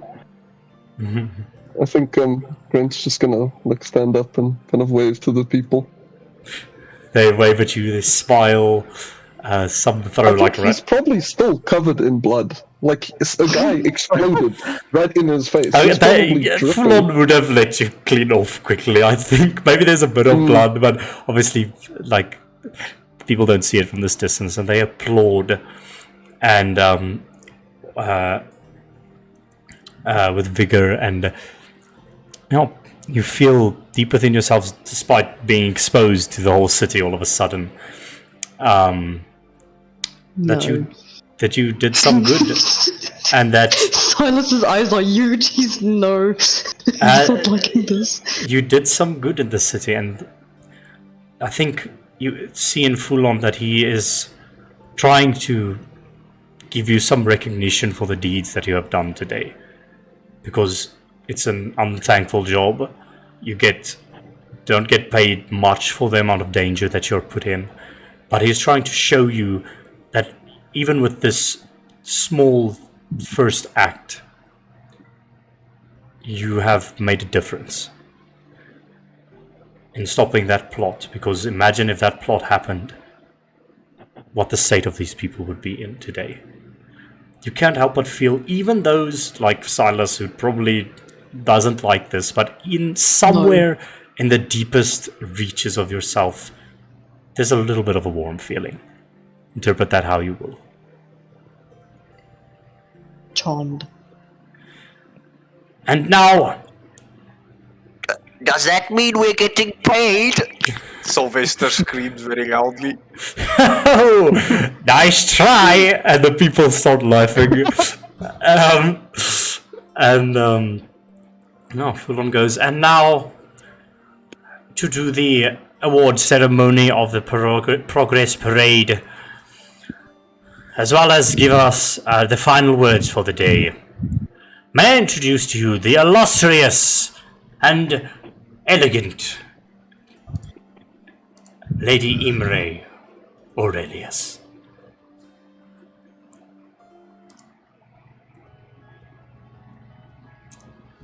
Oh no.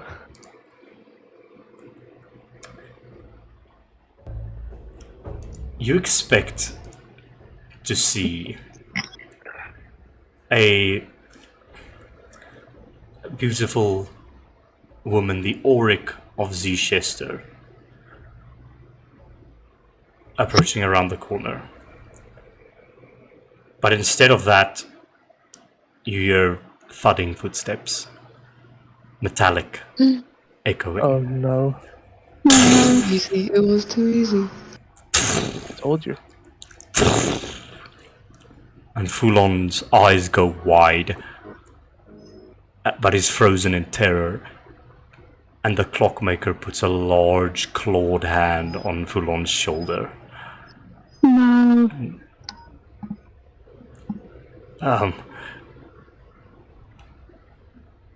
And the clockmaker looks up and he says, "What a touching sentiment, Chairman. But unfortunately, your ideals are delusional." And you watch like some members of the nobility stand up.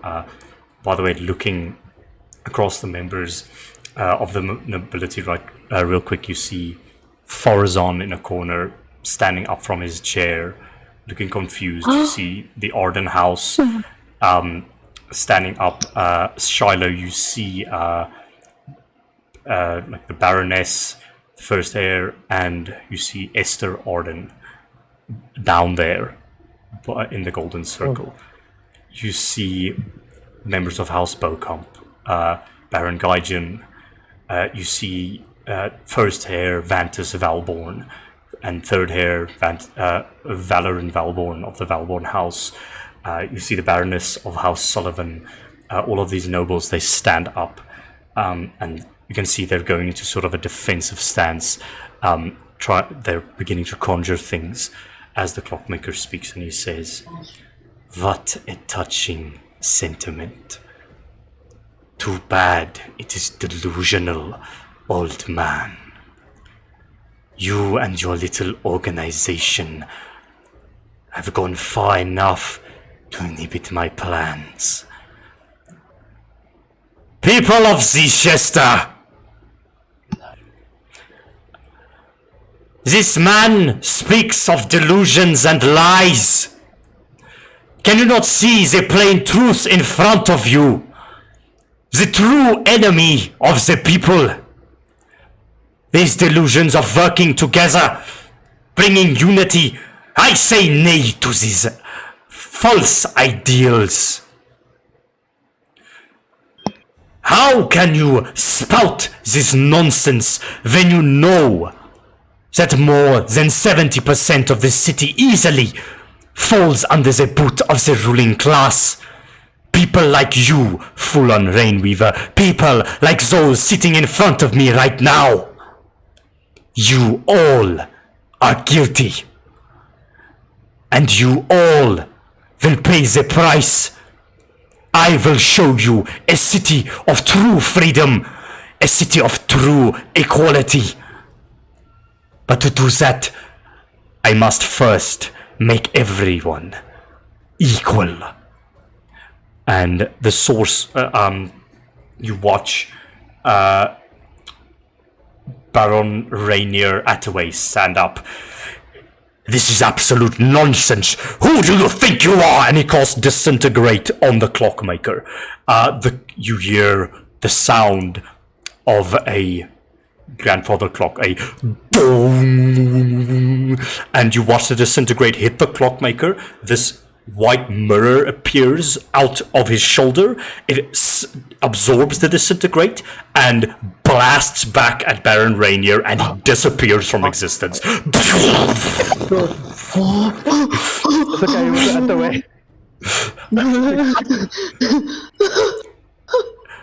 Embrace your reckoning. And from these two manhole covers over here, jets of thick red smoke erupt like volcanoes, and very, very quickly, if you would look on the map, this is what you're beginning to see.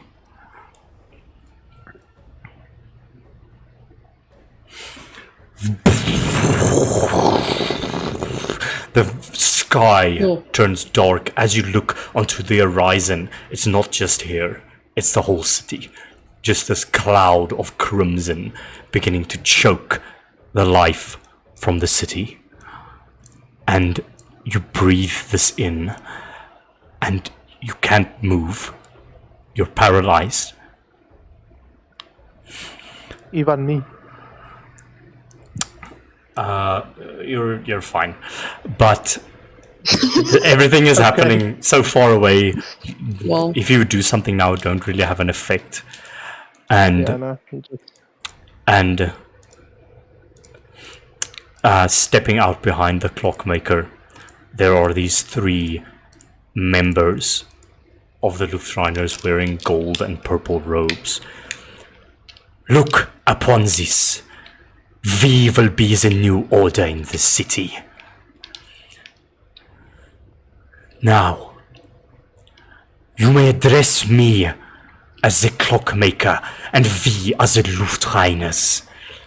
We will purify this city of any magic that runs through its people's veins, and in this way, we will be truly equal. And Vox, upon hearing this, what is going through your mind as you're walking to the top of the amphitheater at the back of everyone?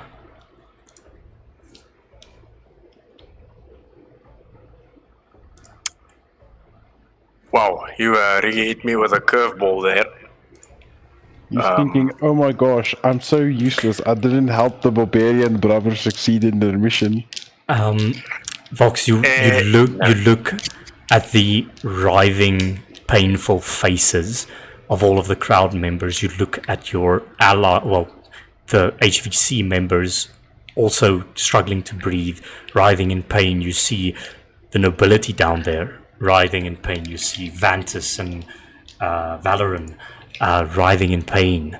amongst the members of the Valborn house. You see Foulon in the front with the clockmaker grasping his shoulder. And you know that you have the ability with a certain device that the clockmaker has given you to end the magic in everyone in this area.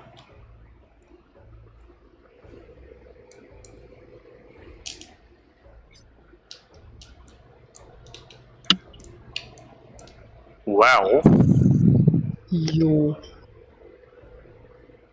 yeah, first of all, I'm gonna stand here because it's symmetrical.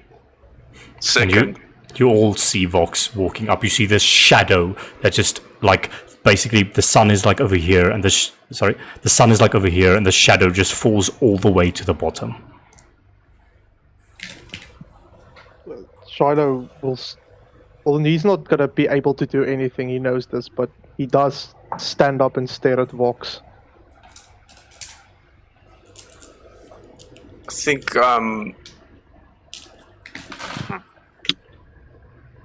think to answer your prior question, I think he's kind of his mind is a state of an emotional roller coaster at the moment. He's kind of just scanning through all the crowds, and he can kind of like see that the people are in anguish, and his eyes kind of dart from person to person, just seeing that they are in a state of turmoil. I'd say his eyes kind of like move along this way to over here, just looks at the people, women, children, men, everyone present, just is really going through the motions, and I imagine they're like coughing also from this toxic fume. And there's like a severe thought of hesitation in his mind when he sees this. And he looks upon his party, he sees, Grant. I don't know what's happening to you? I think how do all of you react?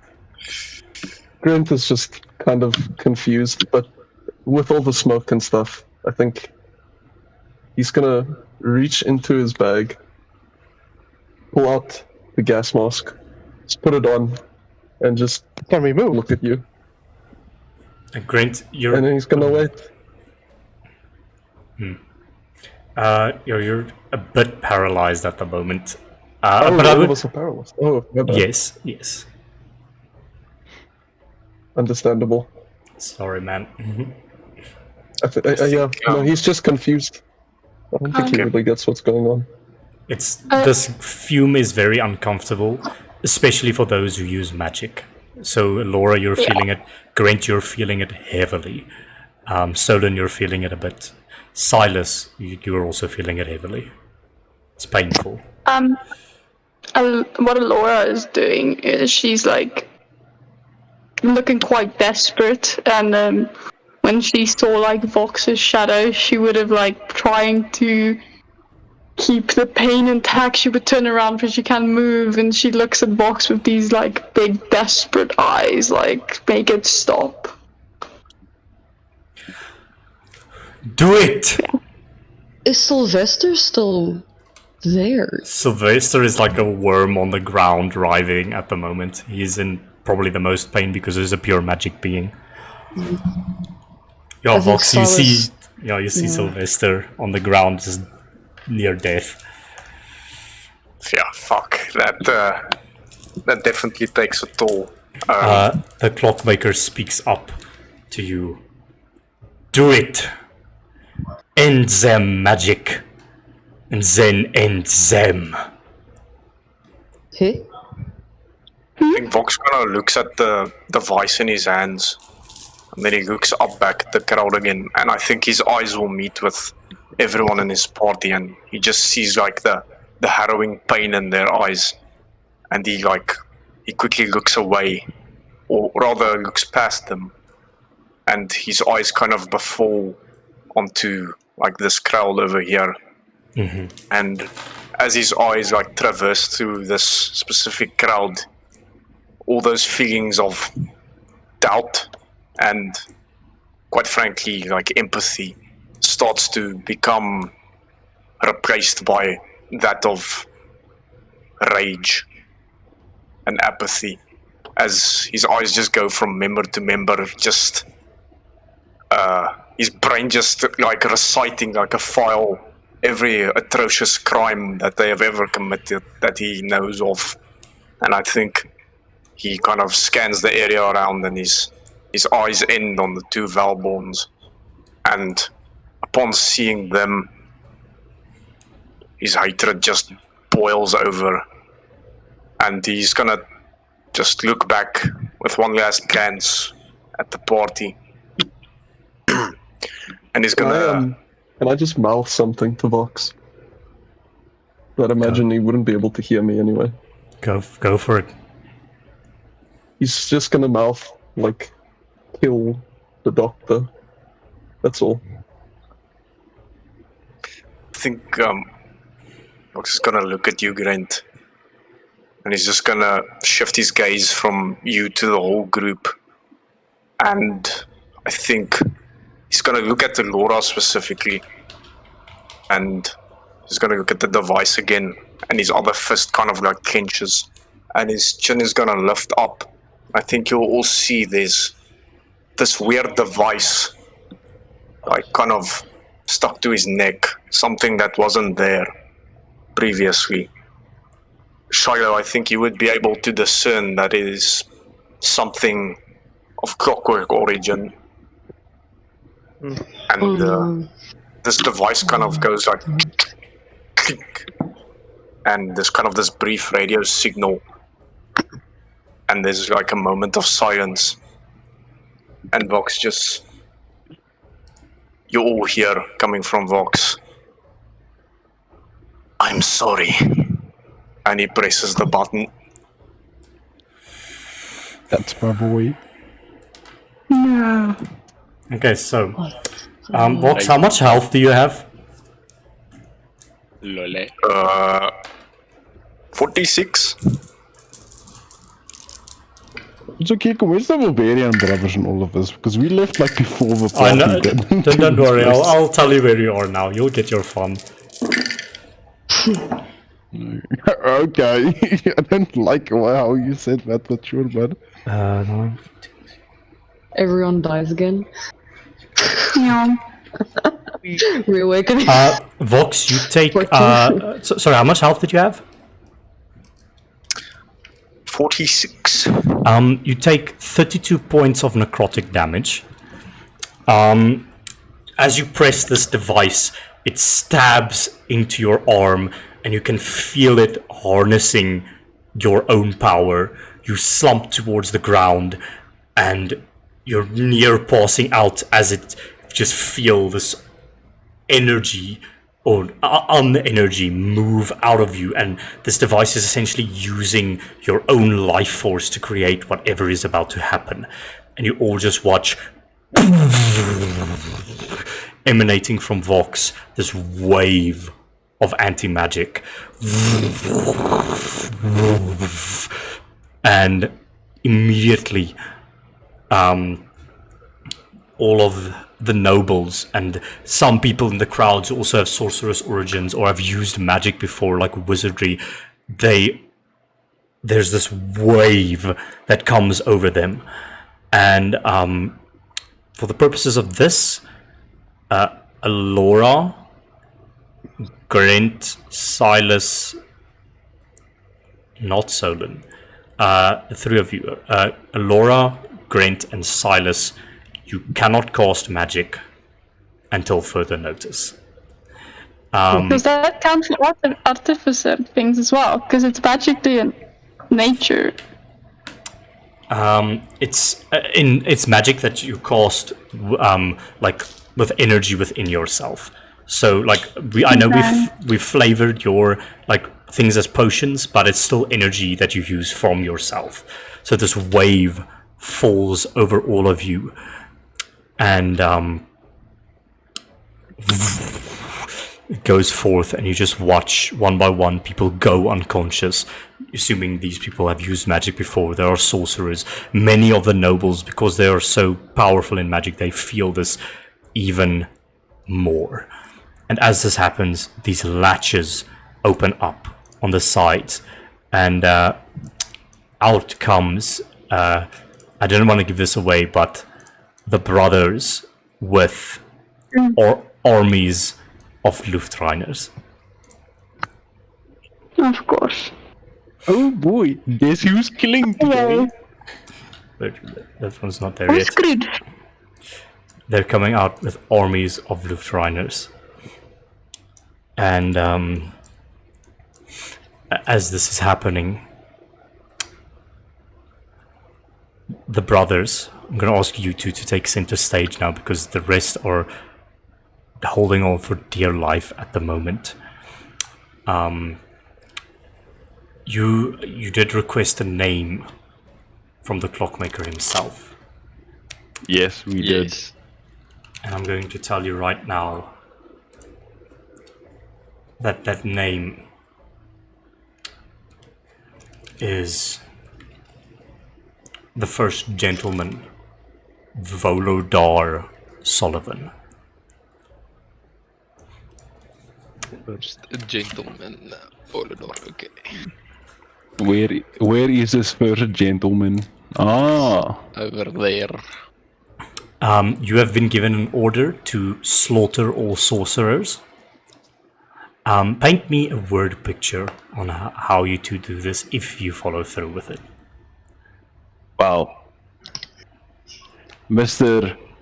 First Gentleman over here. I mean,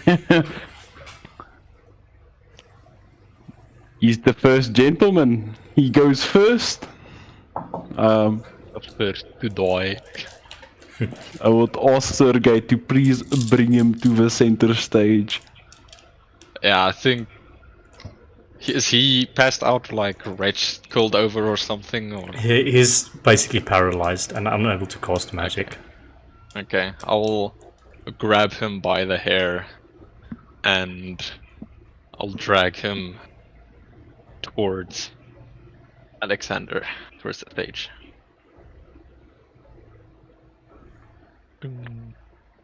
Let's put him right there, right in between us. The clockmaker speaks up. Let this be a warning for all those who would use sorcery against us, who would use sorcery to oppress others. This is what your oppression has gotten you. You are blind to the common man, and you will pay for it in your blood. And this man, he's like in his late 40s. He's got sort of like slightly graying hair on the sides, like almost like a pedo mustache situation. Wearing the bluish robes of House Sullivan, and he goes, "Unhand me, you brigands! What do you think you are doing? I am Lord Volodar Sullivan. You will let go of me. You have no right to sully me with your hands." As he's like talking, Sergei is gonna rage and use his claws, and then like as he opens his mouth to talk, he's just gonna basically stick one of his sharp fingers down his throat and then basically slice his throat / tongue out from the inside. Jeez. That's wonderlijk. Sure. Okay. You do this. Who do you think you are? And the guy howls in pain as this happens. Is that the way you greet your children, huh, father? I say to him off the Sergei cut out his tongue. He just looks at you. Huh? What? What are you talking about? Go to hell! Remember us? Don't you remember us? Fuck you! Let me go! And It yeah, just- I think Sergey will lean down and whisper in the guy's ear, "For Anya," and then he'll basically just start fucking up the guy's face. In that Not moment, kill him, but fucking scratch him the fuck up. in that moment, that guy realizes who you are upon saying that name. And with that, the rest of the Luftrainers begin filtering in and begin slaughtering the nobles in front of all of you. It's horrifying, and you can't do anything about it. What's going through all of your minds at the moment?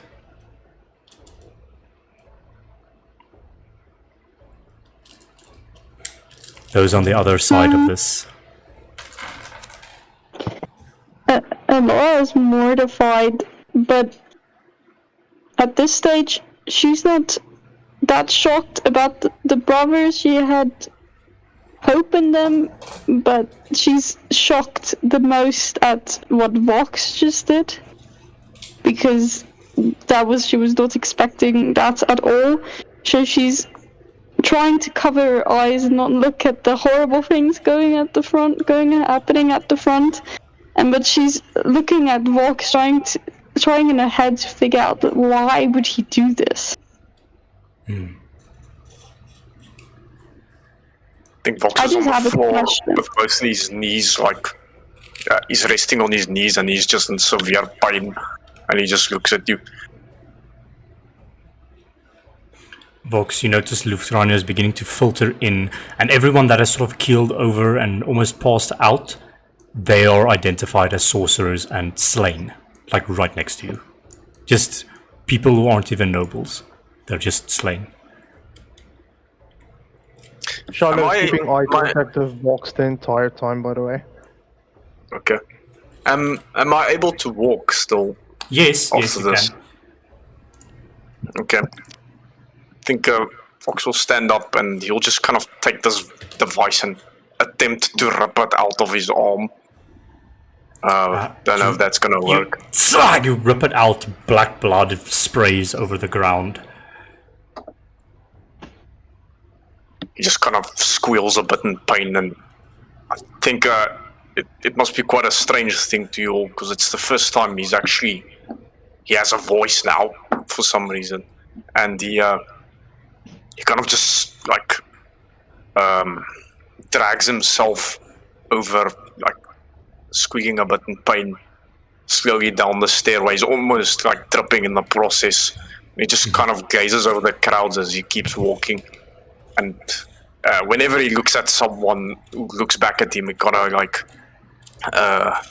his eyes dart away in a bit of shame, and he kind of just walks past all of you, and he exchanges glances with you all for a moment. But the moment I think he sees like any of you staring at him, he looks away again, and he kind of makes his way. Grant, like as Fox walks past, can Grant like fall 5 feet and just grab him by the leg? Vox, you feel a weak arm against your leg as Grant stretches out. I almost like jump up when that happens. I think Grant's probably just like barely conscious at this point, just on the ground, just looking up at you.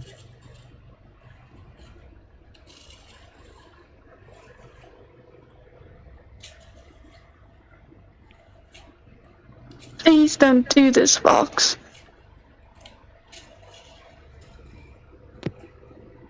I believe it's already done, Fraulein. I'm sorry, Alora. I had no choice. And he just kind of he steadies his pace now, and he walks away from you. And he just kind of looks at like the direction of here, and he kind of inspects the area. He's like, Wait. Where is he? Where is he? he walks a bit closer. Where is he? He screams.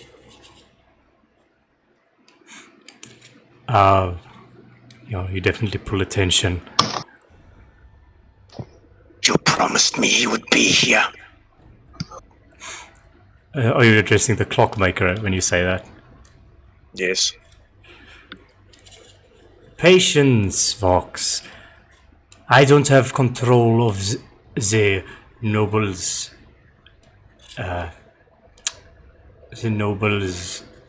fucking plans. Perhaps he decided not to attend the event.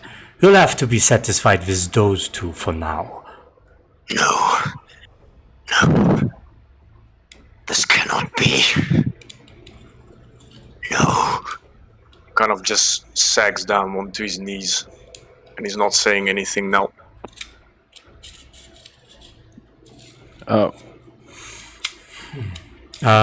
Okay, the brothers, what are you guys doing? Well, I was okay. Sergey is going ham on this man's face, and I will Not stop killing him yet. Yes. Okay. I want to make him suffer. Okay, fair enough. Sergey, stop. That is enough. He doesn't deserve death. He deserves to live after this. Don't worry. I won't kill him. Um, I just want to make sure he'll remember this forever. with this And happening, I slash him a bit more. and with this happening, you just hear full on a few feet away from you. You know, you are so blinded by your own selfish revenge that you don't even notice what you have done. Take your eyes off of that man for 1 second and look into the crowd. Look at the suffering. These people, they don't care if they are woman, child. They're killing everyone who had magic in their veins, and you too had magic in your veins at once. What if they come after you? You do see into the crowd. It's anyone that's a sorcerer, ranging from any age. They're eliminated. This man has an infinite hatred for sorcerers, the clockmaker. And you can see him almost, his mechanics twitch, and he's sort of like, finally, is achieving his goal. What's going through your two's head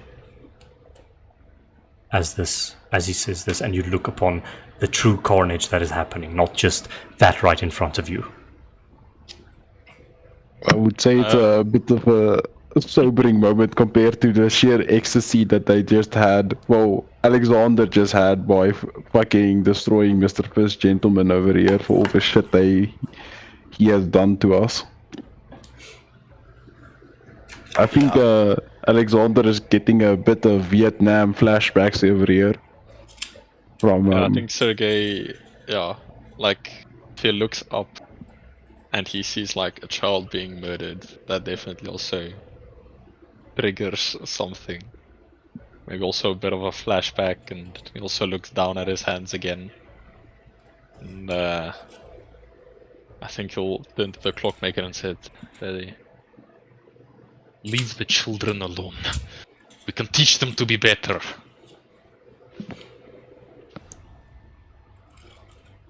They have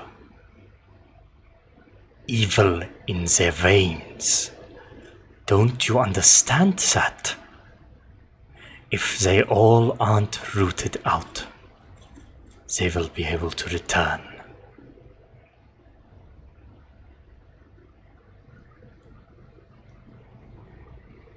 Are you having second thoughts, blood butchers?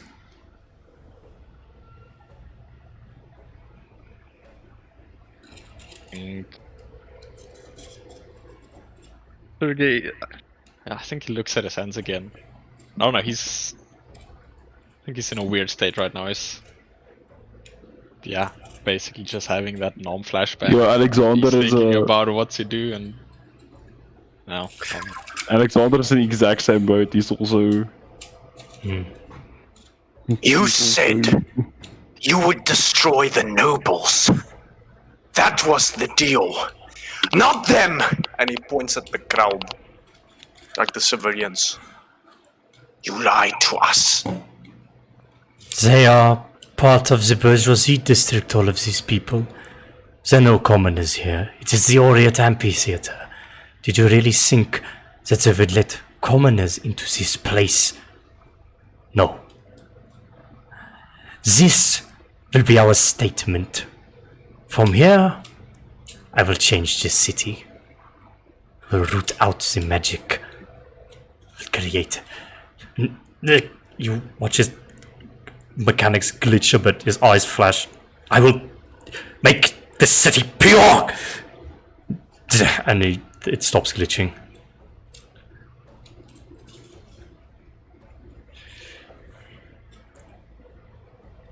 I think when he says that, Fox looks at Shiloh for a brief moment.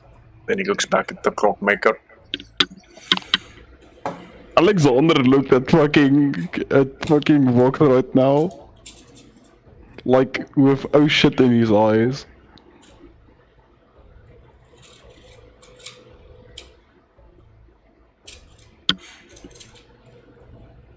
What are you all doing? Charlotte is just staring at Vox. Can Laura? This is just a character, but she will start crawling her way to. Because Marcus was sitting at front, so she would be worried for her brother's safety. So she would crawl her way there, not caring about dying on the way. Okay. You begin the slow crawl towards your brother.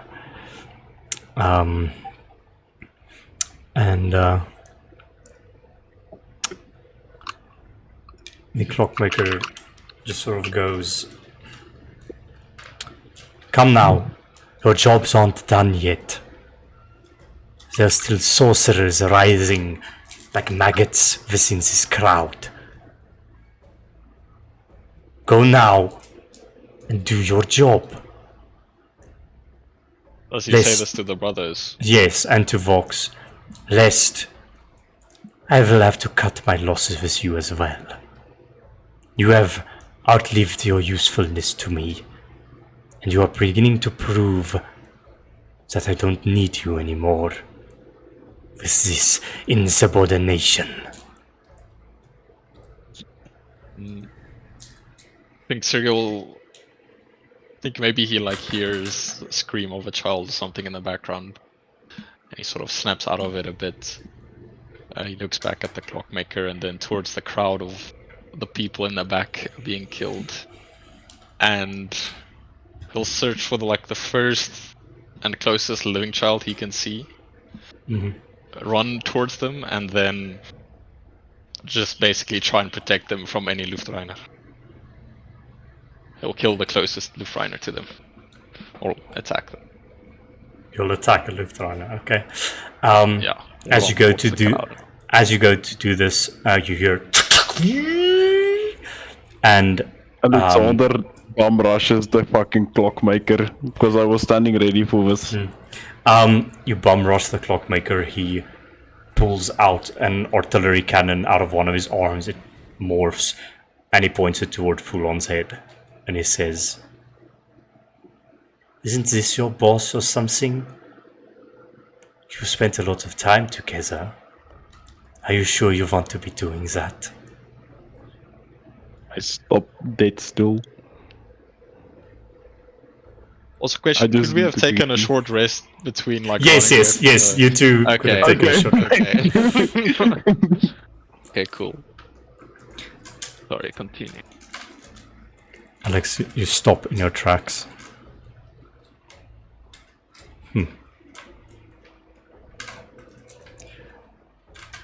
And Foulon just sort of looks around.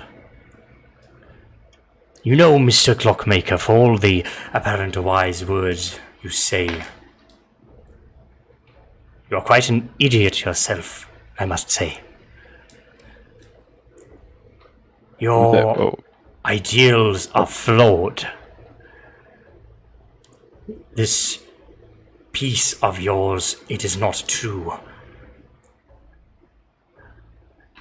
I know you don't understand me and the HVC's reasoning. This is exactly what I wanted to avoid. Those who are oppressed by you will ultimately rise up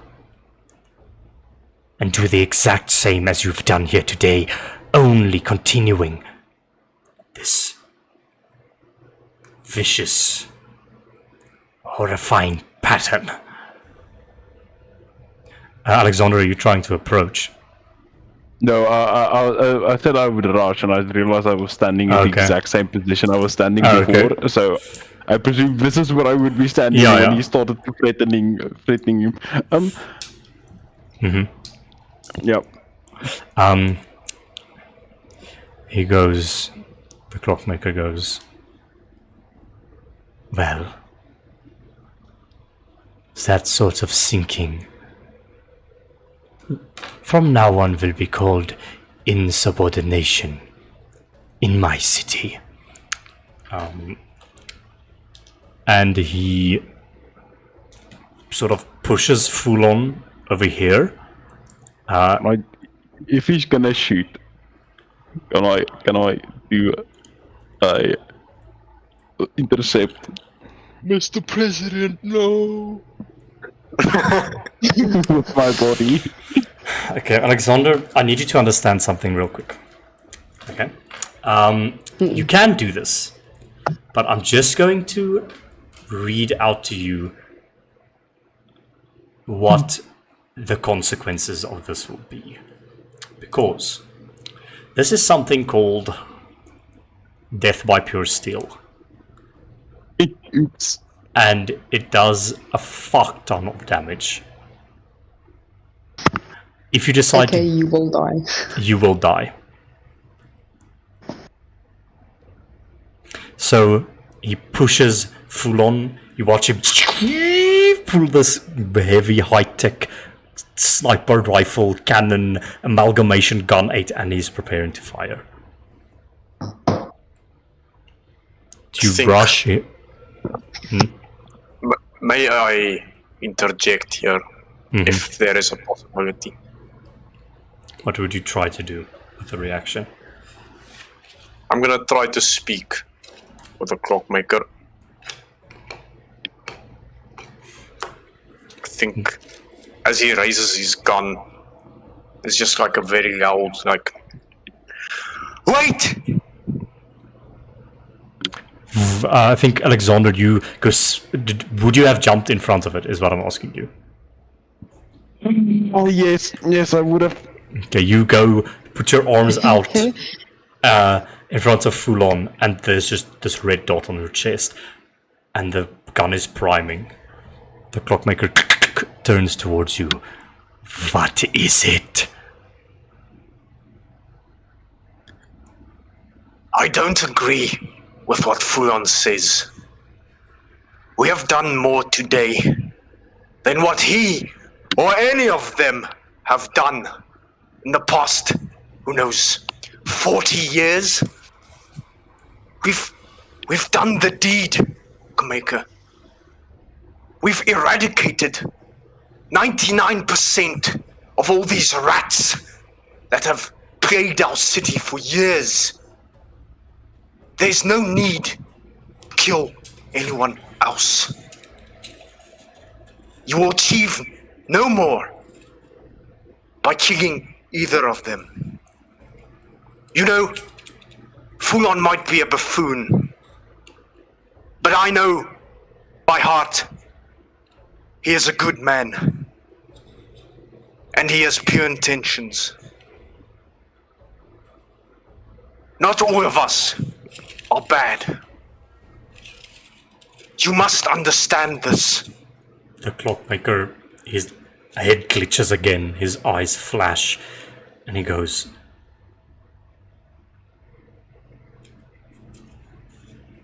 "Do you know what magic has taken from me? has taken everything from me. My mother at a young age. My father enslaved to create inventions for that damned Attaway house. It has taken 80% of my body. And now I have become the monster. And I, sorry to rain on your parade, Vox, but I am bad. But that doesn't You think matter. you're special? Do you really think? I am a genius! I would have changed this city with my inventions. My fool of a father was only bowing to those nobles, but I knew if I was given time I could change it. And finally, now, with this new body, with this technology, I will change this city, and I will bring an age of technology, be rid of magic to the entire world. The Chester is only the first, so no, Vox. I'm sorry, but we don't see eye to eye. And he blasts. Brave salute. Just as he does that, I'm just gonna say 2 more words and then that's it for me. But I'll just make direct eye contact with the clockmaker, and I'll just tell him, "Sire, no!" Just before he shoots. I knew it. Huh?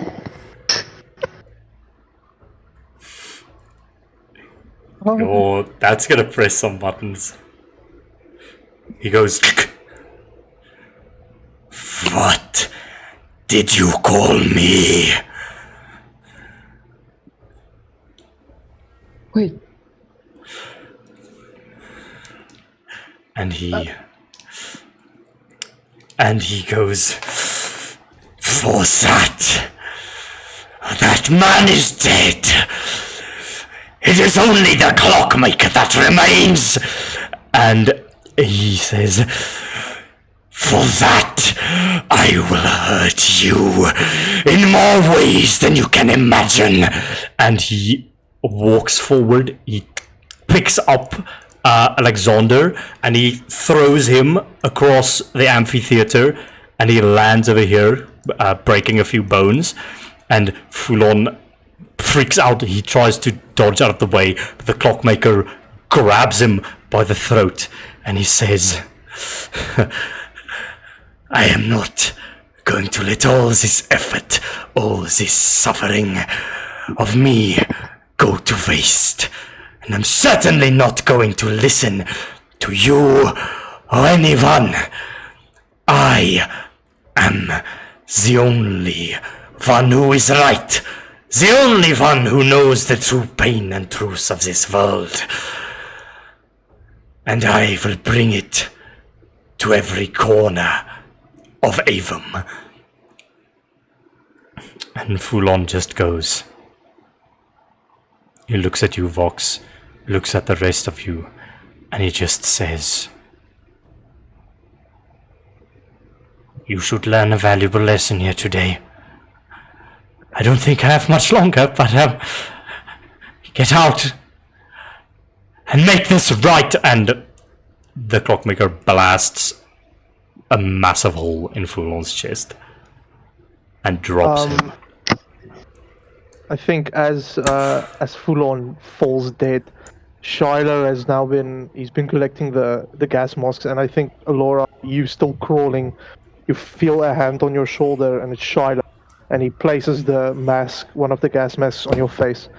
And and he's been doing this at all of this chaos, and he places the gas masks on each of your faces, allowing you to move, I guess.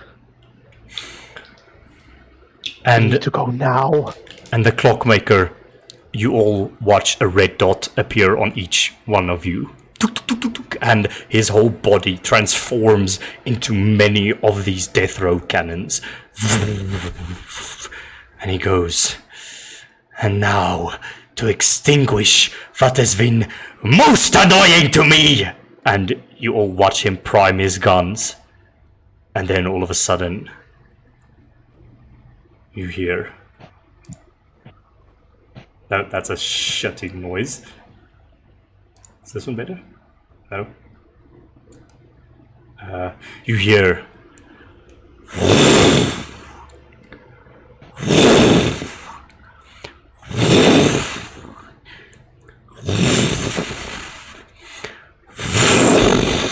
And you see the sun appearing from this crimson mist that is parting.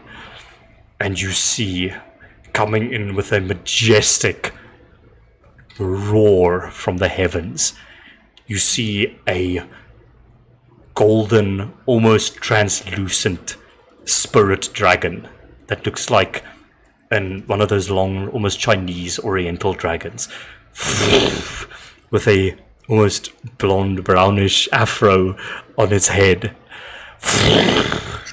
And it flies down, and it is going to do the following. If I can just get its stat block real quick, sorry guys. It is going to use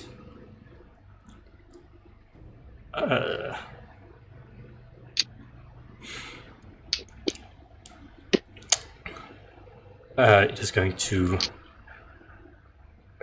do Meteor Swarm on all of the Luftreiners, and you all watch this dragon. It clenches these two orbs of light in its hands, and it just hurls them downwards, and these beams of light strike into the ground, just illuminating this area in bright light. And with that, the dragon swoops down. It grabs Alexander, it grabs Vox, it quickly flowing through the crowd, it grabs Shiloh, it grabs the whole party. And it flies up into the air and away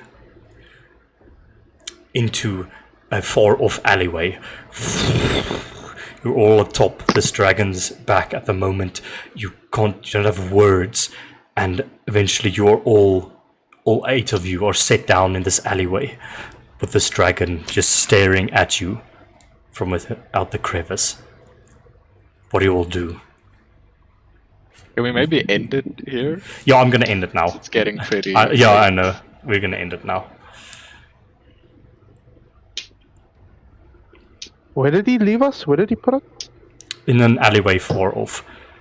All you watch, you just hear the dragon say, I don't know if I will be strong enough to kill that man, but I am going to do my damnedest best to protect my city. But I believe that I will fail. You all, Fulon has entrusted you with rooting out the corruption, with saving this city. But right now, you must escape. Go beyond the walls of Zishesta. Did the dragon also pick up Hulon's body? Yes, I would say so. Take him, find a burial place, befitting of a man of his stature, and come back when you have the courage and the will to defeat that man and save this city. And the Oriental dragon flies back into the air. I would say Alexander, with his fucked up body, will get up and walk towards Huron's body and go into a position to pick it up If nobody's gonna help me, I'll get it himself. I think Vox was already creating it when you got there. Cool. Yeah, We Solon can get also it would have together. liked as they drop down. He's a bit delusional, but he'll like to lay on hands on it. There's a massive hole in his chest, unfortunately. No! Solon is in disbelief. With that, you all are in this alleyway with this chaos that is erupting throughout the whole city, this crimson fog everywhere, a lot of you having lost your magical ability for the time being. And you know only one thing, that this dragon has told you to escape and come back, and also that Fulon has entrusted you with his will. The will of Fulon, let's go. The will of Fulon. And with that, we are going to end the session there, but I would just like to point out a last detail. That is that obviously no one is using magic at the moment. It's weird, but Silas is glitching for some reason, and that's where we're gonna end it. That's where we're gonna end the episode, ladies and gentlemen. It's been a wild ride. Thank you so much for joining us for episode 22. Watch as this madness continues to unfold next time. Cheers for now. Bye.